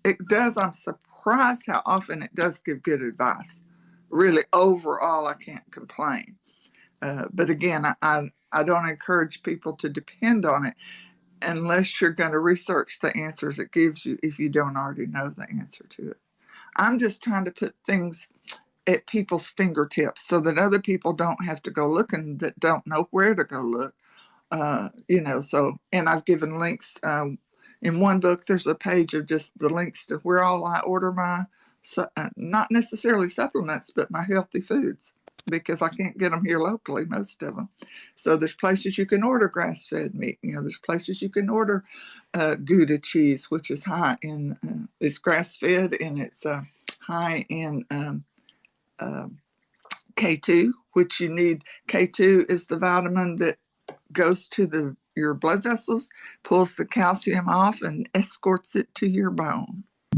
Okay, so you have to have a K2 along with your vitamin D3, and please don't get that out of a bottle. You need to get that from the sun itself. So yeah, I've just got all kinds of tips like that where I order things and the things that I've learned about diet. Like I say, I'm not the expert, but I'm just passing along the things that I have found, mostly on the internet, but some of it's from books that I bought previous to the internet days. That reminds me, Lynn, because I remember you telling us that you're out in Alaska. And, sometimes I'd be complaining having to drive a little bit of a distance to get to some of the really good markets. And it's it probably is way harder to get some of the stuff out there than where I'm at. So it's just I probably should stop complaining. Well, when I lived in Alaska, I wasn't that was before I got interested in health. Food of any kind was very expensive up there. Probably still is. Oh, wow. Toilet paper was like the most expensive thing you could get because it was not very dense and heavy. So you had to pay for the whole 18-wheeler, the whole truck full. But there was a lot of fluff in there, so you have to pay for a lot of air to bring it up the highway, so that kind of thing. But where I live now, if I want to buy anything in person healthy, I go 30 miles one way for organic produce, and I'm not very big variety. And then if I want anything like kefir, grass-fed kefir, anything like that, I go 120 miles one way. And then my neighbors. What? Wow. Yeah. I went I try not to go more than every about 3 months, but sometimes I run out before then. I have 2 refrigerators and 3 freezers. So, but my neighbors next door supply me with grass-fed beef. I do have a few cows myself, and they have chickens, so I get eggs and all that. And sometimes they will milk their cow, and I'll have raw milk. That's so cool. Never done that before. Talking about some of these, like, the health thing, I remember the last book that I got from my grandmother before she passed was, as a matter of fact, I think I got it right here. And what I do, I kind of just like open it and I just kind of read through it sometimes. It's just going to go to a random page. And I usually find something that's like super interesting. I think I heard Witsit like talk about doing the same thing, like in the Bible, just open it up when you're asking for certain things, and then like you go to like a verse and it's like super relevant. This book is called The Doctor's Book of Home Remedies. It says 2,346 home remedies from 537 professionals, covering 138 common conditions and ailments. How old is it? This book, let me see. Actually doesn't look that old, but it's like super dear to me because it's like got all my grandmother's like notes in there, so it's like super cool. Yeah. This one's it's pretty recent. It's from 1990. Oh yeah, but still, it'll be a treasure. Yeah, it'll be something you can pass down to your kids. Yeah. But I'm sure it's got a lot of good information. But I've learned that around the 1930s they seem to know more about natural medicine Yes. and good farming practices around in the 1930s. Yeah, that's a fact. If you guys find any books like prior to that, around that time frame, make sure you hold on to them because you can't really find too many. I was talking to Proud and she went into a bookstore couple months ago, probably a couple months ago at this point. I haven't been to one in a while, and I think a lot of people like order books online now, but you'd be surprised what you could find walking into some of these places. The last thing that you had mentioned, which is kind of like super funny, because I asked you if you use Grok or ChatGPT, and I don't know if y'all got this. Like I'm just now noticing, because I try to remember to update Twitter before I go live, because I hate when I start the space and it immediately crashes. It's like super cringe to me. But there's like this new symbol that I see like on my profile. I don't know if y'all see it. And it looks like a I don't even know what it is. It's like some weird symbol, but it's a Grok. Talk about the symbol for Grok. Yeah, it's a Grok symbol, I guess, but that's not the symbol that I'm used to seeing. Like I've never seen that symbol before. Actually, I don't even remember what symbol it used to be, but that's not what I thought it was. Maybe I'm just late. But I try to make sure I'm updated every Friday. But anyway, so I click on it because it's on my profile. I just want to see what it say. And it generated like a whole thing. Like, y'all want to hear what it say? I don't even know. I do. I don't know. Yeah. I don't even know what the button means for real. Because I thought I had to type something in, but it just like, I just clicked on it on my profile and it generated. This is what it said. Hold on. Because I took a screenshot. Shout out to Elon. It's kind of funny.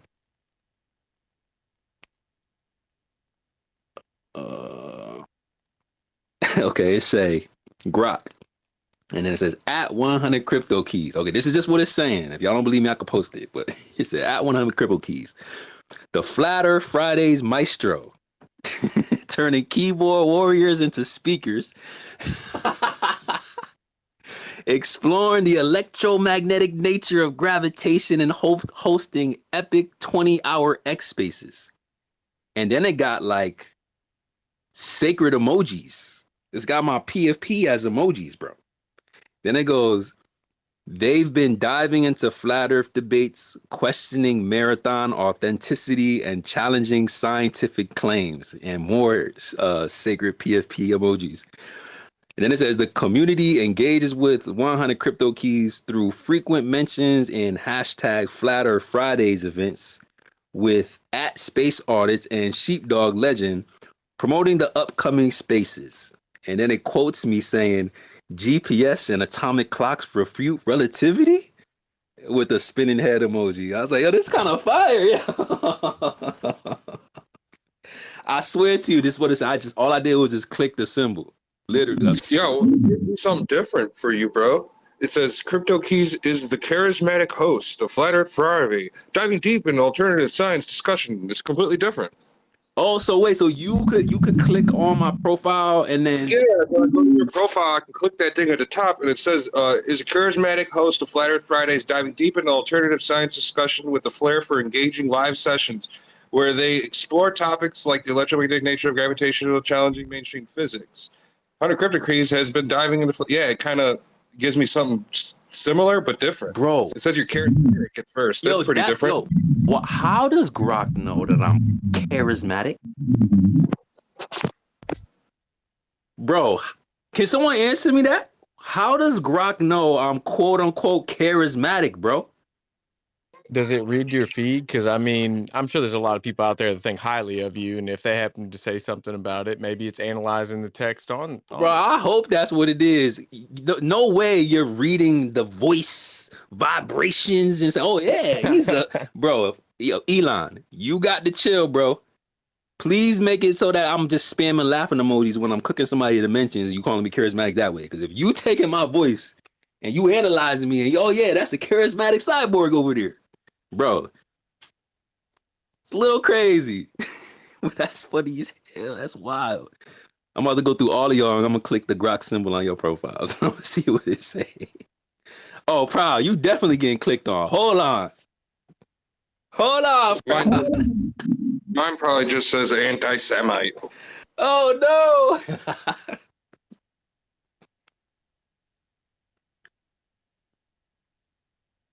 Hold on, y'all. I'm going to get to the hands. I don't know if there's any hands right now. Oh, snap. Okay, so it's a Levelheads HQ, the master of mic checks. Ooh, I like that. The master of mic checks. Mic check, mic check. You know probably how she get down. Yo. Nah, Grog reading our voices. Yo, what's going on? Yo, this is what we have been theorizing this whole time. I don't think I've ever tweeted that. That's crazy. Yo, the master of mic checks, bro. The master of mic checks and Flat Earth Fridays challenges the mainstream with a sharp wit and a penchant for questioning the taught heliocentric model, urging followers to explore with an open mind. Proud flurf emoji. Yo, I need to give me a sacred proud flurf emoji. These are fire.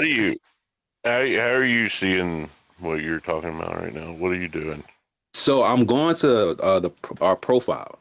Main profile, and up at top there's usually like a search bar, but now next to the search, the little search magnifying glass, whatever, there's like this symbol, and I guess it's the Grok symbol, and I guess it just gives an overview of the profile, but it can't just be the profile because it's mentioning things that we do on the mic, bro. This is crazy. I don't know how I feel about this. It's kind of cool, but I'm kind of scared, not gonna lie. So it continues to say, they've been diving. This is Proud Flirt's profile. So they've been diving into flat Earth debates, calling out trolls. Tell them, Proud. Tell them, Proud. Calling out the trolls and teasing upcoming live sessions. The community has been actively engaging with Levelheads HQ, with SpaceAudits and 100 Crypto Keys frequently hosting Flat Earth Fridays together. And Sheepdog Legend planning to join the upcoming space. Sheepdog Legend is like always like the first one to like tweet out the space whenever we post and stuff like this. So that's probably why Sheepdog getting all that love. And then Proud Flirt's quote is, "You still trust your government? We could never be together."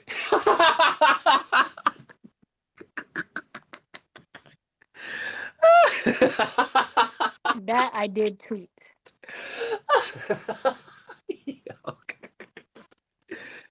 Yeah, I that's don't discriminate though. If you're a glober, consider it. You just gotta.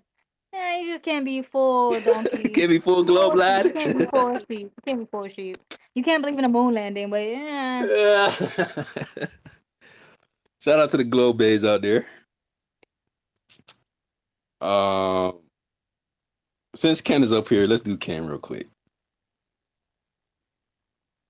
Oh, I forgot the screenshot. Probably. I hope it generates the same one. I'm gonna go back and screenshot it.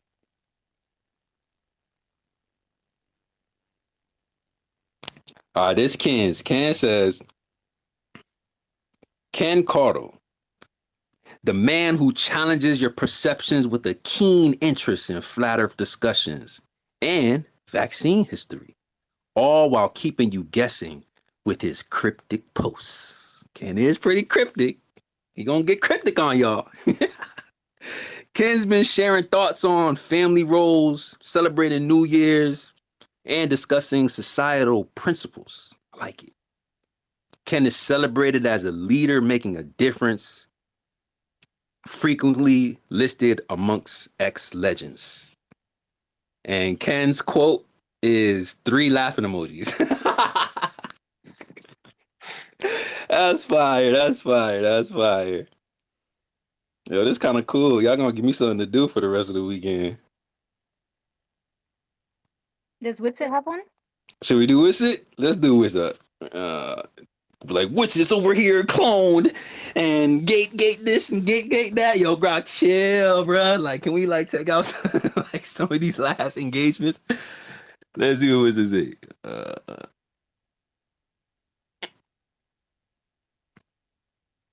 Let's go, Grok. You know what I forgot about? Chat, or I'm sorry, when you're in this discussion, there's accommodations for hearing impaired. So it does break down in dictation, everybody's words. So it could be going off some of that recording too. I mean, it's probably more accurate that it just goes off your profile, but. Well, why does Bryce say I'm a vocal critic? It says a vocal critic of social manipulation, believing in deliberate soft kill tactics and the power of psychological conditioning. How the fuck is it know I'm a vocal critic then? Oh no. Not a local critic. Click my shit. That's what it says. It also one time, because I guess you can hit that reload button at the bottom and it'll give you a little variation. At one time it said it's a cryptic whatever who thinks 95% of his followers are fake, which I did say at one point. Anyway. Yo, this thing is analyzing the heck out of these tweets. Here's what it says. Witsit gets it. A media personality challenges mainstream science with debates on flat Earth and geocentrism, while also questioning the safety of vaccines and water and fluoridation. Which has been defending his credibility, debunking lies, and gearing up for a debate on TFE's authenticity. Then it says the X community is divided with at no curve and flat Earth zone accusing Witsit of deceit. No, Grok, let me live. Not Grok name dropping. Name Ooh. dropping. Leave the guys alone, bro. So I guess it tells you like how many posts it analyzes before giving you like a little breakdown. So it doesn't break down everything. It's like your most recent like 100 posts or something like that. So it could probably change like week to week, to be totally honest. So this is something kind of cool that we kind of do every single week and see what the update is. Yo, can you like screenshot or something? That's hilarious. Yeah, I'll send it to you, bro. Yo, Grok knows I'm low key based. Yes, bro. Yes. I'm dying. I don't want to skip hands. I popped in like literally 5 minutes ago, and I'm just trying to fold laundry, just cracking up. I'm wondering though, if you went to like a toxic glober, if it would be positive towards them, or does it know that they're just spewing kind of like nonsense? All right, yo, we'll do one toxic glober. Who should we grok? What should we do? Who should we grok? Should we do PD? Should we do PD? Benaya. Oh, Peter. snap. Fluff Dirter? Anima Dirter. Are there any globe earthers in here now? I seen Jeffrey in here earlier. Let me see. Let me scroll real quick. You Yep, know they go. Jeffrey's still in Oh, we here. go. Let's do Pete. Let's see what Pete got going on. All right, Globinski. Let's grok you out real quick.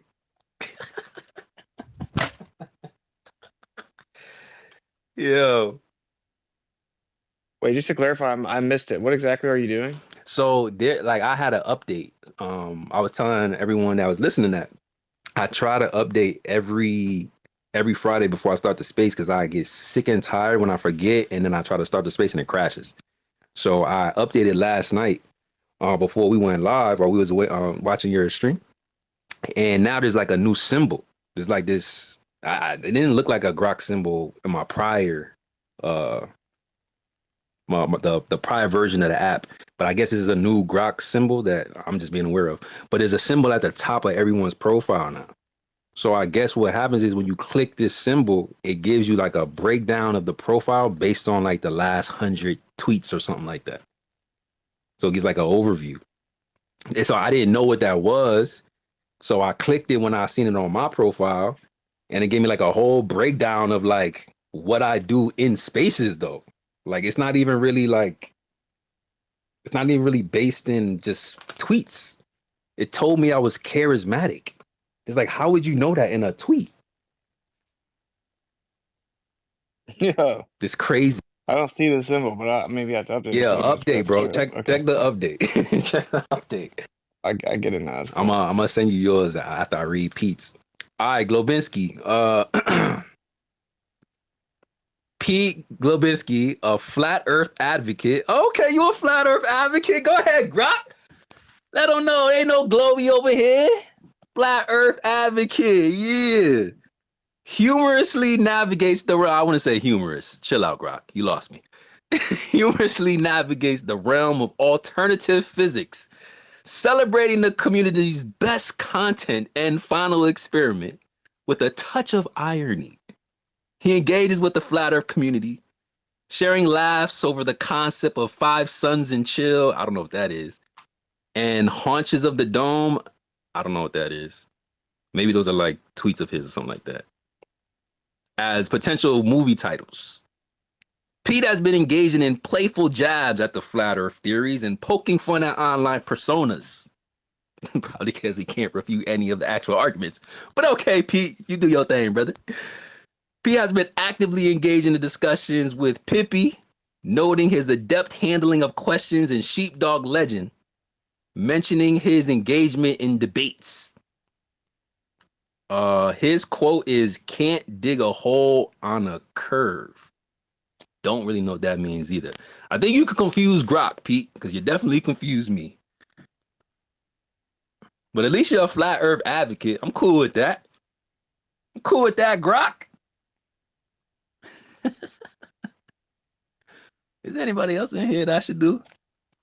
JT, we got to get some positive vibes. We got to see what Grok says about the Presidente.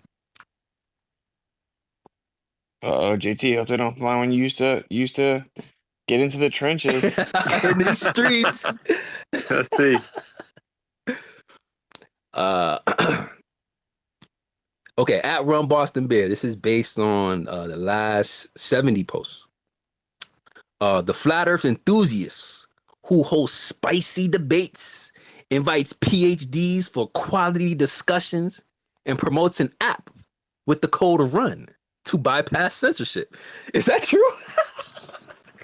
Yeah, Flat Earth app. That's true. You can go to all the real Flat Earth videos on there. So he says get past the YouTube censorship with the app. Oh, that's fine. Okay, I see what you did there, Grok. Run Boston Bear's been diving into Antarctic mysteries, debunking myths, and sharing marathon footage. Okay. The community has been critical of Run Boston Bear. Really? I haven't really seen that. With, of course, Pippi the Troll questioning their honesty, encouraged to debate. What? I know Pippi is now talking about challenging somebody to debate. What? Yo, Grok, nah, we gotta figure this out. There's no way somebody that ain't never grabbed a mic in 120 some odd weeks is sitting over here trying to challenge some. What? Stop it, Pippi, stop it. Wow. Anti-disinfo, shout out Shane, and others invite them to engage in discussions. Run Boston Bears quote, tonight will be extra spicy. Come grab a mic. He must have been talking about Flat Earth Fridays. Shout out to the President Dante. That's what's That up. thing's That's so funny and interesting. I wonder if the like Grok answer comes with the, because I have a lot of people muted. I learned a while ago, like it's no reason to let people like take your energy and suck your energy out. And I don't see a lot of stuff. So I wonder if they're kind of mixing in like the people that spew mad stuff at me all the time. Yeah, facts. It must be because it's like they mentioning specific people. Like Grok don't have no problem name dropping these ats. It's funny. It's so funny. Should we do Alan? We gotta do Alan. Then we definitely gotta do Shane. All right, Alan, you up. Hopefully you can hear this. And I see, I think there's one hand up. We're gonna get to you, Jeff, right after we do Shane.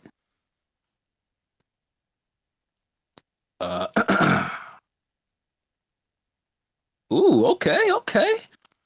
At Space Audits, Alan, the voice behind Space Audits, is a deep diver into ether cosmology, hosting discussions on the intricacies of ether dynamics and the Elias effects. I know, relax.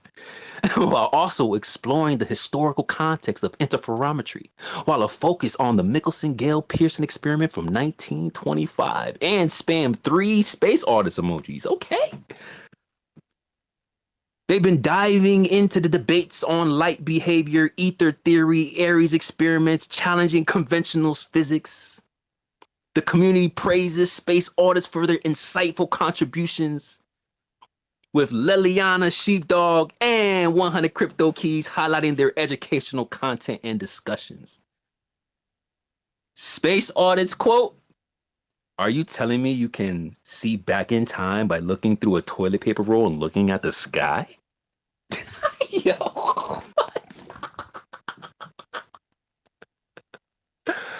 Yo, Grok. I can't with Grok, bro. Are you telling me you can see back in time by looking through a toilet paper roll and looking at the sky? Yeah, you didn't know?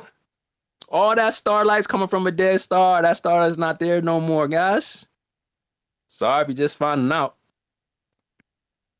Look up in the sky and see back in time. Shout out to Alan. That's funny. Last one before we get to the hands, because I don't want to have y'all waiting this whole time.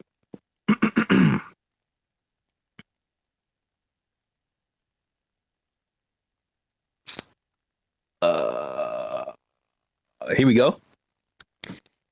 Shane St. Pierre, aka Anti-Disinfo 86, is a verified flat Earth advocate. Not just a flat Earth advocate, a verified flat Earth advocate who hosts discussions on the intricacies of flat Earth models, notably predicting the 24-hour sun in Antarctica with his personal celestial sphere model. Hey, y'all heard that?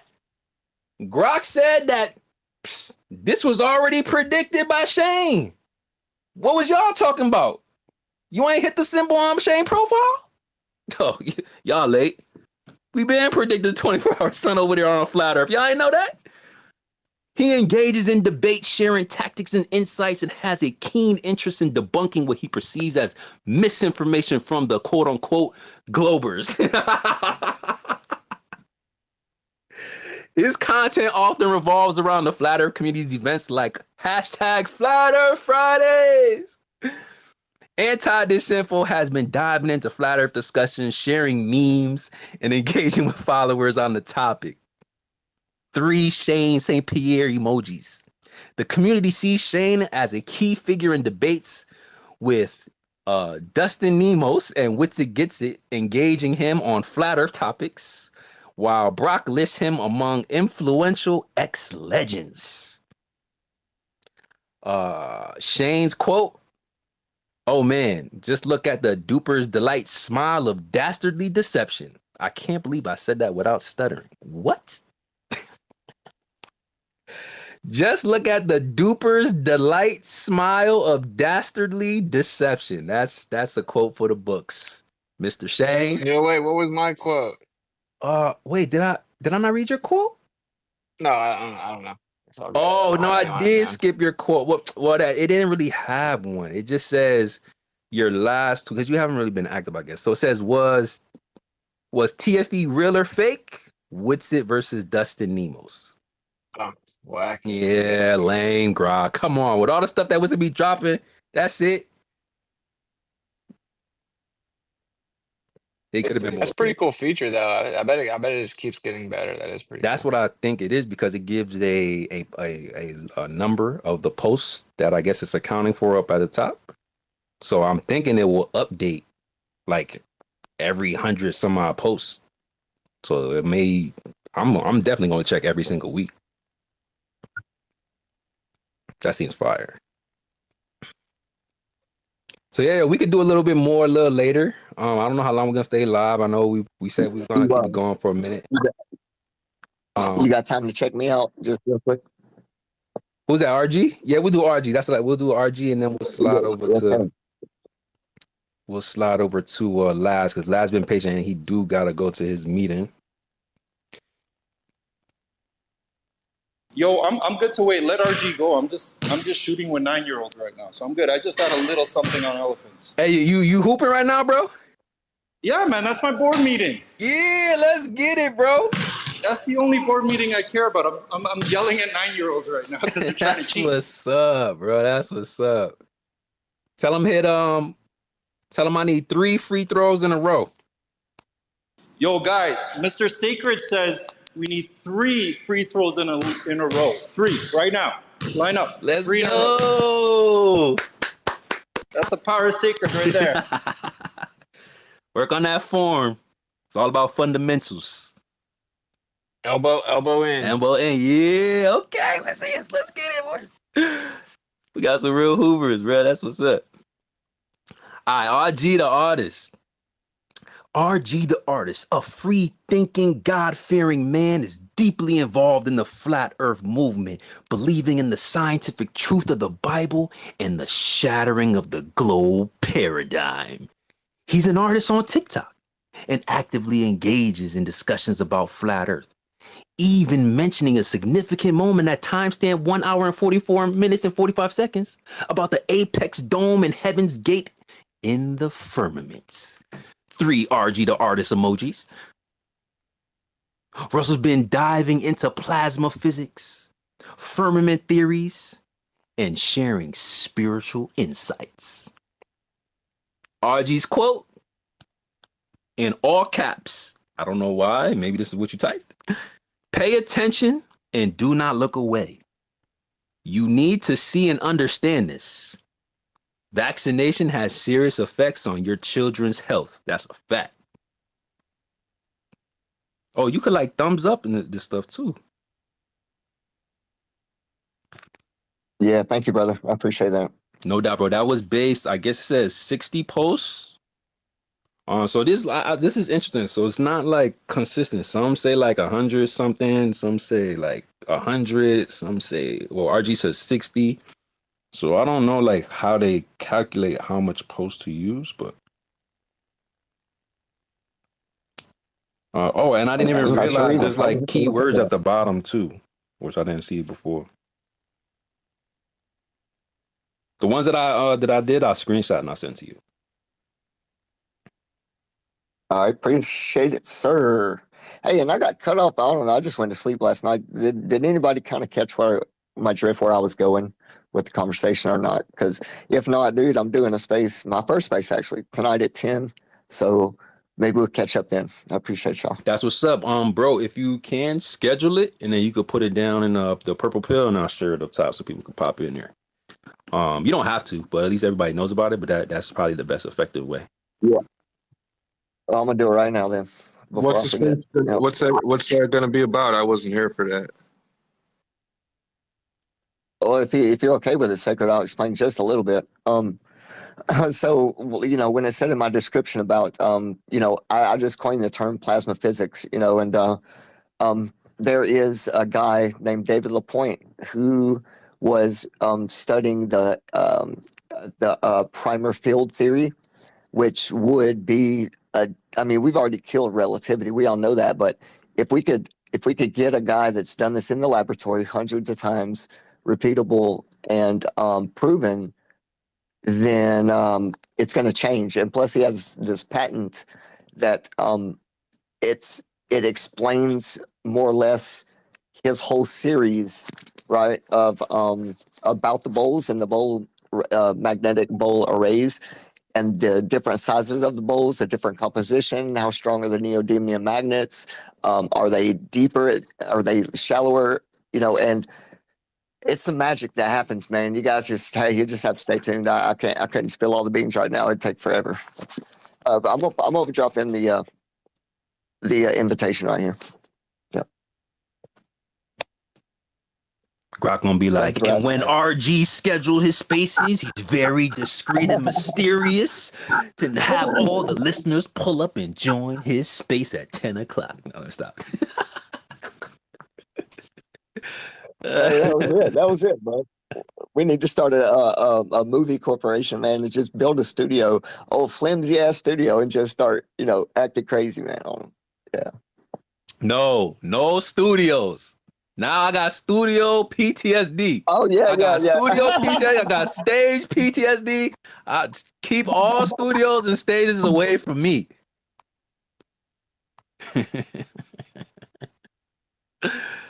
Episode 125, Flat Earth versus Flat Earth, Side confirmed. Directors, producers, writers, Magic, Gathering, Stranger Things.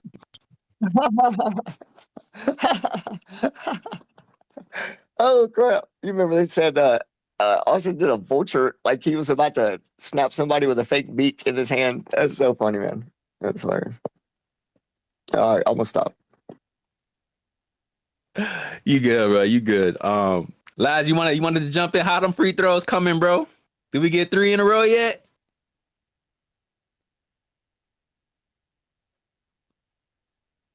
Yo, I got 3, not in a row, but I got receipts for you. Okay, we got that's a close game. We got a close game, 32-32. Give me 2 more minutes. Do your thing, brother. Do your thing. Oh, no. We just won. Okay. We just won. Yeah. No, we just won. We beat a bunch of 9-year-olds. We got to shoot with our left. Hey, good game, scrubs. Okay, listen.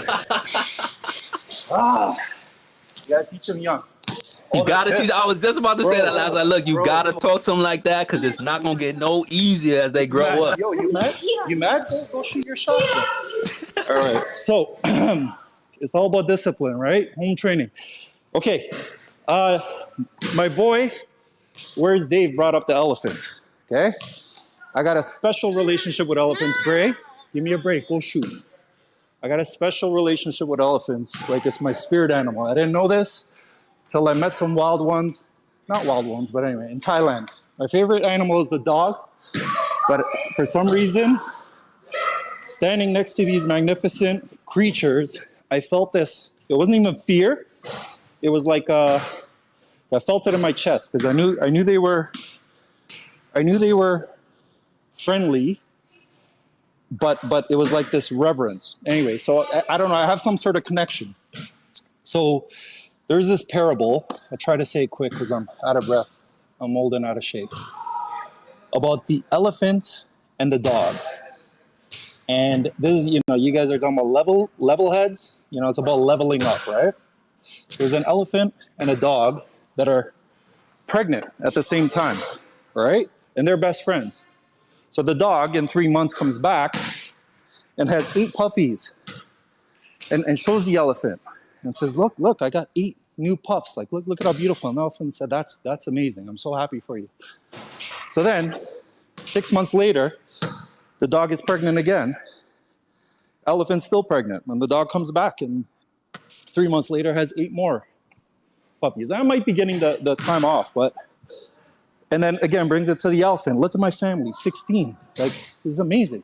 And the elephant said, that's awesome. I'm so happy for you. Elephant's still pregnant. Takes the elephant 2 years. By that time, the dog has a 3rd set.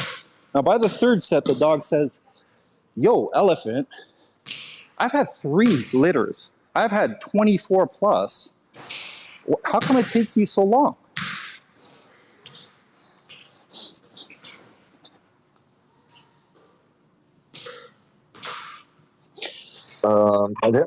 Yeah, this part always gets me. So when you talk about home training, right, and leveling up, as much as you think you're awakened, it takes time. The elephant says, what I'm making takes time because when she comes and touches the earth shakes.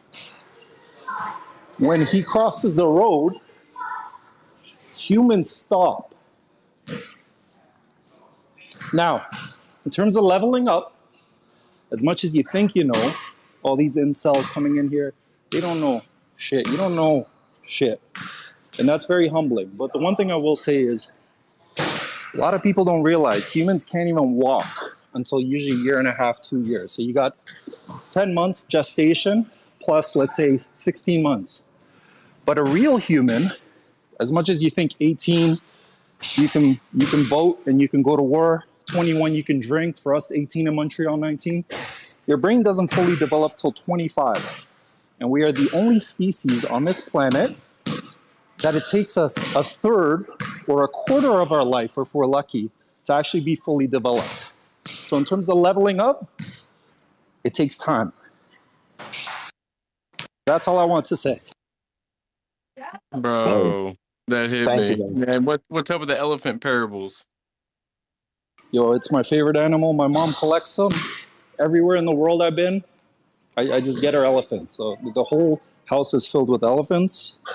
And to me, I always thought maybe I was one in a previous life, but I realize now my awakening is it takes time because it's like an elephant. An elephant forgives, but it never forgets. And it's kind. And honesty is the king of the jungle. The funniest thing is it still gets scared of mice. Like that, they actually check that on Mythbusters. They literally are afraid of mice. So fear no one, I always guys. wondered if that was a real thing or not. Yo, it's real. It's real. And I used to be afraid of everything. And the one thing that gives me calm, I'm a Catholic, okay? But I'm more spiritual than anything, is one of my favorite lines in the Bible, and it's said a bunch of ways, and I think 365 times. Eyes and History Nerd confirmed it for me, is have no fear. 365 times in different ways. And that's your power right there. But it takes time.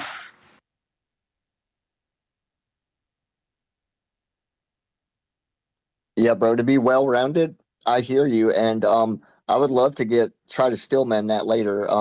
And Laz, did you say yesterday you might have a chance to be a co-host with me? Oh, absolutely. But it depends on what time, sir, because I got some more family stuff. So maybe like 9, 10 o'clock I can pop on Eastern time. Yeah, that'd be nice. Yeah, I'm gonna start right at like 9:45. I'm gonna start playing some music, and then 10 o'clock. Perfect. Yeah, thank you. See if you can get Witsit's. See if you can get Witsit's song to play. Witsit, if you'll share that. I love that song, the Heaven one. I got time, RG, to co-host. Oh, thank you, Chris. You're amazing. I love everything. It's not like you back me up on everything. It's that you have a very straightforward and blunt understanding about these things that I'm trying to get out. And so thank you. Yeah. Appreciate it. And that's up to Witsit if he can play the song or not on there. Witsit, since we got you here, is you okay to jam out my first space, man? Yeah, I'm not sure. Yeah, I'm not gonna be able to play anything, but I will upload that video or that song right now to YouTube. Yeah, thank you, brother. Wait, what time is your Do space I have again? permission to play it? It's going to be 10 p.m. tonight. Gotcha. I'm going to try to keep it Yeah. short. Everyone can play it, of course, bro. We don't care. I'll upload the Awesome. vid. I'll Thank you, upload it. brother. I'll create a visualizer real fast that is the name of the song instead of just saying TFE on it, and then I'll upload it to YouTube. Mm-hmm. Cool, hey, and if you want to pop in, you don't have to be a guest or not a guest. You don't have to be a speaker or nothing. But if you like what you're hearing, brother, that'd be awesome. That'd be an honor to me. So thanks. Yeah, cool, man. I told you I tried to jump on. Jaren just asked me to jump on his thing as well, but it's soon, so yeah, I should be good there. Can't you just upload it now? All you gotta do is just hit the upload button. What's it? People says person who never uploaded anything. Damn, cooked me. Oh, that yeah, not you, but you get it. Okay, Duck said Thanks, he was Sacred. talking to me. Friendly fire. I do got 200 subs though with no uploads.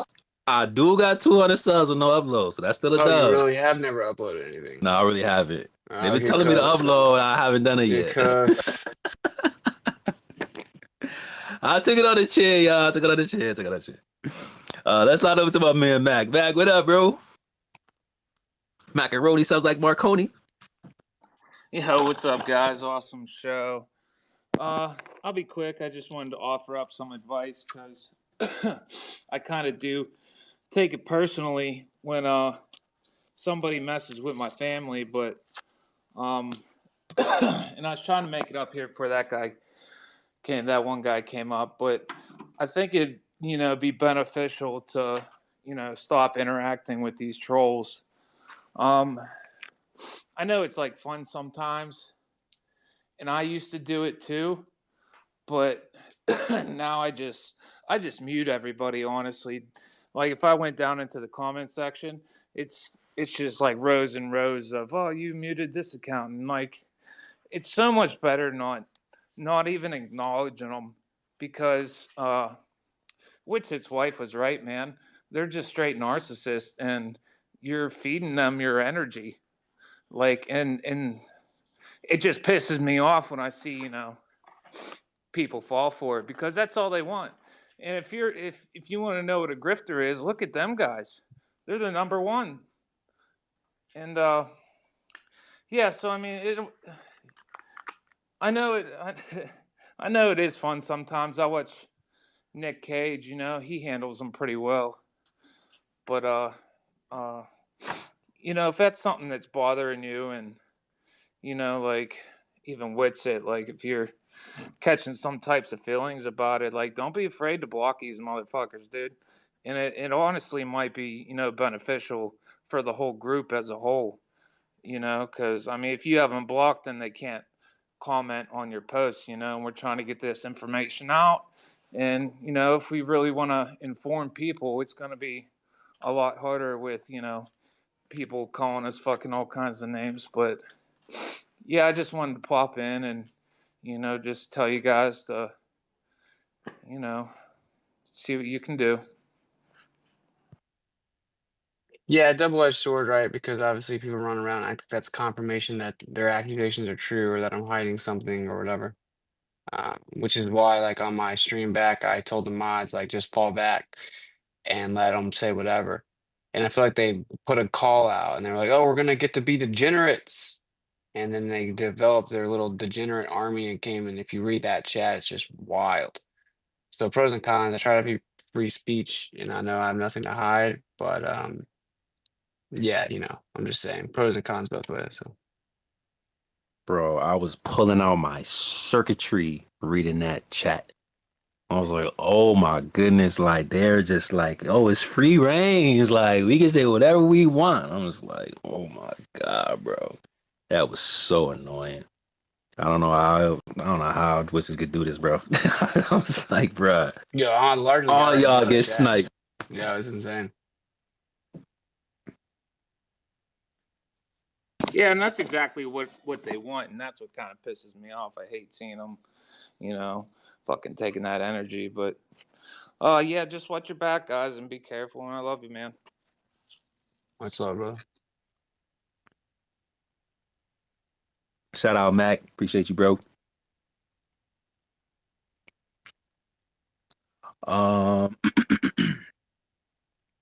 There was something I was gonna say, but we haven't heard from Donna. And I don't think Donna ever been to Flat Earth Fridays / Stationary Saturdays. Is this your first time, Donna? Oh, yeah, it's definitely my first time. I'm happy to find this space because it's a very interesting topic for me. So, hi, everybody. Welcome, welcome. How did you find us? Would you recommend it? You see somebody in here that you follow? There are a couple people in here that I do follow that I found out that attend, but I just really just stumbled upon it because I don't know, sometimes I just scroll through it and God kind of like tells me to hit the button. So I hit the button today. So hello guys. Yeah, I've been thinking about flat earth and global earth type topics. It's just a very good exercise that I think everybody should just practice if they have the time and energy. But I noticed there's a lot of topics here I did want to comment on. I wanted to comment on the health issue that somebody had brought up. And then I wanted to also comment on the latest topic, which is the negative trolling type discourse and how to handle that. I have conducted spaces in the past, and with those type of spaces, I guess it depends on what the intent is. For me, the space I conduct are like helping people. So when people come in and they become a little bit too disruptive, I have certain levels of tolerances, but I can understand if you're conducting a space on a certain topic and people come in with violent communication. And I watched this podcast I wanted to kind of like share about, but it basically had some sort of information on like what it would be like for a child to be just a witness to people yelling or people shouting and doing violent communication, and the child is kind of going through a certain type of trauma. So after kind of like watching that scientific, you know, uh, uh, study on what that effect is on children, now I pay a little bit more attention to it when I'm dealing with adults. So yeah, maybe some of that violent communication is traumatizing for other people to hear and witness to, and I'd like, for the most part, for me, as far as my value system, maybe keeping it to a minimal.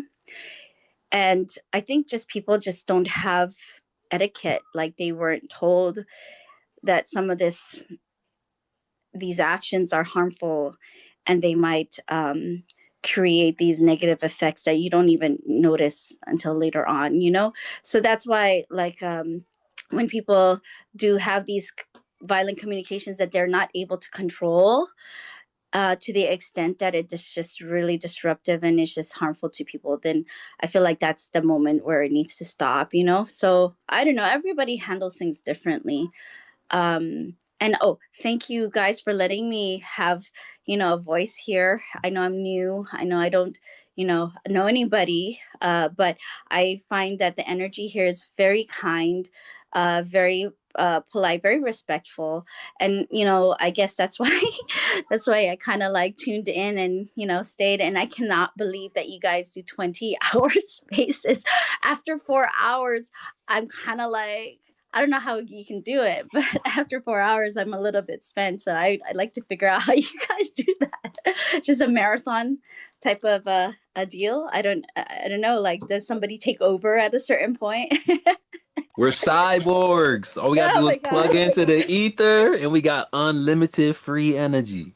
Oh my gosh. Well, maybe one day I want to do like a marathon kind of thing, because I noticed that like it's not ever in the beginning that I think things like start warming up, and when things get good is probably at like the 3 hour mark, 4 hour mark, and I have no idea what it's like at the later hours, but I'm sure the conversations can get a little more, more people get in on it and more of the conversations get more in depth. So yeah, two more things. So the health issues. So I want to kind of put out there, is it okay for me to share a link? Because I had been diagnosed with Hashimoto's, and I had all of these lists of symptoms, and it took a long time for me to kind of collect all this information that helped me heal.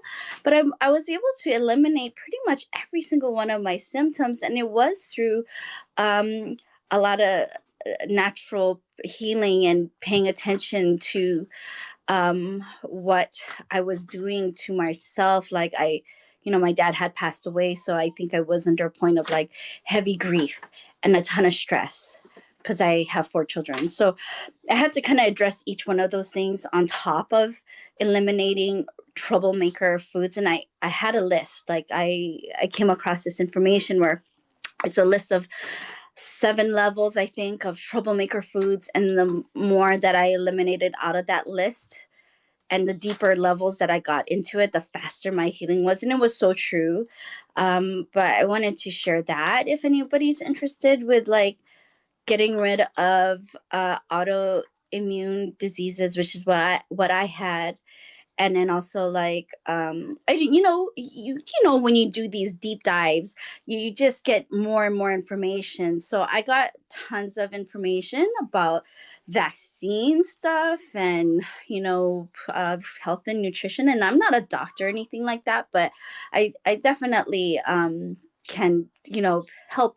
What I do is I ask questions and see what people might be struggling with, and I can help point some fingers to things that they can look at. And I'm a big proponent of paying attention to like what your body's trying to tell you. And then some people are not very good listeners to what the signals are, and cancer is kind of like a signal. So and experiencing these diseases are signals. So anyway, is that okay? Can I just drop it in there? Yeah, definitely. All right. And then I did have a question though about yeah. your. How did you know you had an autoimmune disease, or were you like born with it? Okay, so this is what happened. I have 4 children, right? So after the 3rd baby, I think I saw a significant drop in my energy, but I thought it was because I had 3 plus 4 kids. By the time I added that last kid on, I was just really drained and really like not motivated, which is unlike me. I'm if you knew who I was back then before I got sick, I'm always about being productive and doing stuff and waking up and doing things. I just like to work, I guess. But at that moment in my life, I just was a different person. I was kind of like unmotivated. And I don't know, maybe there was some depression or something too on top of that. But I had a signal in my blood work from the 4th baby. And it said that I had anomalies in my thyroid. So I had a midwife and she saw that there was some weird anomaly in it. And she said that after you give birth, after about 6 months, get it checked. And then I went to, and I'm going to tell you this a long format because it's a little bit hard to understand until you hear it, right? So I went to my normal general practitioner, and that person told me nothing was wrong with me. But then I kind of thought about it. I was like, they didn't really do the same test that my midwife did. And then so I was like, you don't understand. I want to have the same testing that my midwife did. Why are there only 3 things? And she was like, that's all you need. And I was like, well, my midwife found something and I'd like to just see what she did. Can we do that? And then I kid you not, I had to pretty much cry and be like, I'm sick in order for them to like really look at it and issue me something, because maybe, I don't know, I think I have a high tolerance. When I project myself, I'm always like, a high energy type person, even if I'm not even feeling that way. So by the time I got to my endocrinologist, she was saying to me, you don't look sick, right? And I was like, you don't understand, my sickness isn't because you look at me now and this is what you're seeing. My sickness is what I used to be before and what I am now. So I want to know what's going on. And then she looked at then she reluctantly ordered the right blood test. And then she was like, oh, you have a high antibody count. So normal is supposed to be like a 20. But I was like at 120.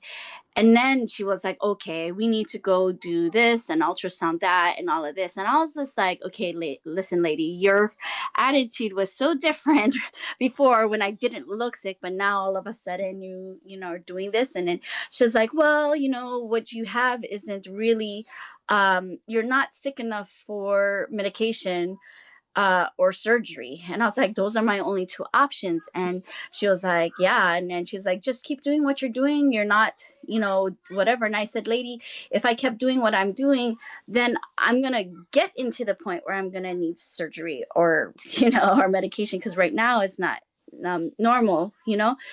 So that's kind of like what happened. And that I had to really advocate for myself.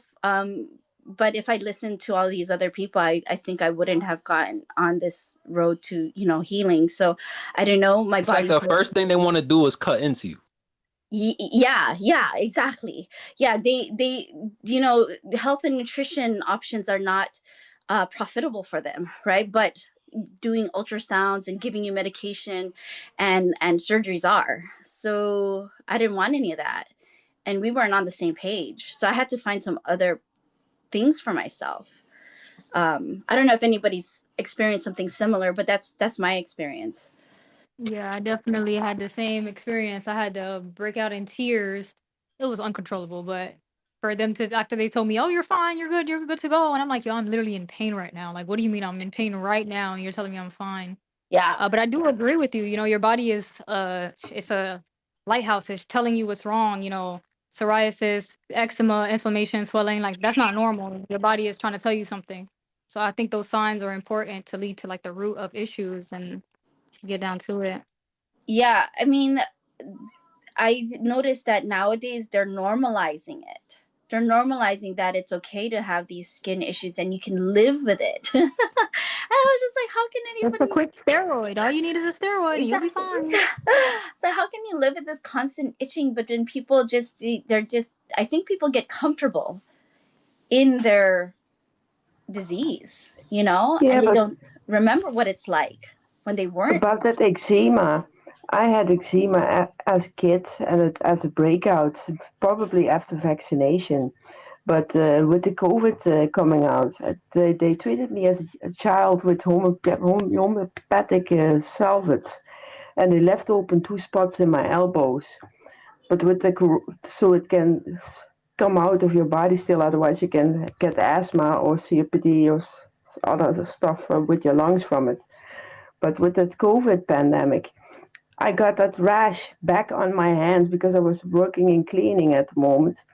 And I got that rash back on my hands from cleaning in the offices and toilets and everything. But that breakout on my hands cleared out my lungs totally. It pulled out all the mucus, so that atopic eczema ain't a bad thing. That is your body getting rid of things. Yeah, I mean, if you help your body along, you know, with a combination of like maybe, you know, who knows what that could be. It could be like a bacterial growth creating what it's called like byproducts, you know, that are toxic. So yeah, you might be getting that out, or you could be eating things that also has inflammation, and it's just feeding into these viruses. You know, there's just a lot, and there's no one tool that Yeah, will tell you what that is. about those viruses. I had my cervical removed because I had a carcinoma from they said an HPV infection that turned out to be a PAP3A2, but they removed my cervical. But that virus that lives around your genitals and inside and everything, after they removed my cervical, that virus disappeared totally. It was gone. That means that virus ain't a problem, but it is the solution. Mm-hmm. Yeah, I don't know. Like, there's always these things that we don't quite understand. You know, I mean, HPV is also an interesting topic too, because that is sometimes a helpful virus and sometimes it's not, depending on Yeah, what your body but the does with thing it. is, they started vaccinating in 2010 here in the Netherlands. 2012, I went out for a checkup. I had nothing, no bad cells, nothing, totally nothing. Yeah. And I have been having a relationship with my partner for 14 years now. He doesn't go outside the door. I don't go outside the door. So we know that. So where did I get it?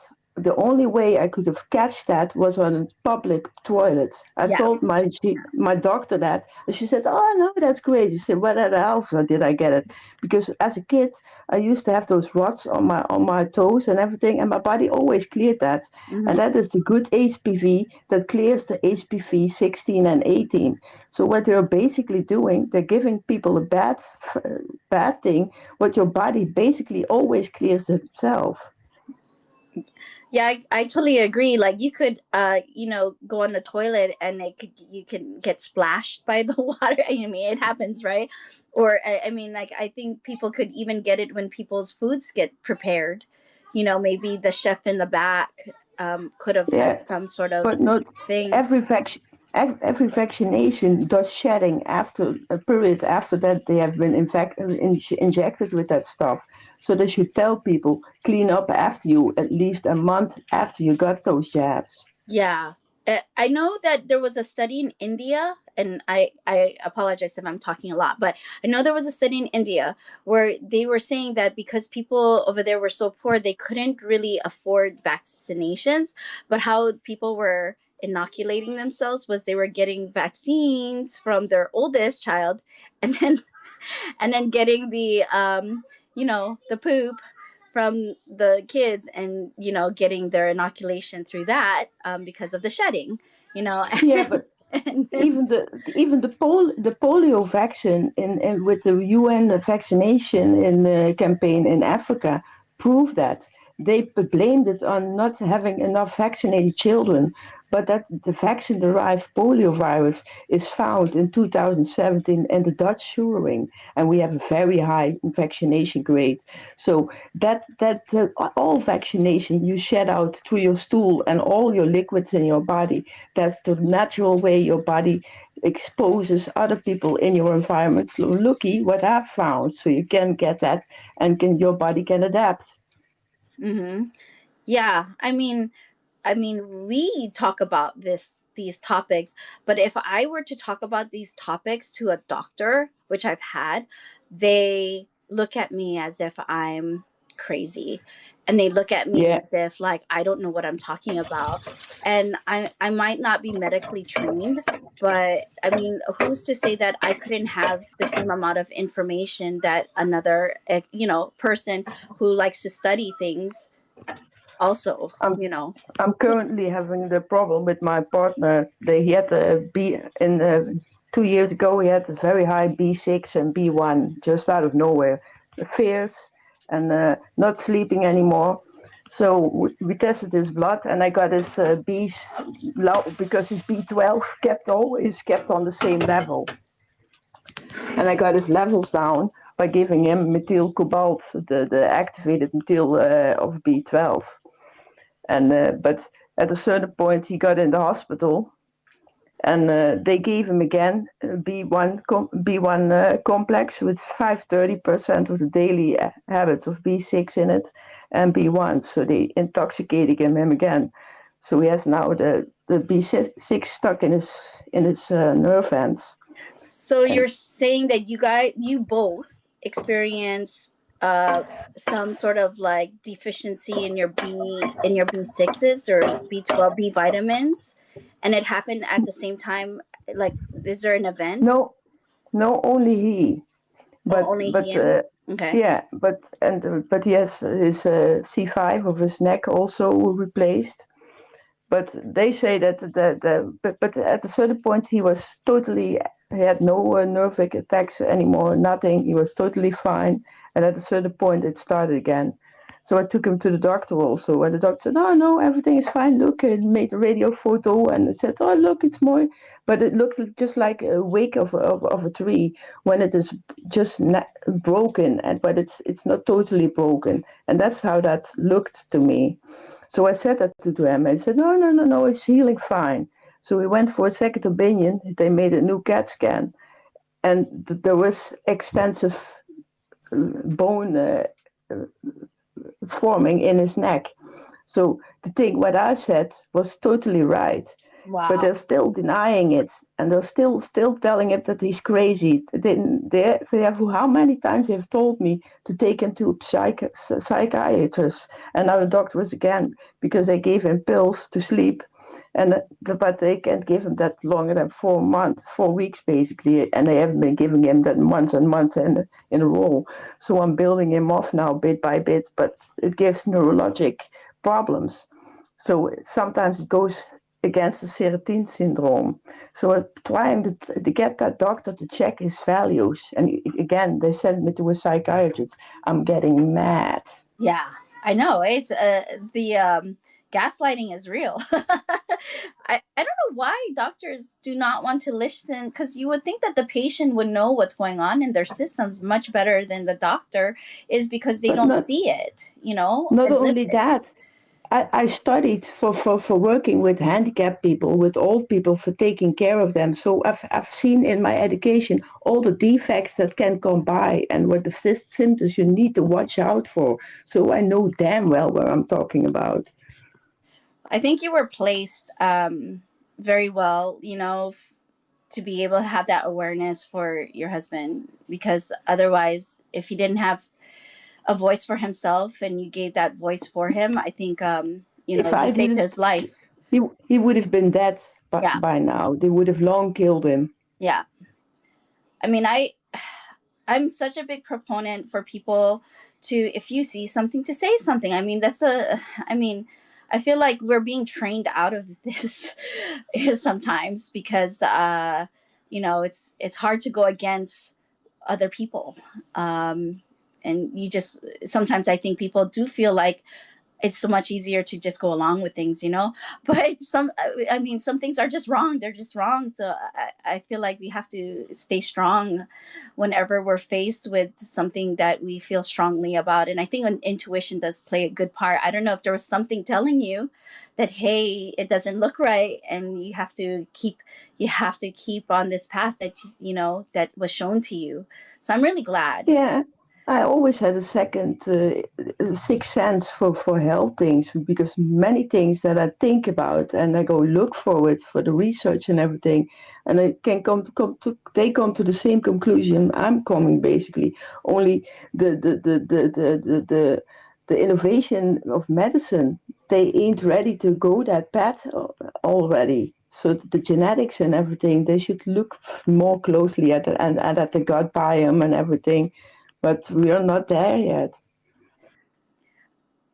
Yeah, I feel like anybody. Oh, go ahead. If anybody, and I mean anybody, find a connection between the gut microbiome, inflammation, eczema, psoriasis, please immediately hit me up. Immediately send me that information. I have this information that is kind of groovy. The only reason why it's groovy is because it's like this guy. I don't know. Have you ever heard of medical medium?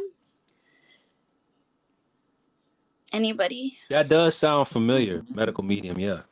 Yeah, so this guy, his name is Anthony Williams, and he's very controversial because, like, he's not a doctor, and he doesn't get his information from, like, medicine school or nutrition, whatever. But he actually gets his information from something he calls the spirit of compassion, which is, I guess, God. I don't know. Like, it's just messages from some other place, like a psychic or whatever. But when I read his content, it makes really a lot of sense to me, because they're all just really, like, he's basically saying that there's specific fruits and vegetables that can specifically help you in certain areas. Like, they're specifically designed to help you.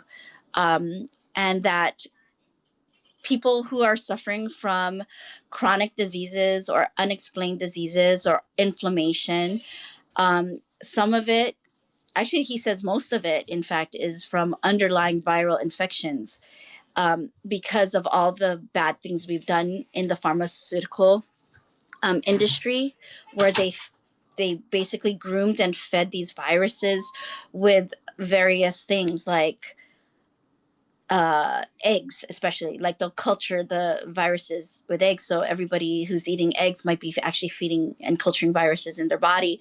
So he's asking people to look at this list of things that they might be eating, and maybe to see which ones could be eliminated to get rid of their symptoms, and then on top of it to give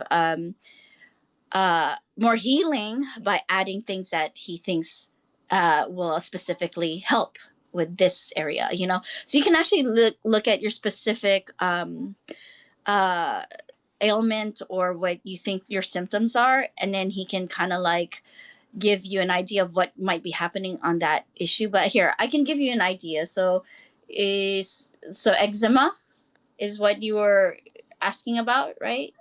Proud?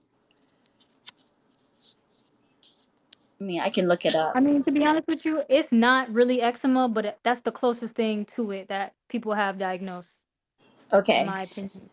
So let me look at it really fast, and if you guys want to talk about other things, I'll listen. But I'll send up a link after I find what I'm looking for. Facts. And even if Proud. you don't believe in viruses, because I know this is a conspiracy space, but there are some people who don't necessarily believe in viruses or that they exist. But even if you don't believe in the concept of a virus, provide some insight onto what you think it Proud. could be. That rash might just as well be parasites. Just take some ivermectin and you probably get rid of it. Chrissy, isn't ivermectin a neurotoxin? No, it blocks cell entering, and that's why it works. It's an anti-parasite thing, and it's been around for decades. They just sell it Does as it a horse. expire? No, it's for humans as well. No, but does it They expire? Like if you bought it a month ago, should I take it this year? no, there's an expiring date on it. It's just a tablet. Interesting. Um, uh, a little information on ivermectin. The guy who developed it, he actually received a Nobel Prize for the work he did, and from what I understand, it was used. Yeah, it was mainly used as an anti-parasitic, but it has a lot of different. It does a lot of different things, and when you combine it with other things, because it can only do so much right on its end, but it's very powerful, and in fact the side effects are low and minimum, but everybody should research it when when you have a chance. Basically, Yeah, it's the most issued why pill that's it ever works been is issued, it it I works for think cancer as well, and I've got research standing on my PC that cancer is basically a neglected tropical disease transmitted by stink flies and mosquitoes that bring over parasites, and that's what you get cancer from, because those things, when they say they spread to your body, that's just the little worms going to another place, forming another sac, and they spread out. They multiply by eggs, and Yeah. that's cancer. Yeah, and like that's like that guy who had cancer spreading all over his body. They told him he was going to die in a couple weeks, and then his veterinarian buddy, told him to take some antiparasitic medicine, and then all his cancer goes away. And they're like, "Oh, well, it looked a lot like cancer. We couldn't tell the difference." Um, I like avoid like all encompassing claims like all cancer is parasitic or whatever, but definitely a lot of stuff seems to be attributed to that. I'm just gonna say my overall take here is okay, people should look into Germanic new medicine. If you have some type of internalized trauma, some guilt, some shame, you screwed someone over but not made it right, and you occasionally remember but then suppress it, any type of stuff like that, that vibrational impact will cause cell degradation and all kinds of things. And then no virus has ever been isolated. That is true. No virus has ever truly been isolated. Never. They have to create these biological soups. They use electron microscopy and all this stuff, and then it's just like a model that they assume, and they can't truly isolate it.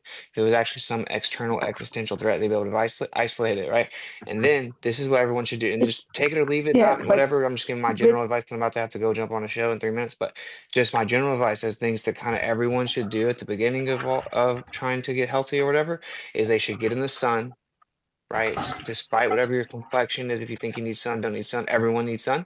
You should try to even kind of look at the sun, sunrise, sunset. You should ground. Like you should actually get on the earth with bare feet, right? You should ground, and then you should drink raw milk. If you have a gut biome issue, you should drink raw milk. I know some vegans and stuff will spiral, teach their own. I'm just telling you that raw milk is really good for your gut biome, from my understanding. So it's like raw honey. And then also look into sleeping on grounded mats, grounded sheets even. You can get grounded sheets, just plug them in, they go on your bed. And that's gonna change like your sleep significantly. So doing those things and then occasionally fasting or intermittent fasting just so your body can kind of reset, that's without even giving it something to get better or whatever, right? Just like getting out of your body's way is the first step. So sun, kind of like breathing exercises, grounding, and then sleeping on a grounded mat, and then getting in the sun. Like from my understanding, when I actually talk to people and they're honest, the vast majority of the public does not do those things nearly enough or nearly consistently enough. So until you really do those things, I think you can't even truly begin to try to diagnose yourself, right? Because uh, those are just kind of the bare minimum things. So, just a little piece of advice of what I've seen like drastically change, not only like the way that I feel and look, but many other people. So. Yeah, but Personal the question: would you personally take ivermectin or no? So I would, um, like, I think that from my understanding, like Amanda Vollmer is one person that pushes back and says, yeah, it does work and it's antiparasitic. It's just that it isn't the best thing ever. That there are maybe other alternatives, but if you're in a situation that something is going on that you need to get taken care of now or pretty quickly, then ivermectin's really good.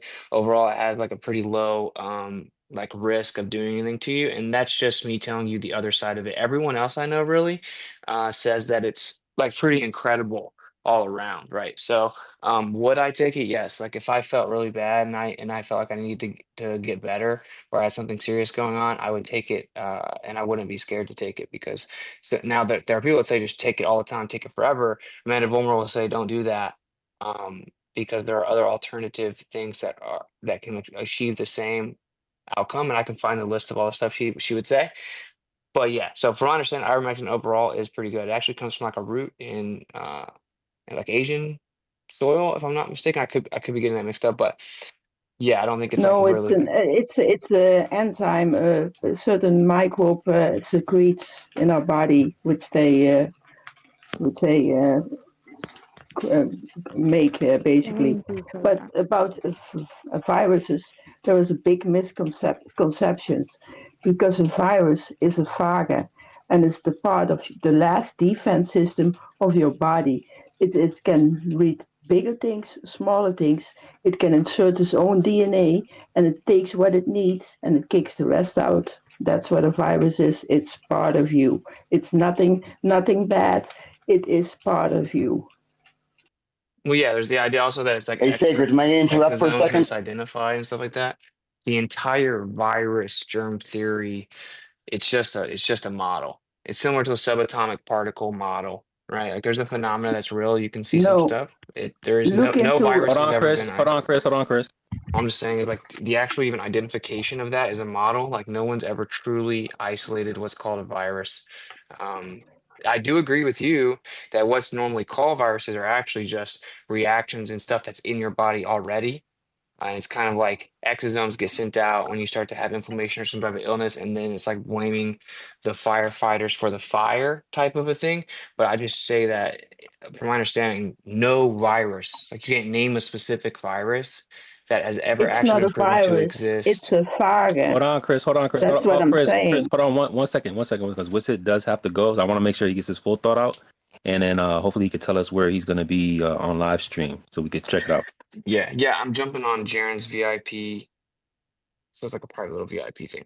I'm actually 2 minutes late. I gotta go. I love you guys. I'll jump back in here if you're still going afterwards. No doubt. Appreciate you, Wissett, man. Just always remember, bro, this is the majority. All right. All that negative stuff, that's not the biggest voice. We rocking. Appreciate you. Much love, bro. Sacred, I apologize for interrupting, Sacred, but I have to speak, sir. Well, I wanted to make sure Chris got her final thought out. And then Donna was finishing up what she wanted to say. Then you can go 40, and then we'll jump to the ambassadress, Liliana. Chris, you were saying something from what's Yeah, the virus doesn't exist. That's totally right, because if you need to look at the work of Antoine Béchamp, and he already told it.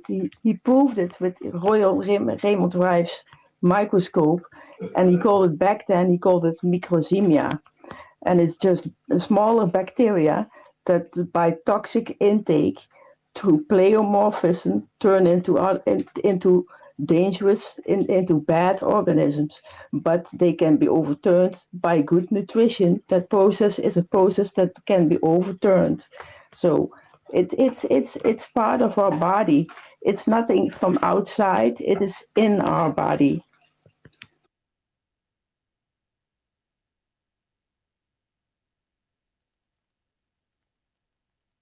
Yo, I'm learning so much right now. I'm taking hella notes. Thank you everyone for contributing. But I need to go because Archie's gonna start his space. I'm gonna go also. Talk to you guys later. All right, thanks, Chris. Appreciate you. If we're still going, come swing back around. Although it's probably gonna be last call pretty soon. We have been going for a while. But I think I wanted to make sure that Donna got her full final thought out, and then we could slide to 40 and then Lily. Thank you. So in the chat, I've added 2 links. One for your review if you want to see what I'm talking about. So I just pulled what Anthony had to say about eczema and psoriasis.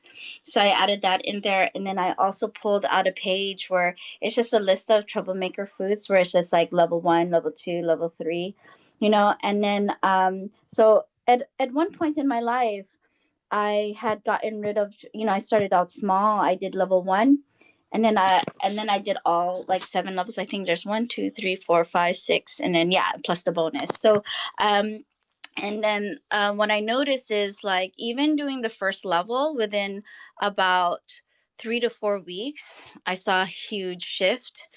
And then after about a year of just eliminating certain foods and whatever, all of my symptoms were gone. So, I mean, everybody's journey is different, and everybody's food and values are different. But this is just one story, basically. And I wanted to add for the virus thing. So if I want to add to what everybody is saying, like how it was described to me, and on all these levels there's truth, because these are observations from people who are trying to find labels and meanings to life and whatever. Just imagine that there's a particle that existed, and it had a function, and we'll just say this function was to mop up certain toxins, and we'll just say that it really loved mopping up mercury. That was its function, but can you imagine if you were given an environment in which there's a lot of mercury and there's a lot of mopping up, and now it's supercharged, and now it's put under all these pressures, and the mopping up that it's doing creates byproducts, that the body has to get rid of, somehow. But maybe we'll just say that the environment that we're creating for our body is now overly is overly burdened by mopping up all the other crap that we're putting in there too, whether it's nitrates or chemicals or gas fumes, or all of these are all toxic, and it just sits all over the place. So now you're asking your body, who's able to from the time you were born, get rid of these things, but now you're asking to do it under a lot of stress. And what what do you as a person under stress do when you're juggling so many things, and whatever things don't function the way that they're normally supposed to work and things fall apart, you know? So that's kind of what's happening, you know, if you can imagine. If there was a virus that we labeled a virus, and we'll just say that that's what it was supposed to do, and maybe it did morph into something that now is not helpful, and it could actually be harmful to the system because we've created a system in which it's not helpful anymore, you know?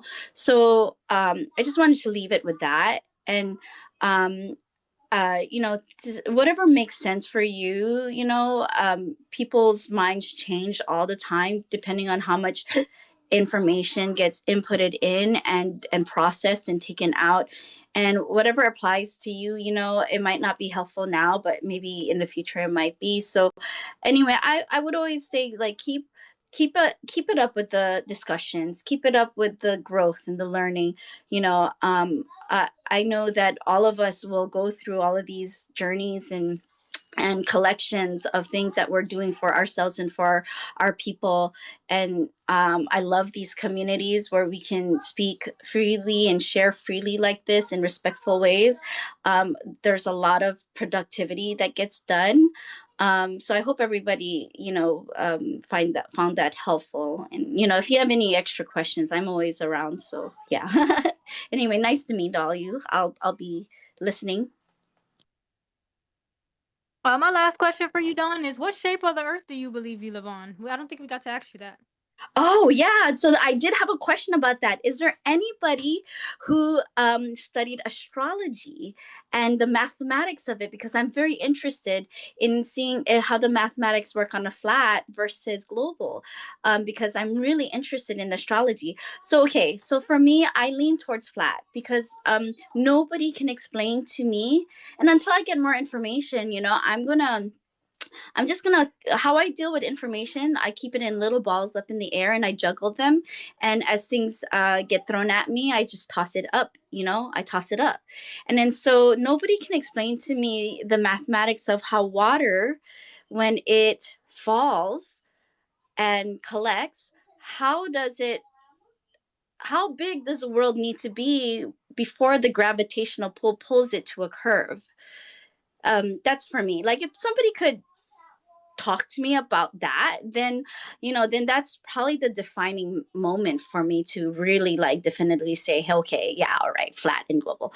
But nobody can come up with that information, and nobody even tells me, okay, what happens in the transition between the point in which it's flat to the point in which it will curve. Like, nobody, is it a gradual thing, you know? So there's nothing that's really giving me any sort of model for that. So right now it's just gonna be flat until somebody has that information. And I love seeing the videos that people put up into the air, you know, and they explain all of the things that they've done, you know, with the cameras, and seeing the ice walls and all that stuff. It's really interesting to me. So I appreciate all the work that everybody does. So I to answer your question. Yeah, for astrology specifically, I've never seen anything specifically referencing the shape of the Earth. You know, when we look at the luminaries, we look at the stars, the quote unquote planets, they're wandering stars. And astrology even acknowledges a plane of existence and different realities, different realms. So to me, I don't think that's specific to shape, but I do think there is some credence in astrology and numbers and like the Fibonacci sequence and patterns in nature. Yeah, if anybody has information on like that math, because here's the thing, like, I I mean, if I'm wrong, whatever, right? I thought back in the day, people like Egyptians thought the earth was flat. So that's how they did their astrology. And all these other ancient civilizations also did it on flat surfaces. But what do we do our astrology on? Is it based on the old school way of looking at it? Or now do we have this weird math that we're doing it with global? I don't know. And again, how do you figure out the math of like where everything is in this theoretical sense? So it's weird. As like, how did they translate ancient astrological systems into modern things? I wonder if it's just the same thing. Anyway, yeah. Hey, my opinion on astrology, and I'm not like super big on astrology. Like I'm not well versed. Let me say that. I'm well versed in astrology, but I will say that it seems to kind of align with more of at least a stationary Earth. I do agree with Proud. I don't know if it's a geometric argument, but it's definitely somewhat of a motion argument because we see the same constellations every single, repetitive every year. So it's just like I would have to subscribe to the stars being practically at an infinite distance away to give me the illusion that they're repetitive and all of the motion that's happening with the earth is insignificant in relationship to that distance to the stars, which is why they appear to never change because the universe is just so vast. And, according to the science, there's certain anomalies that suggest that the universe isn't as big as what they claim it to be. It may be more local and finite. So it would make more sense if the stars were just rotating above a stationary Earth. As opposed to, I know the stars don't move and they don't ever change and it's the same, but it's because it's an infinite distance. But trust me, you are going around the sun at 66,000 miles per hour. You are shooting through the solar system 500,000 miles per hour and the whole galaxy at 1.2 million miles per hour. And it's been happening for years and years and years and years and years on end. But the stars are just so far away. That's why they don't change. It's an illusion. And it's like, I don't know if I'm rolling with that one. I think this is more of a stationary, centralized system. That, again, it's just my opinion. Yeah, with astrology, what's interesting is you have to give your birth date, time, and the location in which you were born. So this location, it's based on something, right? So I don't know. The math is showing a chart of all of these intersections and shapes and all of that stuff, these geometric shapes. So that's why I was very interested. Like if they're basing it on a geographical point, then that would fuck things up, right? If you're putting it on a global surface and on a flat surface, so what's going on here? That's the main reason why I bring it up. I see what you're saying. It was also interesting you brought up like the ancients, and they were the ones that actually map out the sky and document how these cycles behave. And most of them were flat earthers. So it's like, we got all of our data from, or foundation of that data for the cycles of things that we observe in the sky from, those who knew, quote unquote, believe, but I like to say knew that they were on a flat stationary plane. So interesting point. I actually think that Witsit did a stream with an astrologer. I'll see if I can find it. If I do, I'll post it in the chat or I'll just send it to you, Don. I don't know if you got your DMs open, but yeah, it should be open. I really appreciate any information. That'd be great. Thank you. No doubt. This has been super informative. Thank you guys. Again, I really love this topic on health and alternative medicine and just different remedies and approaches to healing and keeping yourself healthy. I think it's important. Again, we're just trying to figure out the true nature of our reality, and we got to start within in order to figure out what's without. So, super dope. Let's keep it moving. I think 40 wanted to chime in on this. We got Liliana in here. We got my guy Mister in the building. Let's tap in with him. 40, what up? Sacred, may I speak in my natural language before I continue in English? No. Sorry, go ahead, bro. Gizug Nindalawizi Dabu Gagwoods Delida Hamaweka Hum Cook Ninala Nui up to Wanda Hodium Sidwen. Get me day dominage Dan Delio Nodig Nigamasto Eabon Madante Nish. The reason why I spoke in my native language is because my ancestors and my spirit guides do not understand English. Sacred, I've been hearing some stuff about cancer and different medicines from Western mindset. I'm sorry, 40. That was super interesting. That was super. I just really want to internalize that. because you just opened up a spark plug in my in my left mainframe. The ancients don't understand English. That's crazy because that actually may be true. So if you have genealogy or ancestral connections and they don't speak in the tongue that you currently speak, are they receiving the same energy or prayers or like that's interesting, bro. I gotta think about that. Go ahead, bro. Continue.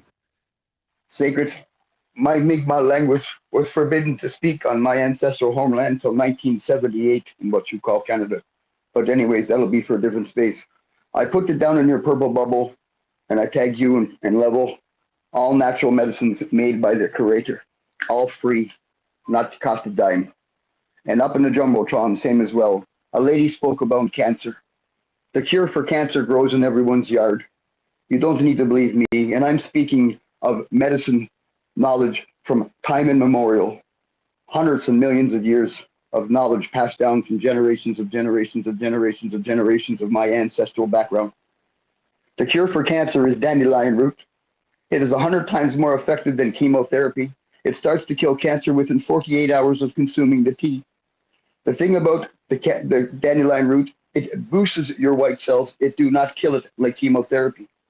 Please understand that natural medicine is designed and created by our Creator that's created all of creation. We're all one, we're all equal. This is what people don't realize. Unfortunately, a lot of people get upset when 40 speaks a certain way. We've been brainwashed by Western colonial mindset for 531 years on Turtle Island, and it continues and grows. It has to step out of the sandbox and out of your own comfort zones to understand. They're even trying now, they're trying to ban our own sacred tobacco, because our sacred natural tobacco is a medicine in itself, heals a lot of illnesses and sicknesses in the body. Anyone with prostate cancer or any stuff like that, blueberry leaves. It's all there. Anybody with problem, look at garlic, bay leaves. I have it all there written. I've been doing stuff for years, okay? Passed down by my elders, not just me. But the cure to everyone's illnesses, what a lot of people don't realize, and a lot of people have lost sacred, it's we have to believe. Our mind will heal us. Our mind will make us sick. It's us who heal us. You have to believe. It's all about believing in oneself. And that's the key to everything. The natural medicine grows around you and flourishes with the rain and sun. Please understand, okay? The sun and moon are grandmother and grandfather. They control all elements, all cycles. Proud will understand this about the moon, okay? Our grandmother moon. She got 28 cycles. Is that interesting to our females? Our females are connected to the moon and the water. Why? Because they are our life givers and they're our water protectors. The females have to understand when they're on their moon time of what you call, I guess, period or whatever, they're very well connected to the earth, the water, and the moon. Understand who they are, and life changes. It's been divide and conquer for 531 years, and it's working very well.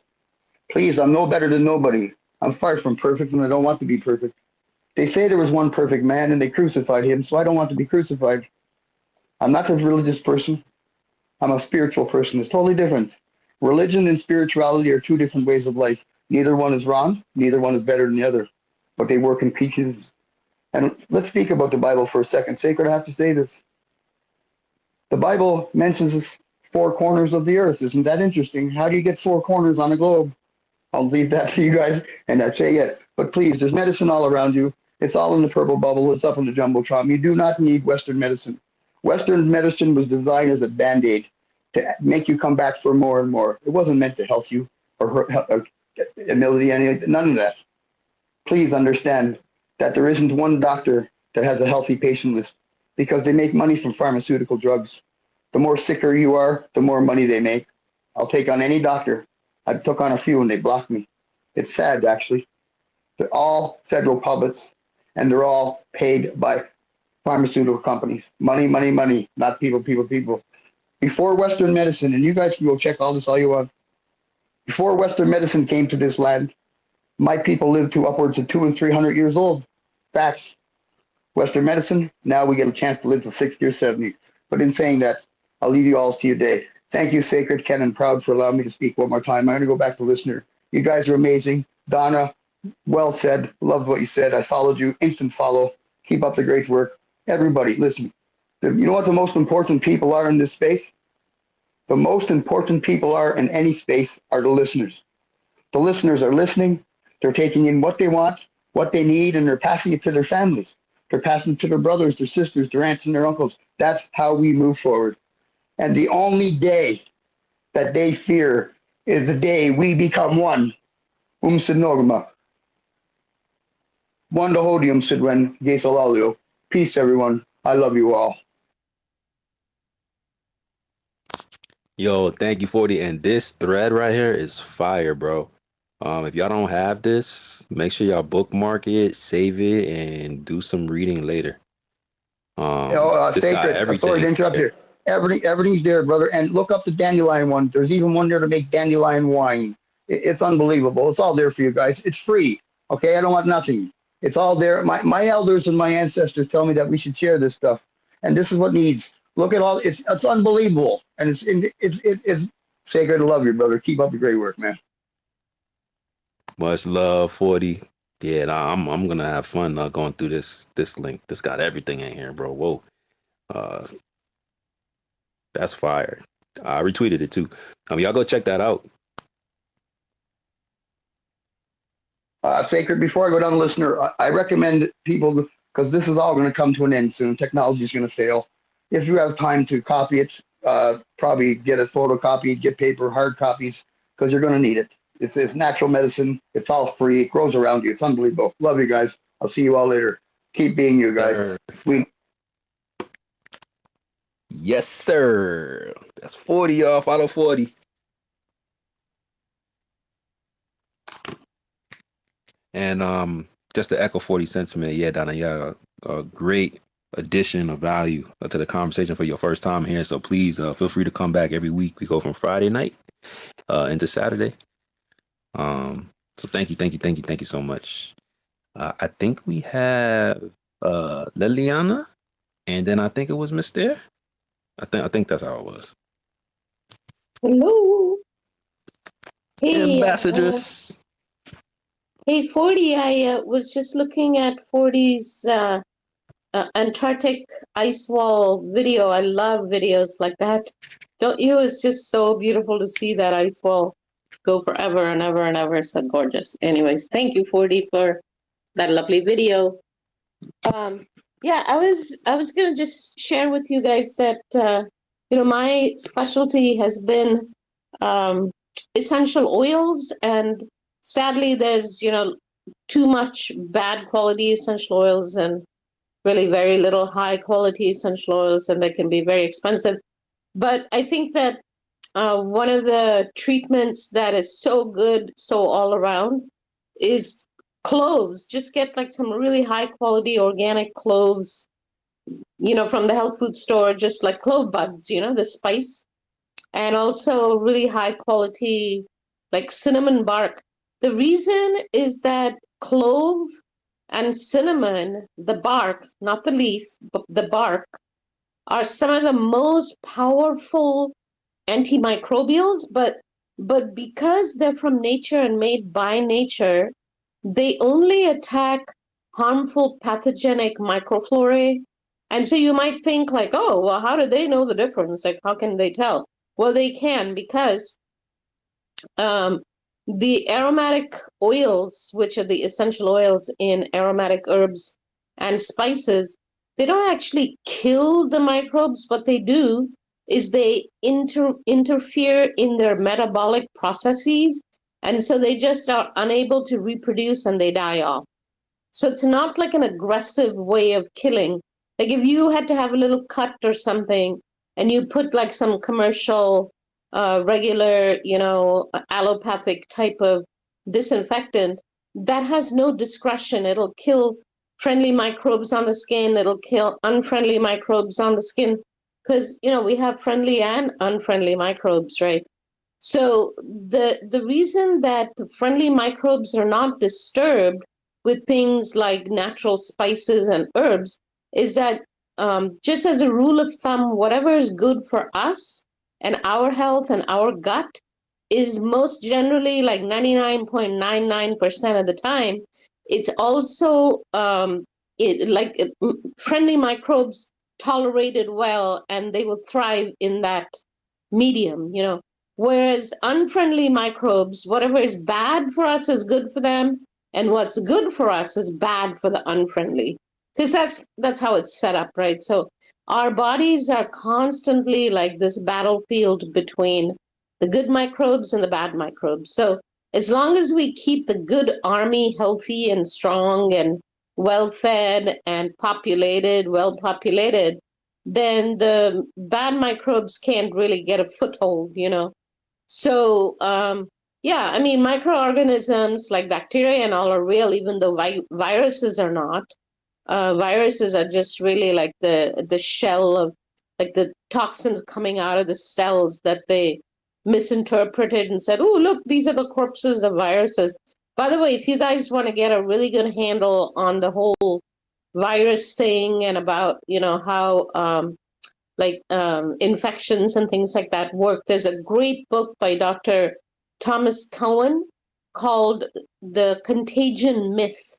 And he's a great follow, by the way. If you are on Twitter, he's got an account there, Dr. Tom Cohen.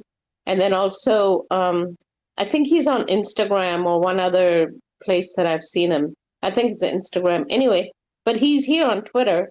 And he puts out amazing talks, and his books are amazing. And yeah, he's really good. But maybe next time when I have time, I'll give you guys a recipe for an amazing essential oil-based mouthwash.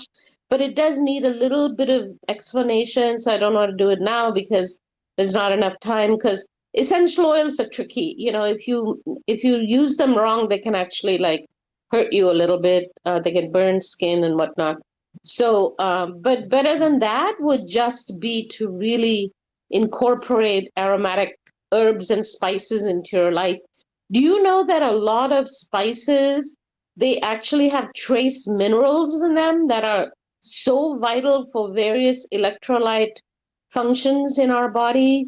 So that whole spice trade and the whole, you know, looking for spices and stuff in the Middle Ages and whatnot, it was really all about looking for the trace minerals because the soil had become so depleted in so many areas from a lot of agriculture and whatnot, or maybe not the best, you know, type of agriculture, that the soils became depleted in trace minerals. And so a lot of spices have trace minerals. Like, for instance, cinnamon has chromium in it, you know, and cardamom has iodine in it. So, because I used to always wonder, because my folks have been vegetarian, not vegan, but vegetarian, they did consume cow milk, dairy. They've been vegetarian for literally for thousands of generations. So, and we keep track of time via the constellations. So we know time really well, you know. But anyway, so I used to always wonder, look, they're vegetarian, they don't eat seafood, they don't eat seaweed even. Like, where are they getting iodine from? And then I realized, oh my God, they have cardamom in their diet. And anytime you get minerals and trace minerals from actual foods, your body absorbs them completely. Like if you take a supplement, like a synthetic supplement, your body does not absorb it because in nature, you don't have high potency isolated vitamins or minerals. You know, in nature, everything has the cofactor complete complex. And so you need one mineral or another trace mineral for another mineral to be absorbed and so on and so forth. It's like iron is better absorbed when there's vitamin C in the same food, you know. And so that's why, like in India, like when they eat dal, which is high in iron, I mean it's high in the sense for a food it's high, but it wouldn't be high compared to a pill. So people think like, oh, that has such a little iron. But the point is, if you squeeze a little lemon in your dal, which is made from lentils, your body absorbs so much iron. And also, like when you eat fruits and vegetables, fresh, you know, organic, high quality fruits and vegetables, those minerals and vitamins are recycled and recycled until they're completely absorbed. So, and that's a reason, like when you take high potency vitamins, you pee most of it out because the body doesn't even recognize it as a food, you know. But I have always sworn by essential oils. Only I have actually studied with the founders of the American Aromatherapy Association, so I know how to use them really carefully without harming myself. So I don't usually like advise people to use essential oils unless they really know what they're doing. But the other alternative, which I think is, you know, maybe as good or better, would be to actually incorporate a lot of those aromatic herbs and spices in your life. So if you're having some kind of a weird infection or like throat issues or something, you can actually like grate the peel of a lemon and just mix it with a little bit of anything like water or honey or, you know, whatever that you like, and just eat that. You could put some cloves in your mouth and gently chew on them a little bit at a time, so it releases a little bit of oil at a time. Because if you bite and chomp on cloves all at once, it'll definitely burn your mouth like crazy. And then also same with cinnamon bark. You know, if you have a high quality cinnamon bark, clove buds, and oregano seed oils. These are the three most antimicrobial essential oils that have ever been studied. So I think with oregano seeds, you can find them at the Indian store. It's called ajawan. Ajawan is a variety of oregano seed. So the leaf is not quite as potent as strong, but the seeds, they're teeny, teeny, tiny seeds. And if you just even take a pinch and put it in your mouth and chomp on it, oh my God, the whole mouth burns like crazy. But it's a very popular spice in snacks and things like that in India because they're super, super digestive. But you should be able to find inexpensive clove oil at the, you know, at a good health food store. But if you do want to consume clove oil as a medicine, only 1 drop at a time on your tongue, because essential oils are really potent and they can actually damage stomach lining. So never ever take more than like 1 or 2 drops. The best way would be to like put it on a little bit of honey, you know, a couple drops of honey, or like, and of course use the raw, you know, a good honey where the beekeeper does not feed the bees sugar water in winter. I get a really good quality honey from my farmer's market, and it's more expensive than the other commercial honeys, but that's because the beekeeper, they only take enough honey until, and they leave it, you know, plenty for the beehive to have as food for all winter. So that they don't take all the honey from the bees. They only take enough that, you know, the bees can spare. So the bees never ever are given sugar water. They just live on the honey that they collected all spring and summer. So yeah, honey can be tricky. And if you like sweet stuff and you like to eat sugar, then just buy completely unrefined sugarcane juice. You can buy it under the name of sucanat, or sometimes it's called rapadura. But if you go to a health food store and look for it, you know, it's like the color of mud. And of all the sweeteners, if you compare the nutritional value, this unrefined evaporated sugarcane juice is one of the highest in minerals and trace minerals. And in fact, the farmhands in India who work on the sugarcane fields, they chomp on the raw sugarcane like all day because it's a very juicy cane, and it, you know, it quenches the thirst, gives them energy. They're known to have really good teeth. So yeah, so it's a decent sweetener, and of course, you know, everything in moderation. But I'm kind of a little baby when it comes to drinking coffee. Like I have to have a lot of milk in it, and also some sugar. So that's the sugar that I use, and it's, you know, just the only sugar really I have in my life. So, and I feel like it's actually nutritious. So yeah, I have a ton of experience and, you know, living this kind of lifestyle. So maybe one of us should make a little space one day where I can share this type of information. But it's so easy to stay healthy, you know. I never ever get sick. I don't ever go to a doctor. I don't subscribe to any allopathic stuff at all. I mean, I think if I was in an accident, yeah, sure, they can sew me up or whatever. Like I would trust them that much. But I just have never ever trusted. And I've been anti-vax like forever. So I always feel like, the Lord created our bodies to be healthy, and we become healthy only through wrong thinking. And 40 is right. Like our thoughts and our internal conversation is as important, if not more important, than even our diet. And I think even Christ said, that be more careful what comes out of your mouth than what goes in the mouth. But having said that, I feel like if you treat your body as the temple of God, then you will always want to put pure food and pure drink into your body. So yeah, it's I just wanted to come here and share the whole thing with aromatic herbs and spices. I make my own mouthwash for myself, and I do use essential oils, and I'll be happy to like give you guys the whole lowdown at some other time because it does take a little bit of training, and I want to make sure that you guys do it right. But the oils in it are basil and fennel and the oregano seed, and there is let's see, cloves, cinnamon bark, not the leaf. The leaf doesn't have the same medicinal properties as the cinnamon bark, so you have to make sure. It's kind of expensive, cinnamon bark oil. And then I put cardamom seed oil. That's also kind of an expensive oil. Yeah, and what else do I have in there? Oh, and I put in a little bit of mint. It's so delicious. It's a really nice.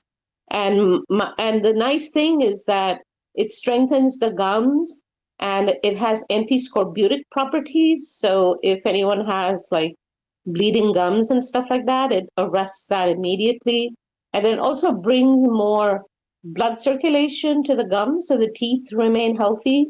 Because I do also believe that the teeth can regrow themselves to a certain degree. Like, I don't believe in dentistry and stuff like that. And so, because essential oils have solvent properties, they're able to actually remove plaque and stuff like that from the teeth. So you don't need all these aggressive teeth cleaning methods if you clean the teeth each day with the diluted essential oils. So they don't dilute in water, by the way. So yeah, don't mess around with essential oils unless you know what you're doing.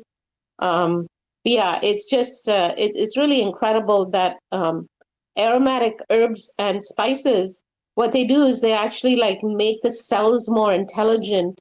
So different cells, different herbs and spices will have affinity for different organs in the body.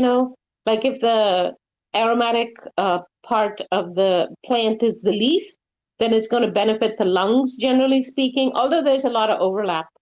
But generally speaking, if you use essential oils from culinary herbs, those you can put in the mouth like one drop at a time, like clove oil or, but cinnamon oil will burn. So you don't want to use that unless it's really well diluted and stuff like that. So yeah, anyway, so and also I'm so happy to see Ken here. I was wondering where he was last night.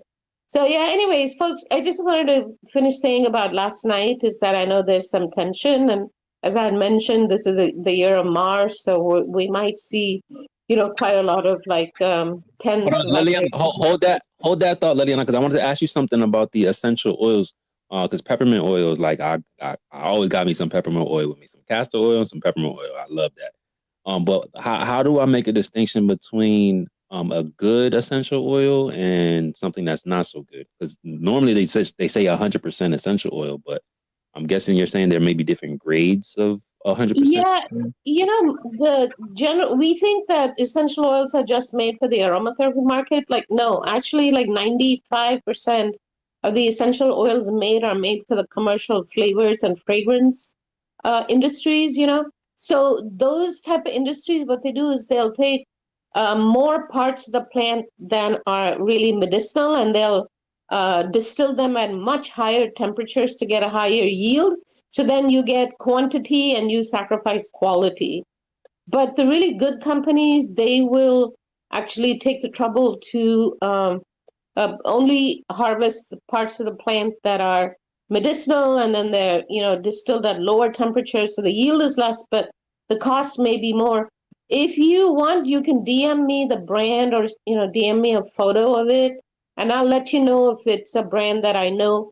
But generally speaking, if it's a good health food store, they will usually carry decent brands. I mean, if the buyer in the health food store has any knowledge, which she should, of essential oils, then she'll usually bring in a decent brand. But sadly, most of the essential oils, the commercial stuff,